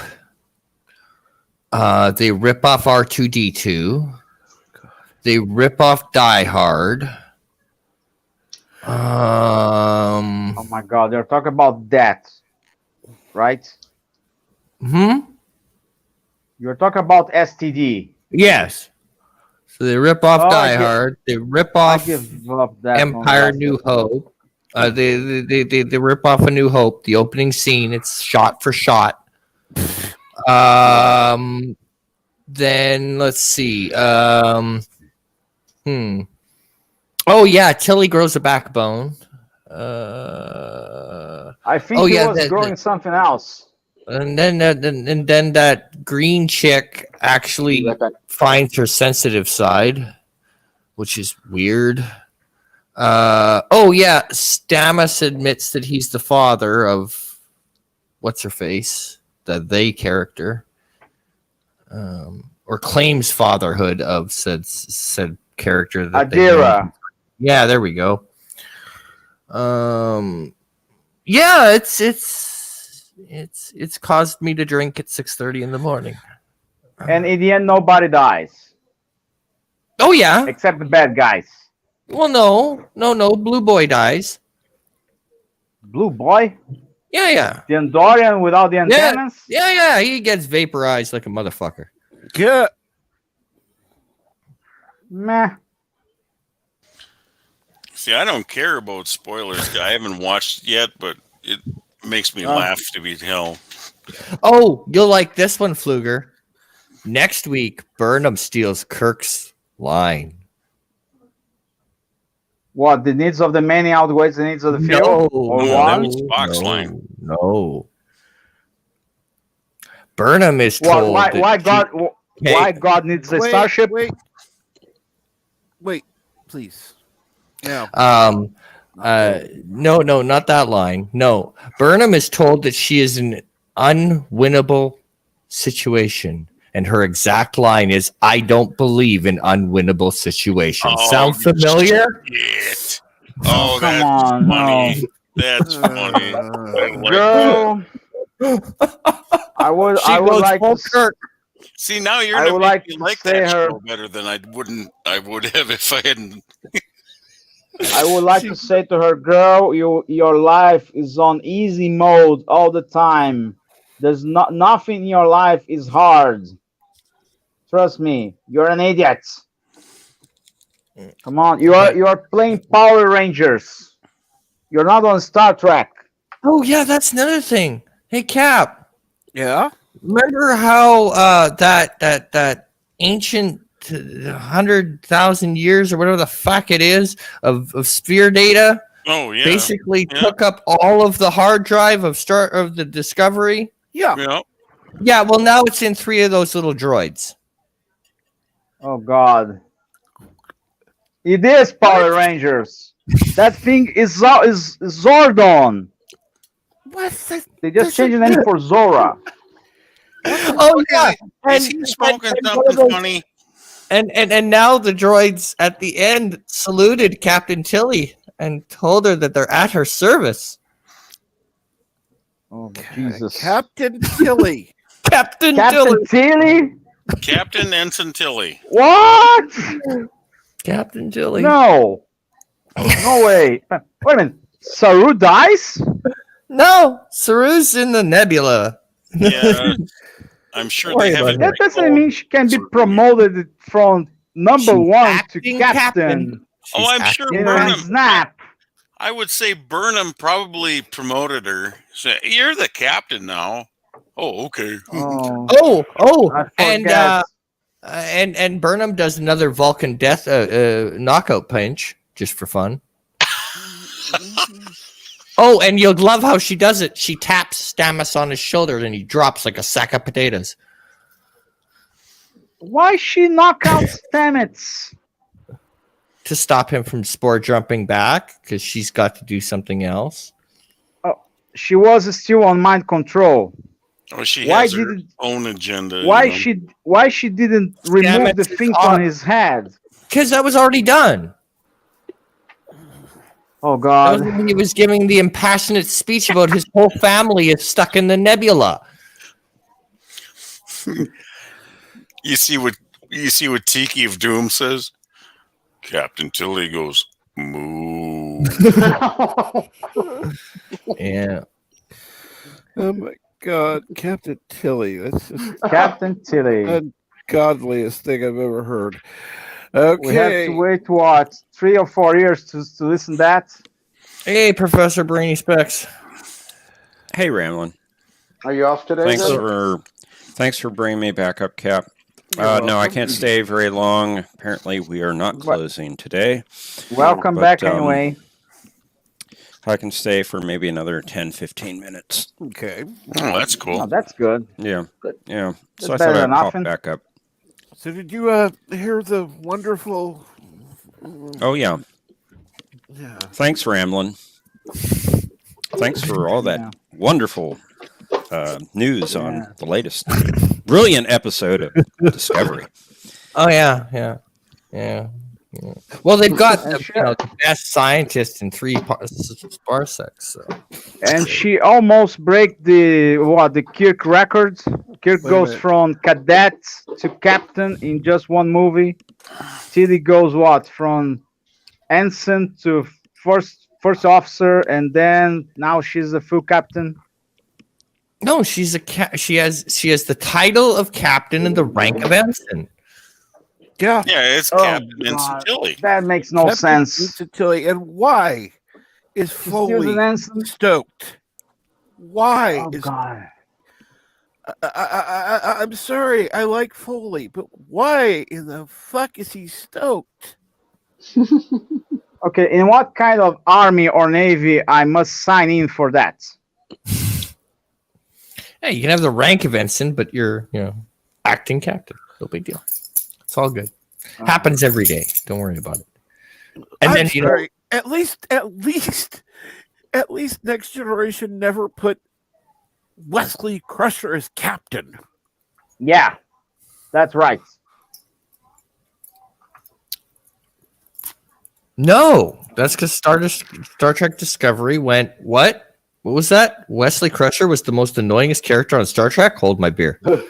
Yeah, exactly. Yeah. Well, that And is. then Michael Burnham comes around.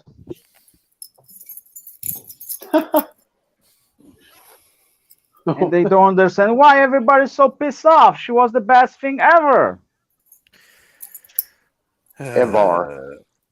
Okay, Foley loves Tilly, loves. Well, he's married, and I don't give a shit. The character's a bad character. Yeah. I really try have some hope for Star Trek Discovery in this season, but that dies so fast, and that goes, no, sorry, forget it. I give all chances I could give for you. I'm not following this anymore. And they may not have the spore drive anymore. What? Yeah, Burnham might have blown it up. So how they are supposed to go back on that nebula? When she spaced Stamets. Oh my What God. the hell? Like the most Oh, God. god awful Yeah, thing to watch. she put Stamets in a protective force field, then used a phaser to blow a hole in the side of the ship so that he would get spaced, and then the Federation space station blah, blah, blah, blah, tractor beamed him in. Yeah, there you go. Merry Christmas. And how that force field supposed to work without an energy source?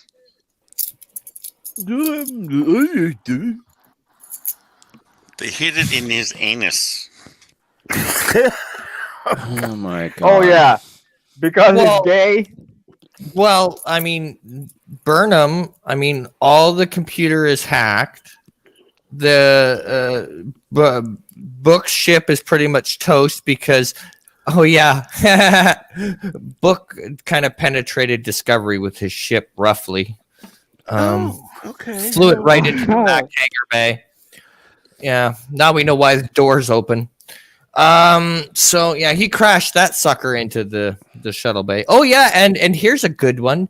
Are you sure? Are you sure Bird wasn't flying it? Well, here's a good one. No, you will not shame Bird of Prey 5. You will never fly that bad. Yeah, no, he'd hit a pylon or something. well, here's the thing. Okay, so apparently, when the fire suppression system is operational on the Discovery, the sensors can't pick up life signs. What? Oh yeah, that's ridiculous. Yeah, you know. Yeah, for as long as the fire suppression system is there, they can't pick up the sensors on board Discovery can't read life signs. That's absurd. Oh my god. Because the one thing you need in an emergency is definitely not to know where the life signs are in the impact zone. You know, I'm just throwing that out there. You don't need to know that information. So yeah, if there's a fire, we don't want to know where the survivors are. Yeah, you know, we just got to put the fire out. Yeah. So not even Battlestar Galactica was that bad about fires. But yeah, so she overloads a phaser, blasts Stamets into space, and they happen to be in the spore drive in engineering. So there's probably damage to the spore drive now because there's a big hole in the side of the ship. Because she overloaded a phaser. Just saying, it's spaced engineering, so there's that. No, that was just the spore drive section. We never actually saw the engineer section on Discovery. We never see the reactor. No, because they don't use it. They use the spore drive, which now got blown up. They still have to warp sometimes. Yeah, but don't you just love those fancy new warp cells that are detached? Who the fuck thought of that idea? Yeah, it was part of the. It was part of the. Did you never saw that, Captain? Oh, I The saw refit. it. I saw that. That was the stupidest thing I saw.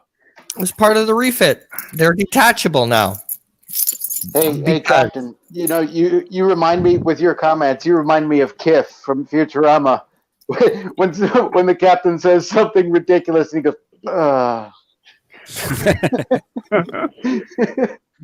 And yes, they are detachable warp drives. I am not going to be watching Trek here. Oh, you'll love this one, Cap.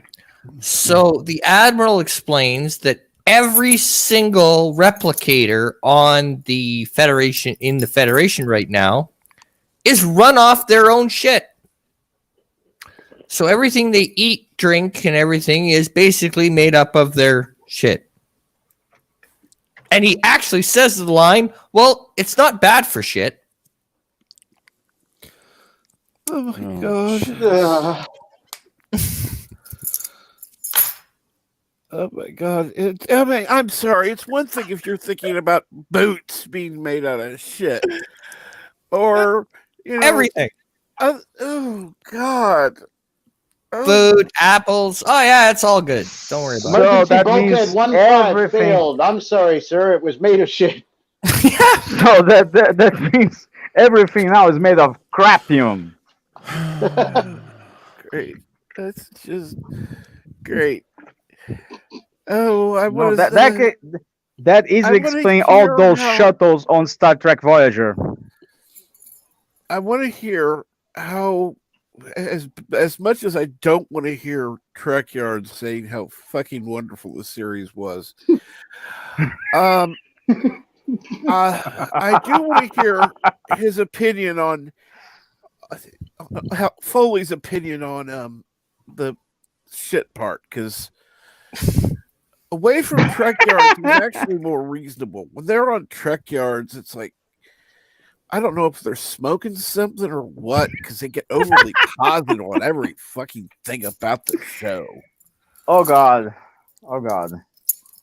And I'm sorry, I do recommend that you subscribe to Trek Yards, but oh my God, their love of Discovery is just like, what the fuck are you on? It makes absolutely no sense. And actually, if you just watch the opening frame of this episode, it is A New Hope, right down to every single shot. Bigger ship, smaller ship, the phaser blasts, everything. It is right down to the Star Destroyer in behind the ship, shot for shot. Jesus. Okay, and Well, hello, Tiki. I was not a religious man, but after watch Star Trek Discovery, I might go back to church.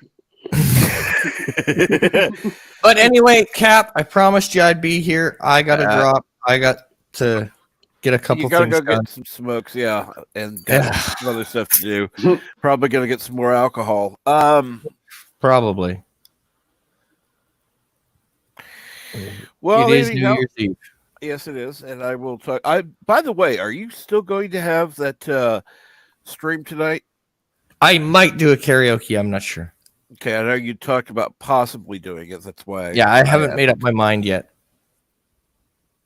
It'll just depend on how I'm feeling and how many other people are on. But anyway, let me know. Take her easy. Yeah, take her easy. See you later, Canuck. Hell, my God. Okay, go to LDG's channel later. He'll be having a watch party. I don't know when the hell that'll be, but part of that depends on when he wakes up. But oh my God! And thank you, Canada, for bringing us back to the light. We will never find Jesus without you. With nothing like Michael Burnham's Space Jesus. No way. No. I want the real Jesus.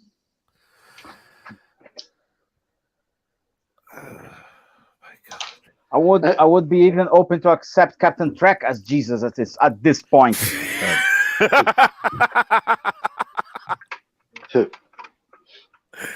I don't think Jesus would be a fat man.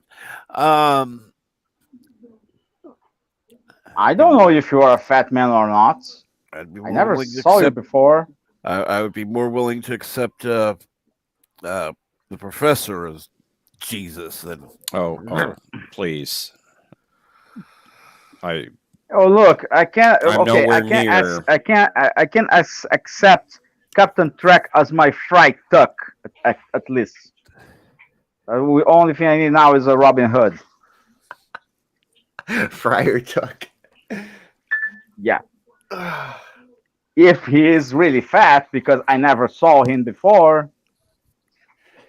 Well, you got to shave the middle part of your head there, Captain. Yeah. I think you can skip that.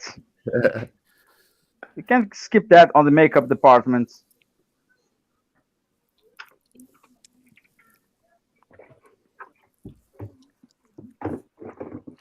So they saved the Federation once again. It didn't even last 2 episodes. It would be so.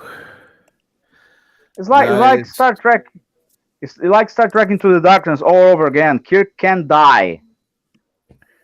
Spock dies on Wrath of Khan and come back later on Search for Spock. He stayed dead for at least half a movie. But no. We can stress our audience. Kirk must die and come back in the same movie. It's the same thing with Star Trek Discovery. No matter how bad they go, everything will be okay at maximum in the next episode. I'm almost That's afraid. why Oh my God. Okay, I go just ahead. looked at Burner Prey 5s. I'm looking at the comments. No, the just the timestamp for the video. 1 hour and 2 minutes. That's for about Bird's the length. video. That's about the length of the last one. What's wrong? Oh, because I know this has got to be the edited version. I wonder how long it would have been if he hadn't edited it. So that last episode that Canuck was describing, it sounded like the writers procrastinated on writing an episode, and then at the last minute we're like, "Ah, shit! Let's just try and watch the Star Trek movies and see if we can get anything." And they made it through like Wrath of Khan. Good enough. Just make a reference to Wrath of Khan. Like that's the other thing. They always make references to either the movies or and particularly Wrath of Khan.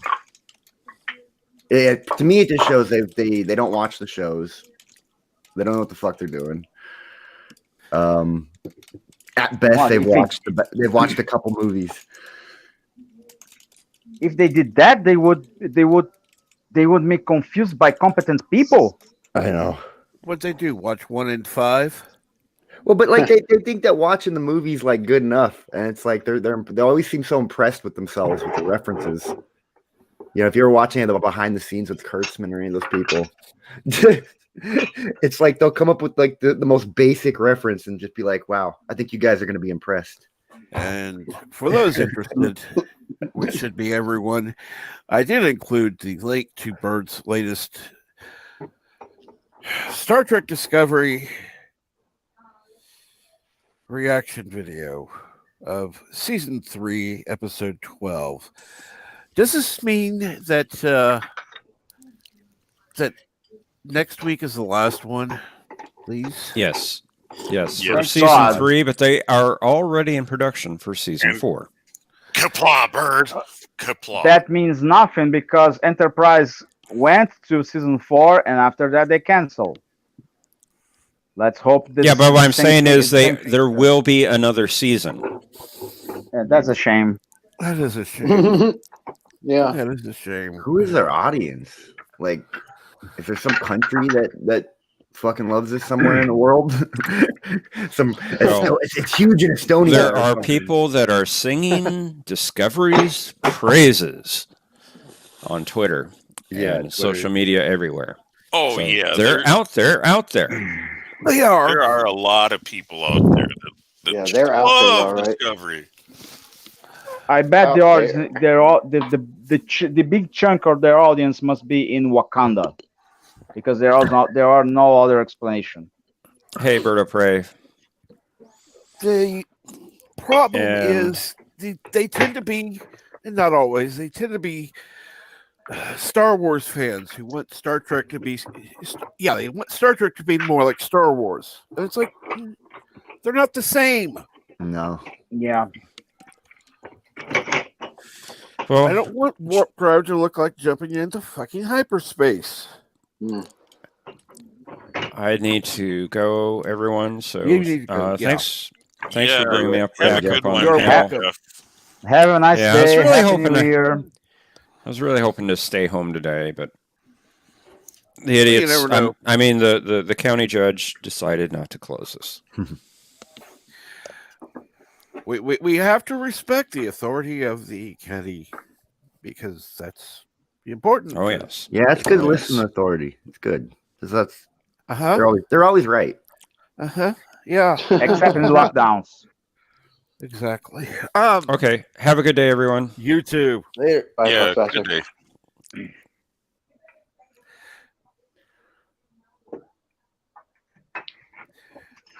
Well, go ahead and click on the link, Chronos, and then that way you can just save it for later. That way you know to watch it. Oh God, that means I'm gonna have to watch this. Damn. Oh my God. Okay. Please, Captain, don't hurt yourself. I'm just gonna have to if I watch this show, I'm gonna have to make a reaction video. All I can say is, please expect me to use the F bomb. I may sound more like Ensign Ricky than myself, but for If you are God's going sake. to make a reaction video, you must at least see your face. Not the same thing if you just listen your voice. Oh, trust me, you would not want to see my face at this Just point. take a couple pictures for us, an avatar. Just take a picture of a satisfied-looking you, an angry-looking you, a confused-looking you, and a sad-looking you, and then you can just put it on the confused and angry one, like as the episode plays. Okay, yet so you've heard the request. That's fine. That's good. You see what I mean? That way he doesn't have to be physically on, but he can still show his emotion. He can emoticate. Yeah, can switch avatars. Yeah, it's a neat idea. I could even have a WTF come on the screen. Well, that's the confused one. So it'll be either between that one or the angry one for most of the, or maybe even a face cup. I can't watch Star Trek with bad writing. It's like just the one fatal flaw. Like I can put up with bad special effects or a lot of other things, but once they've lost the writing, I can't do it. Like I said before, Star Trek Discovery became Power Rangers, and even Power Rangers not that incompetent. I would tend to agree. Well, because like I mean, for me, like if you go back and look at, let's say TOS, like some of the best, maybe the best thing about it was the writing. Not all the time consistently, but some of those episodes are. When Gene Roddenberry is not screwing every script he gets in his hands, aka Harlan Ellison. Yeah. Rings any bells? I wonder. I know Darren actually knows a lot about this because he, I guess, talked to Harlan Ellison before. But yeah, that original script for that episode is pretty out there. They made a comic book with the original script. Yeah, I heard about that. I never got to read it, but it's really good. Yeah, I heard they're like really selling good drugs. comic book. The crew members are selling drugs and stuff to each other, or there's one crewman that is, and I guess Roddenberry didn't like that. Yeah, because it's like Star Trek Lower Decks, but without the comedy. Yeah. Ooh. You can clearly see somebody else in the crew of the Cerritos trying to sell drugs to some poor alien. Yeah, I actually kind of think like if you think back before TNG, I think TOS like in some ways could have been like it kind of is a little bit more gritty and a little bit more adult in some ways. I guess, and then I could be wrong, but I always felt like it because TOS was, keep it simple. TOS was the Cold War in space. You have the NATO is the Federation, the Russians are the Klingons, and everything's about to go to shit until the Organians come around and say, no, stop.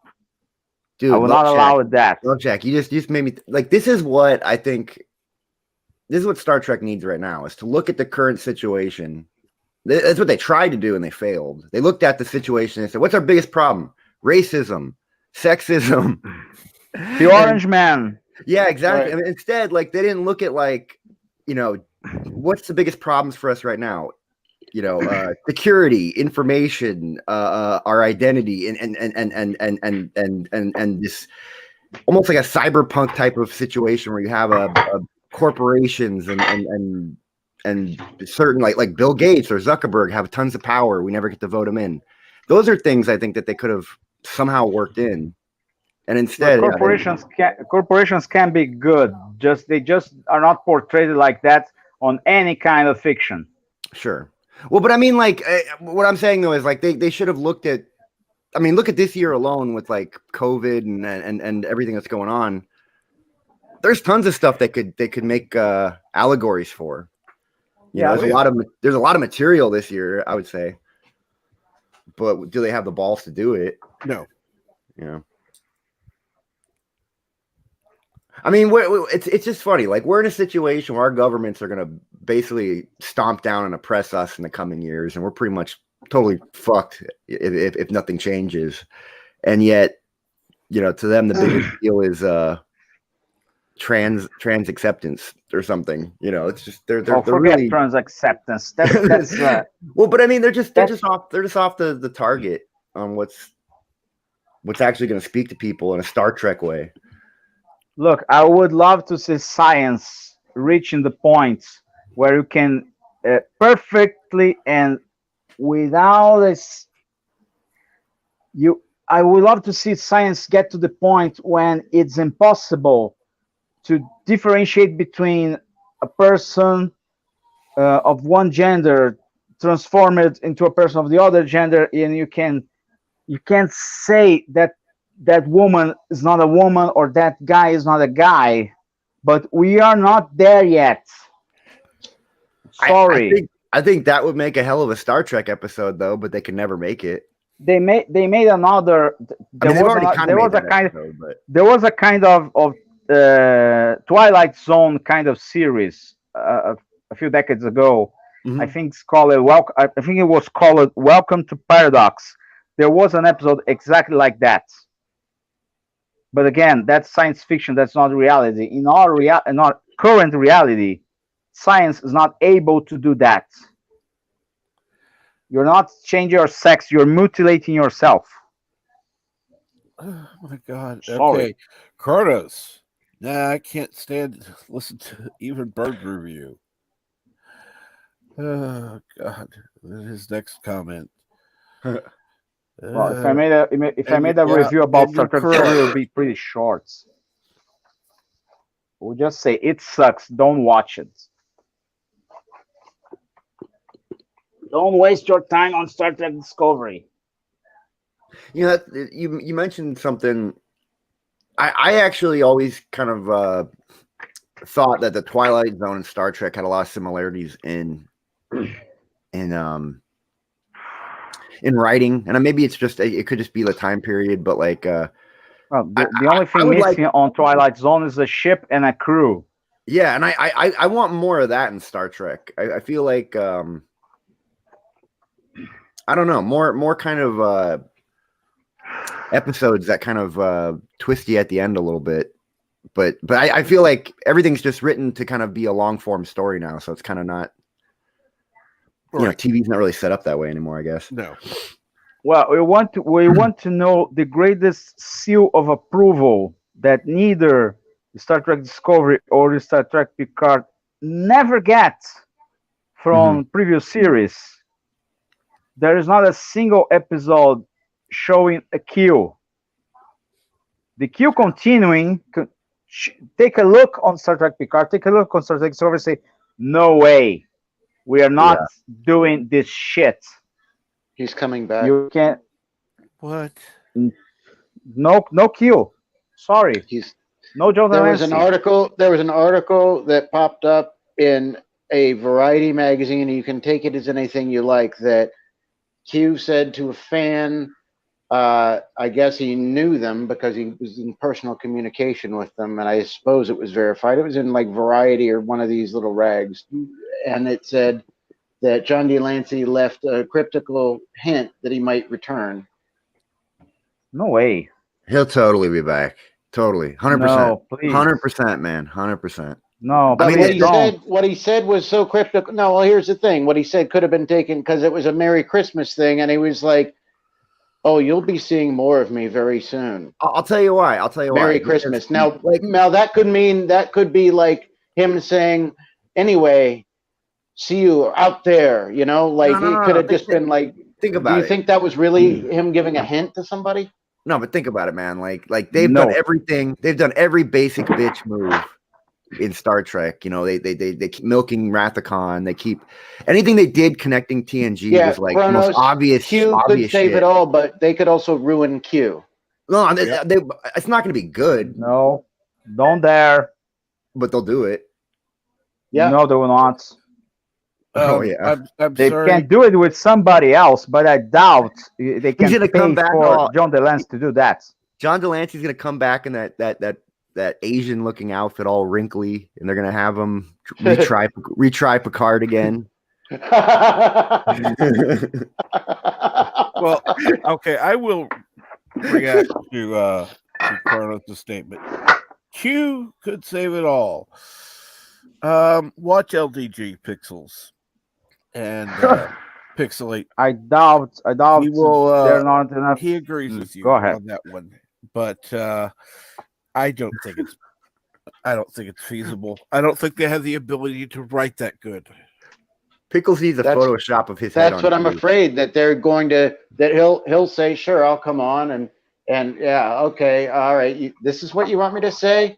Okay, and he'll go through the motions, and I mean, the guy's an amazing actor, but you know, they'll pay him, and it's his character, and he likes the character, and he's good at it, but they're gonna write some shit that is going to basically ruin it again, just like everything. They're gonna screw up like one of the coolest characters that was written into Star Trek, in my opinion. I mean, he's cool because he can do anything, but he can't. He needs help.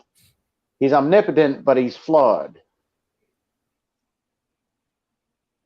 Anyway, I sure hope they don't ruin it if it even happens. And if it doesn't happen, the idea is still there of Q, and they don't have to get him. But what I was so intrigued with was it was him, not somebody else saying I'm Q, not the guy that pops his head through the shuttlecraft in that one episode, or his wife that was in the Voyager episode, or the kids. You know, remember how he had a kid and all that. You know, they could make anybody be a Q and just say it's Q, and just have him ruin that aspect, that whole idea of that race by their bad writing. So I mean, if it's him, I sure hope they respect him. But if it's not, and if that was just like a mistaken, you know, hope, which I kind of hope it is, they just leave it alone and don't bother with it, because they've convoluted things enough.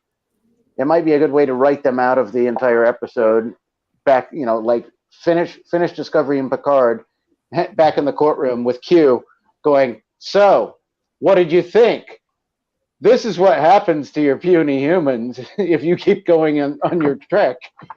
Yeah, I didn't like it. Yes, I didn't think you would. And he can snap his fingers and say, "It's all been erased," and that'll be the end of all that bullshit. And then leave it up to the fans. Thanks God. Yeah, and then leave it up to the fans to keep creating good Trek. You know what, Captain Trek? You're doing a better job making a church school than Anti-Trekker will ever be. The God, Jesus, and other deities reference are going through the roof.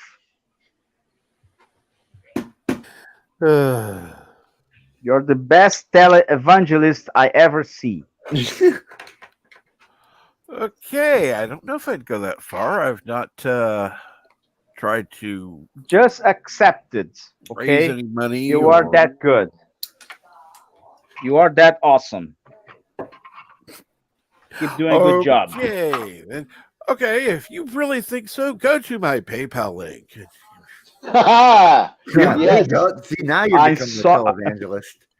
I'm sorry. I'm sorry to say Give that, a little Captain Track, but brother. I'm sorry to say that, Captain Track, but you suffer on my top 10 list. You suffer on sadly, you have a little physical deficiency that I can I can't give you money for it. You're not a woman. Sorry. When you became Captain Janeway Track, maybe, but until then, sorry. First of No all, money. if I had the hold on, if I had the desire to do that, which I don't. There are no technology for it. Sorry. The other thing, if I had the money to do that, I would have the money to have my other surgery, which I actually need. So Well, let's say no. Well, there are technology available to make you look like Arnold Schwarzenegger. We can make you pump up something. Come on, you still can build some muscle. Lord, I think you've lost it. Yeah, he's got some special sauce in that pipe of his. Oh yeah. Whatever. Oh, Love Shack, we still. What's the word? Imagine if instead of me, it was Kronos up here. Switch me for Kronos. Take Kronos out of the chat room and bring him to the panel. I will leave the panel gladly just to see what Kronos can pull up. Oh, trust me, if I thought I could get Kronos to come up here, I would, but that's not going to happen. Now, imagine that. What if Kronos actually is a woman? That would be nice. Well, then his parents would have been very stupid because they would have given her a male name. So, no. Well, you can't say the same thing about Michael Burnham parents. Well, that's true. So we have. Yeah, but that's not the first Michael or female Michael out there. True. Who was Is that the real name as well, though? Everybody has a Hollywood name. Sonequa? Oh.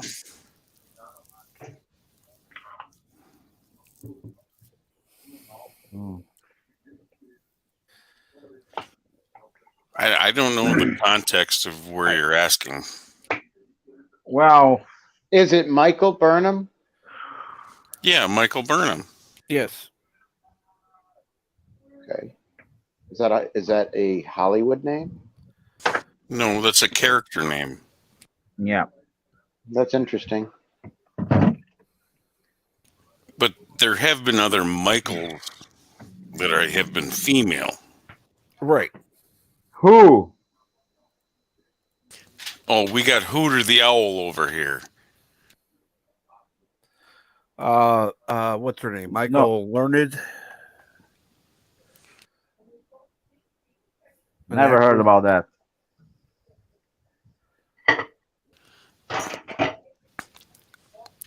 There was Stacy Peralta from Peralta Skateboards. That was a man. But Stacy is not exactly a man's name. Actually, yes, it can be. Yeah, it can be. Okay, discount Stacy Kitsch. Right. There's no other Stacy. Stacy Peralta. No, but that's a woman. I mean, That's a man. a man. That is a man. Stacy Peralta's a man. He Peralta's a man. Okay. Invent Pal Peralta skateboards. Yeah. Okay. What about Michaels? I never heard about a female Michael except for Michael Burnham. Oh, God. I haven't either, but I was thinking maybe it was a variant of Michelle. There's in that damn TV show that my wife watches about the chicks. There's a guy named Michel who acts French, which is Michael. I can't go with Rene, but Michel, that's a one step too far. That's funny. I have a message right now from one of my friends named Rene, who's a woman. Hey, remember that funny story about Rene Auberjonois receiving letters about passionate fans saying, "Miss, I love your work. You're a great actress," and the guys can't figure out Rene Auberjonois is a man. From Benson. Also, Black Sheep Squadron. Oh, and he played something on Deep Space Nine. I forget. Yeah, he plays Odo. Come on. And some people think Odo's a girl. Come on. With that voice? Well, yeah, he was Clayton on Benson. Correct. He even had a mustache. Yeah, it was great. That was a fun show. Yep. You know, Black Sheep Squadron. He was. Before I take a break, let me go ahead. One of the actresses I would have loved to have seen on in a Star Trek series would have been that what's her name? She played the housekeeper in Benson. Krause, the one that was yeah. I don't know the actress's name. She would have been a great Janeway. Can you imagine her like back? If you could have taken her out of Benson in that time era and made her Janeway, she would have been awesome, accent and all. You know, just leave her as Krause, but put a uniform on her and make her in charge because she was in charge of that place. She would have been a great captain. I don't know the actress's name. I don't know either. Actually, give her a different name, keep the same accent. Yeah, it would have been perfect. She would have been just fine. And run the bridge like she ran her kitchen. You know what? Janeway with a German accent. You have to watch Benson and see Krause. No. She was the head of household basically at the governor's mansion. I watched Benson back in the day. It was a fun show. Yeah. We're just saying that she'd be a good Mulgrew replacement for Voyager or any captain, for that matter, because of the way that she commanded. She was a commanding personality in a kitchen. I think she could do it on the bridge with a different script, not a new script, of course. We'd have to use one of the older ones and just. No, she could probably kick Neelix off the ship with a blink of an eye. Oh yeah. She'd be like, Neelix, you know what? You've been a good friend, but you're just not pulling it anymore. Bye. So take your shuttle and get out of here. And take your girlfriend with you. I got shit to do, you know? It would have been a good scene to have her and Neelix together. That would have been funny. Yeah. And somehow pull what's his face? The guy who played Benson into that show, into an episode like that. He would have been, I would have expected him, he'd be properly aged as an admiral or something. Yeah. You know, his hair gray and everything. Yeah, I could see that. But Krause and Neelix would be funny, like as a bit of comedy. Like she could actually be like, no, you do not cook Alderian beets this way. But it's my mother's recipe. Ah, your mother was a fraud. Let me show you. It would be funny. A little too comedic for, well, I don't know. Sometimes they do have one or two little funny bits that don't go on for too long. You know, if Voyager was comedic, it would be a redeemable quality. Yeah. There were certain aspects I think they tried a little too hard with the comedy. It got lame. It was like dad jokes on heroin. Yeah.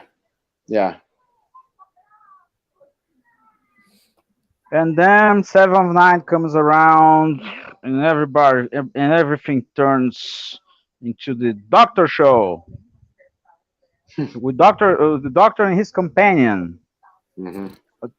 Voyager almost Voyager almost became a Doctor Who show. God.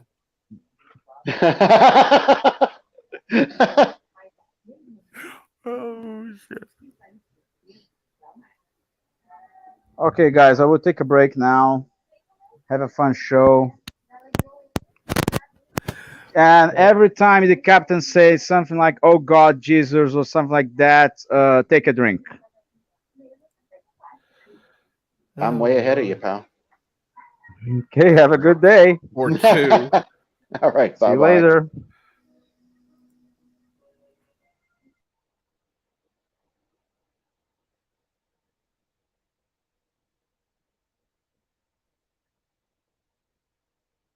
Oh wow, Tiki, really? Jeff and and Odo makeup. All Oh, right. now that would be funny. That would be funny.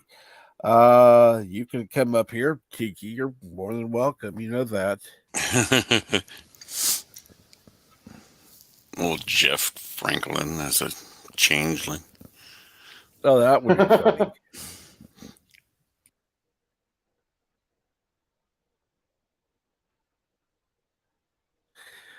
Uh, you know, Jeff Franklin is a changeling. That might actually work.